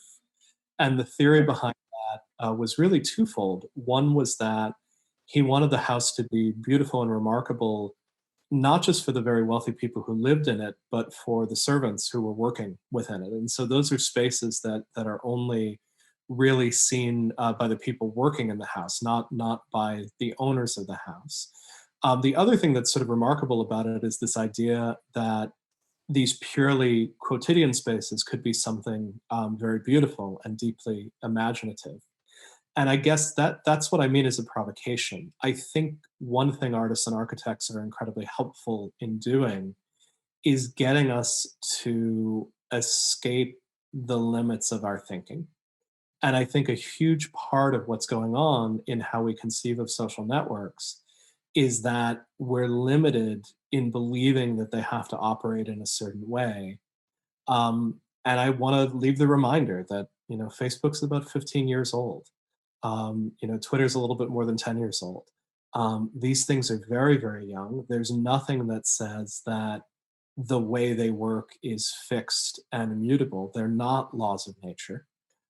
They were built by people who look like me and people that are younger than me and some of the students that have come through my lab at MIT. And they're absolutely fixable, but what we need is that provocation to believe that we can build spaces that work very differently, just like you're talking about.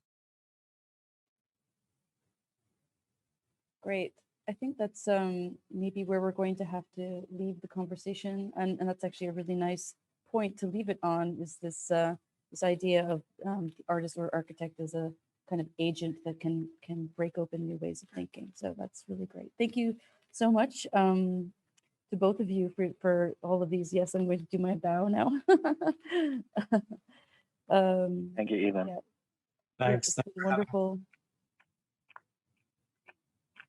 And we're going to, of course, at the end, kind of try to recap all of these points as well. So I think there's going to be, even though our brains are at this point in the day quite overflowing with thoughts, we'll try to also get back and look at some of these things again really quick. So thank you, Hannes, and thank you, Ethan, very much for those thought-provoking comments and presentation. And now we're going to hear from Angie Keefer, who's our final presentation of the day.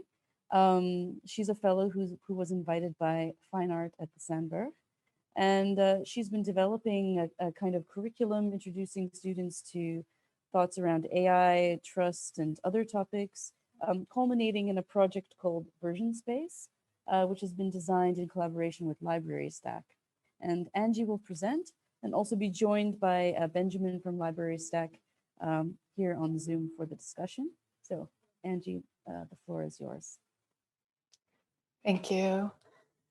And thanks to all of you. I must say this is my first real opportunity to hear in depth about any of the projects. And I was thinking that it would be difficult to sit for so many hours for long presentations, but have actually found everything really riveting and kind of snowballing into more even than the sum of parts. I created a pre-recorded video that is mostly silent and is about 10.5 minutes long, which I think Eva is going to share a link in the chat in a moment, and you can watch it on Vimeo rather than me trying to stream it with the kind of staccato internet connection. And then we could come back for a discussion joined by Benjamin Tiven, who is with Library Stack, an organization I've been collaborating with this year and last year.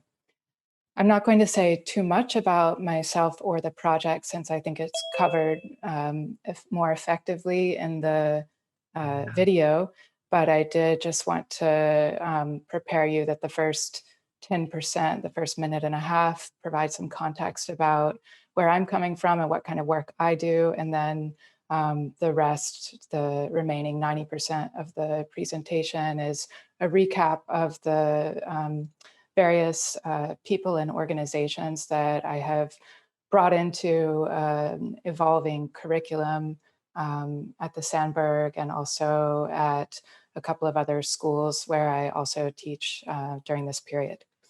I'm also happy to come at the end because I think that the work represented in the presentation actually addresses several questions raised by the last few projects, in that the organizations and individuals who are included are actively creating alternatives to the new digital status quo or the pervasive algorithmic logic that we've been discussing. So the presentation is paced, I hope, for comfortable reading, not too fast, not too slow, not too dense. And if Eva has shared the link, then you all have that. I see it's there. So I guess I will see you back here in about 10 or 11 minutes.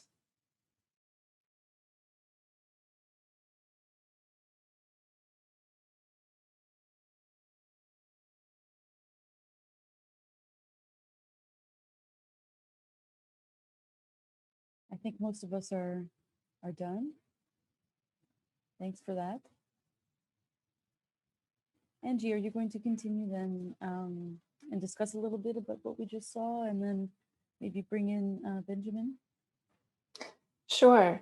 I just wanted to, again, reiterate that I think the timing of this presentation coming at the end, and especially right after Hannes and Ethan, is valuable since particularly during the first year, the alternative platforms that were presented and included in the seminar program were grounded in civic logic, to use Ethan's phrase, and observant of the virtues of the commons, which is not something that I had articulated as a category that I was seeking. My question was really what kinds of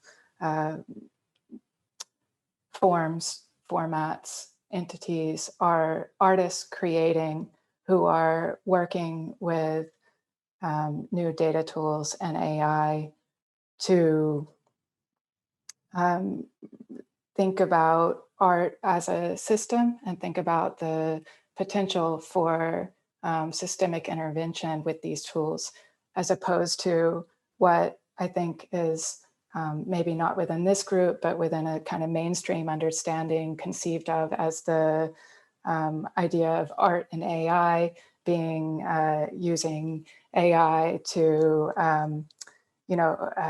well, through machine learning to train again, to take in a lot of historical stylistic information and spit out new images based on that.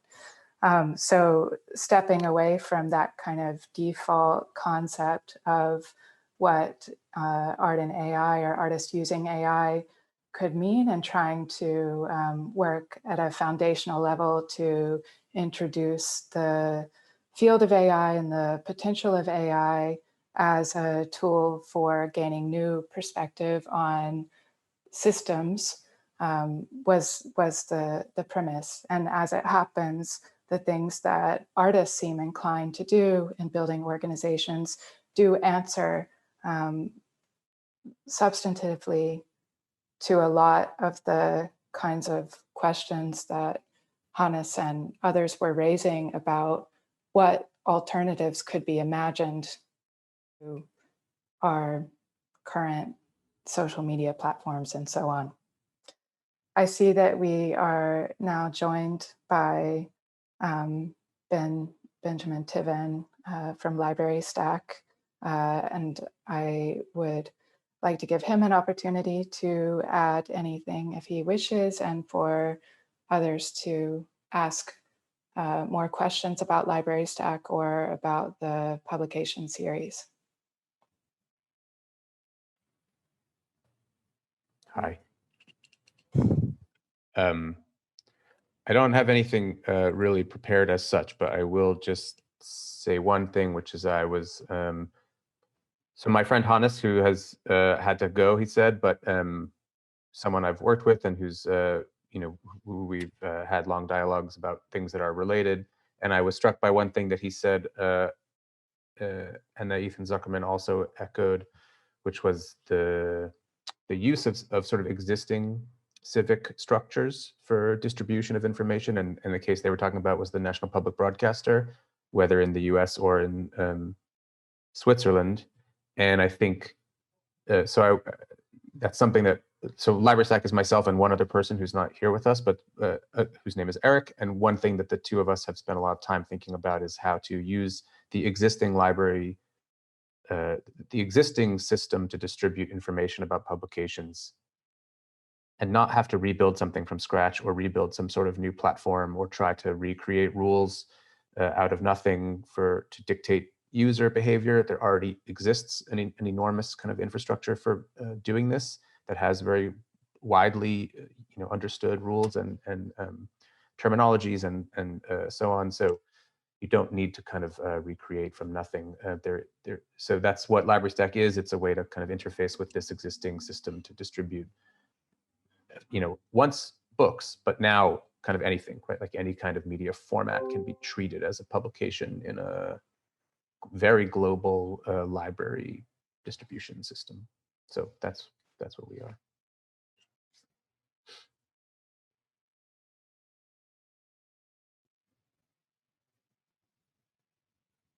Okay, great. Does anyone have any questions, immediate questions arising from this presentation? Or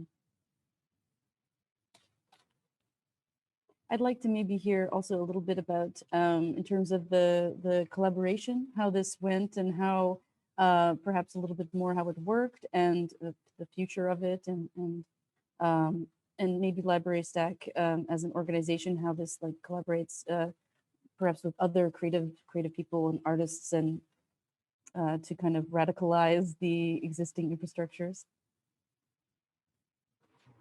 Sure. I don't know that we're radicalizing anything, but sorry, I couldn't help myself.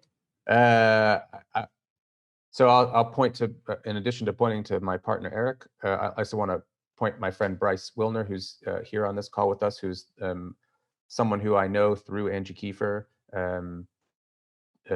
just as Holly Herndon is someone whose music I was familiar with through Hannes Grassegger. So there's a kind of a long circuit of.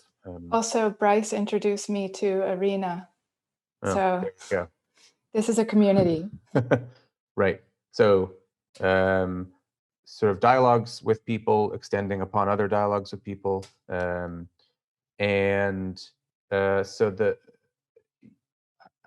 I guess one way that LibraryStack has tried to kind of use itself is that once we've developed a kind of system to put information into a cataloging structure and have things be found by anyone under a kind of uniform search structure, then you start to realize that you could make your own works and put it into the same system and have them be found, or use it as a way to publish, not just as a way to catalog things that have already been published elsewhere. And so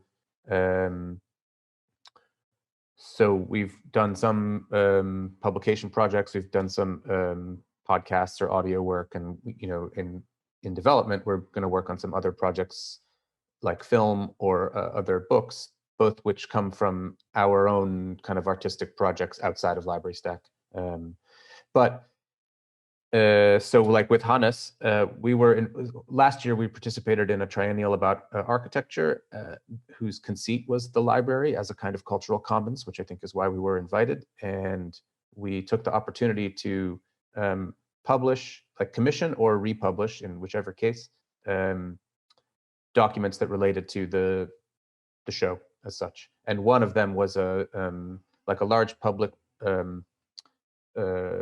theatrical presentation that Hannes organized in not Frankfurt, Hamburg, and that the sort of transcript of that became a document. Otherwise, I think you would have had to watch like 3 hours of YouTube videos to see it. But so we created like a document form of this thing, and that was one way we've tried to do this. So with Angie, as these dialogues took place, or kind of as the structure of these publications became clear that it was dialogues between artists and other designers or however other interlocutors, it kind of funneled its way into this system that we already have working, that like a house design structure that Bryce has worked on with us for the last 2 years. So there's a way to kind of put information into circulation. So that's how, I guess that's some answer. Okay, great. I was also intrigued by Arena and the work that was presented in the video about the online platform. I don't know if you would like Angie to comment any further on interaction with that platform, or perhaps we just open it up to the floor and see if there's any other comments or questions at this point. I did want to say, again, apropos of the previous conversations and discussions about size of community, that when we were joined, I guess a year and a half ago by Cab, the founder of Arena, at that time they had 66,000 users and were just launching their subscriber service, and they had 5 employees. I think that since that time, they've probably grown significantly, just based on the fact that now I run into students who are showing me Arena rather than the other way around. So anecdotally, it seems to be growing significantly. But I think that insight about the relatively small scale of it is worth considering in this context.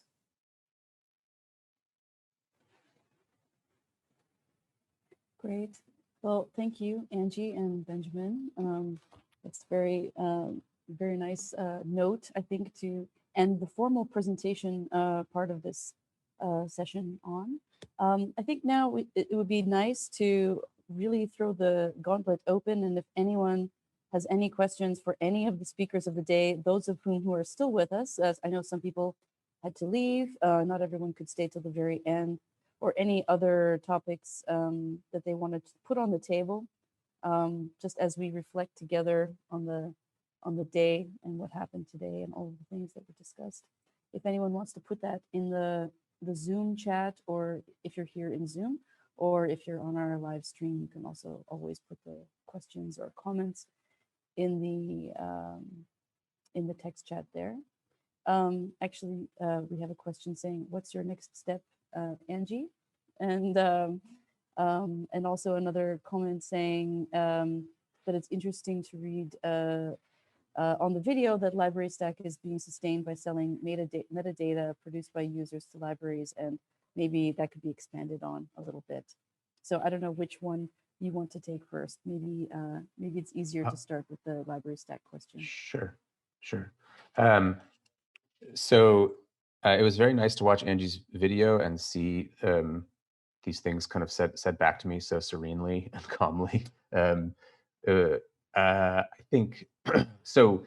We don't exactly sell metadata, but the business model is sustained, insofar as there is a business, is sustained by academic libraries who pay for services about the collection, like capacities to search it at a full text level, or capacities to do different research activities with the items.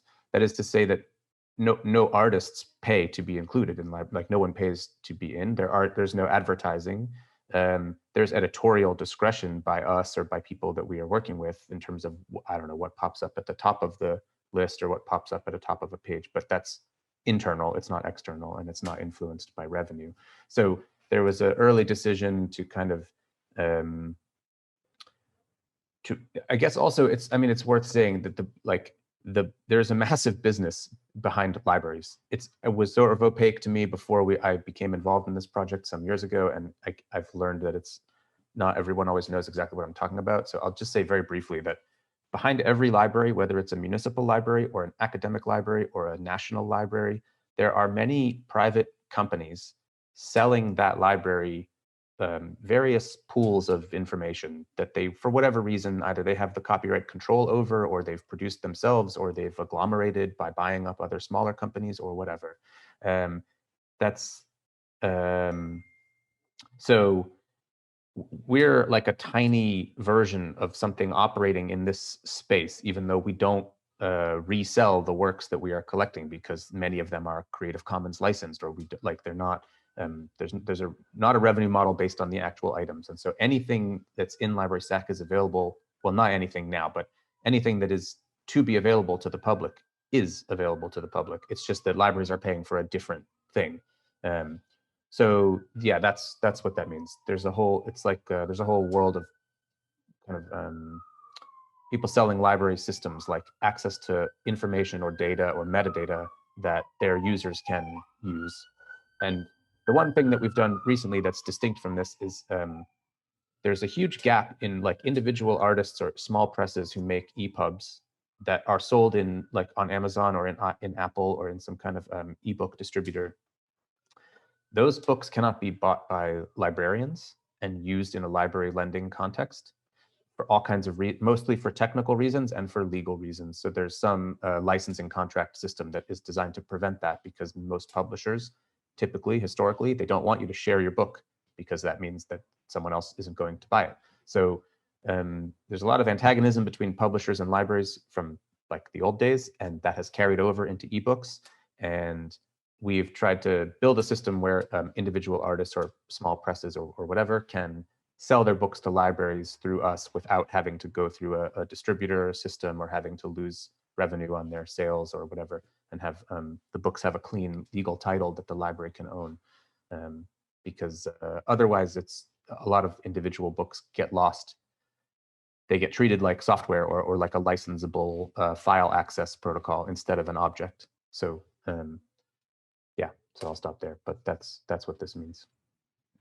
Okay, great. Thanks for the clarification. That's good. And Angie, what's next? So we're releasing the first PDF in our series next week, and then we're doing one a month thereafter. So we have the interview with Polly Herndon, between a former student of mine, Jonathan Zong, who is at MIT in the CS AI lab, and Tabea Nixdorf, who is a graduate this year from the Werkplatz and has been doing research on the history of women composers and female voices in electronic music.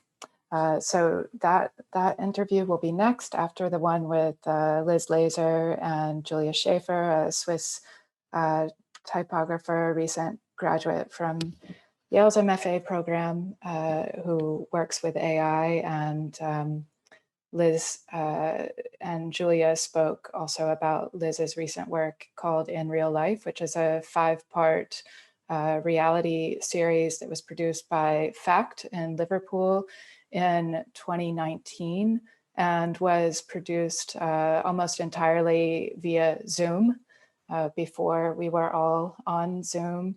It follows the lives of 5 gig workers around the world as they are presented with life hacking services and together produce the reality show in which they are also featured. And then a third one coming up in December with a designer named Bryant Wells and Finnish artist Jenna Sutela, covers the convergence of their work, also having to do with early electronic music and the future of language.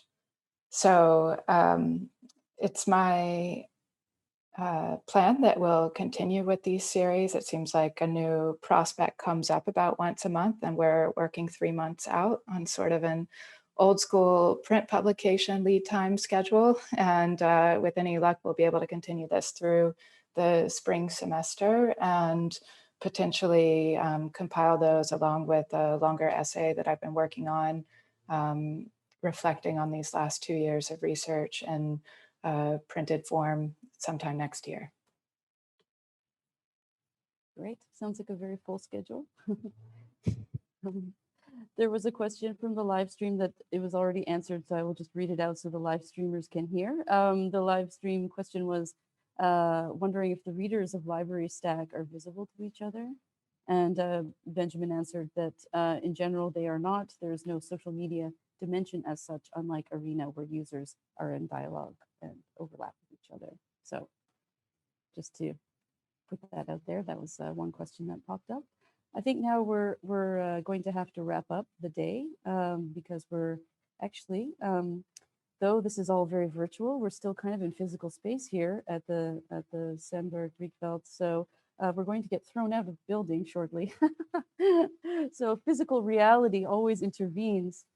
You go from the obsolete to the brand new, back to the obsolete, from physical, virtual, back to physical again and on the street, out into the night. So just to, I can't possibly summarize this entire wonderful day filled with great presentations. And I want to thank all the speakers for being so generous, sharing all of the knowledge they've been gathering, all of the processes they've been developing, and all of the works they've been creating.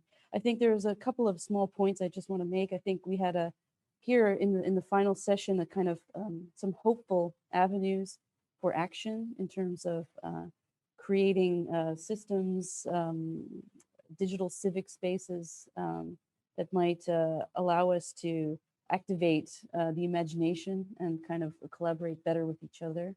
This activation of the imagination was also, I saw in something in Tom's work, where people are developing dialogues with each other and also finding new ways to interact where no one has the overview, which is also something quite beautiful.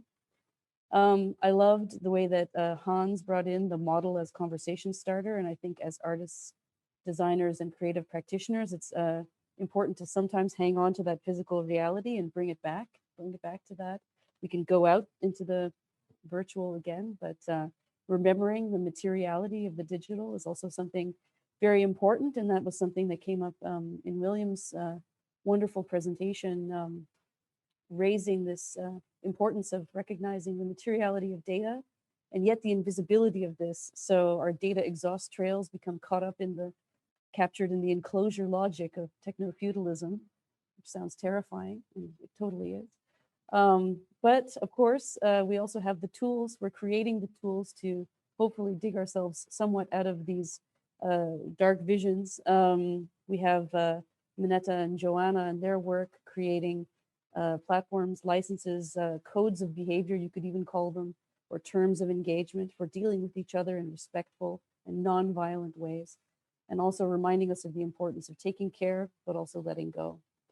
And also this logic of care and recuperation, I think, is one that's a very positive and important note perhaps to end on. We saw that in Elena's work as well, of this idea of taking care of the soil and the learning about, from being literally grounded, what this means, grounded in our physical reality. Those are just some of the thoughts that occurred to me over the course of this very full day. And I know that we're all gonna now depart from this virtual session full buzzing with all of the thoughts from all of the sessions. So digest, and let's also discuss again. We'll have to find ways in these strange anderhalf meter samenleving days, how we can kind of do this again and again. I'd like to maybe say also just to really close up, thank you once again, and thank you to the organizers, all of us here in the cockpit, everyone at Sandberg and Rietveld who made this possible.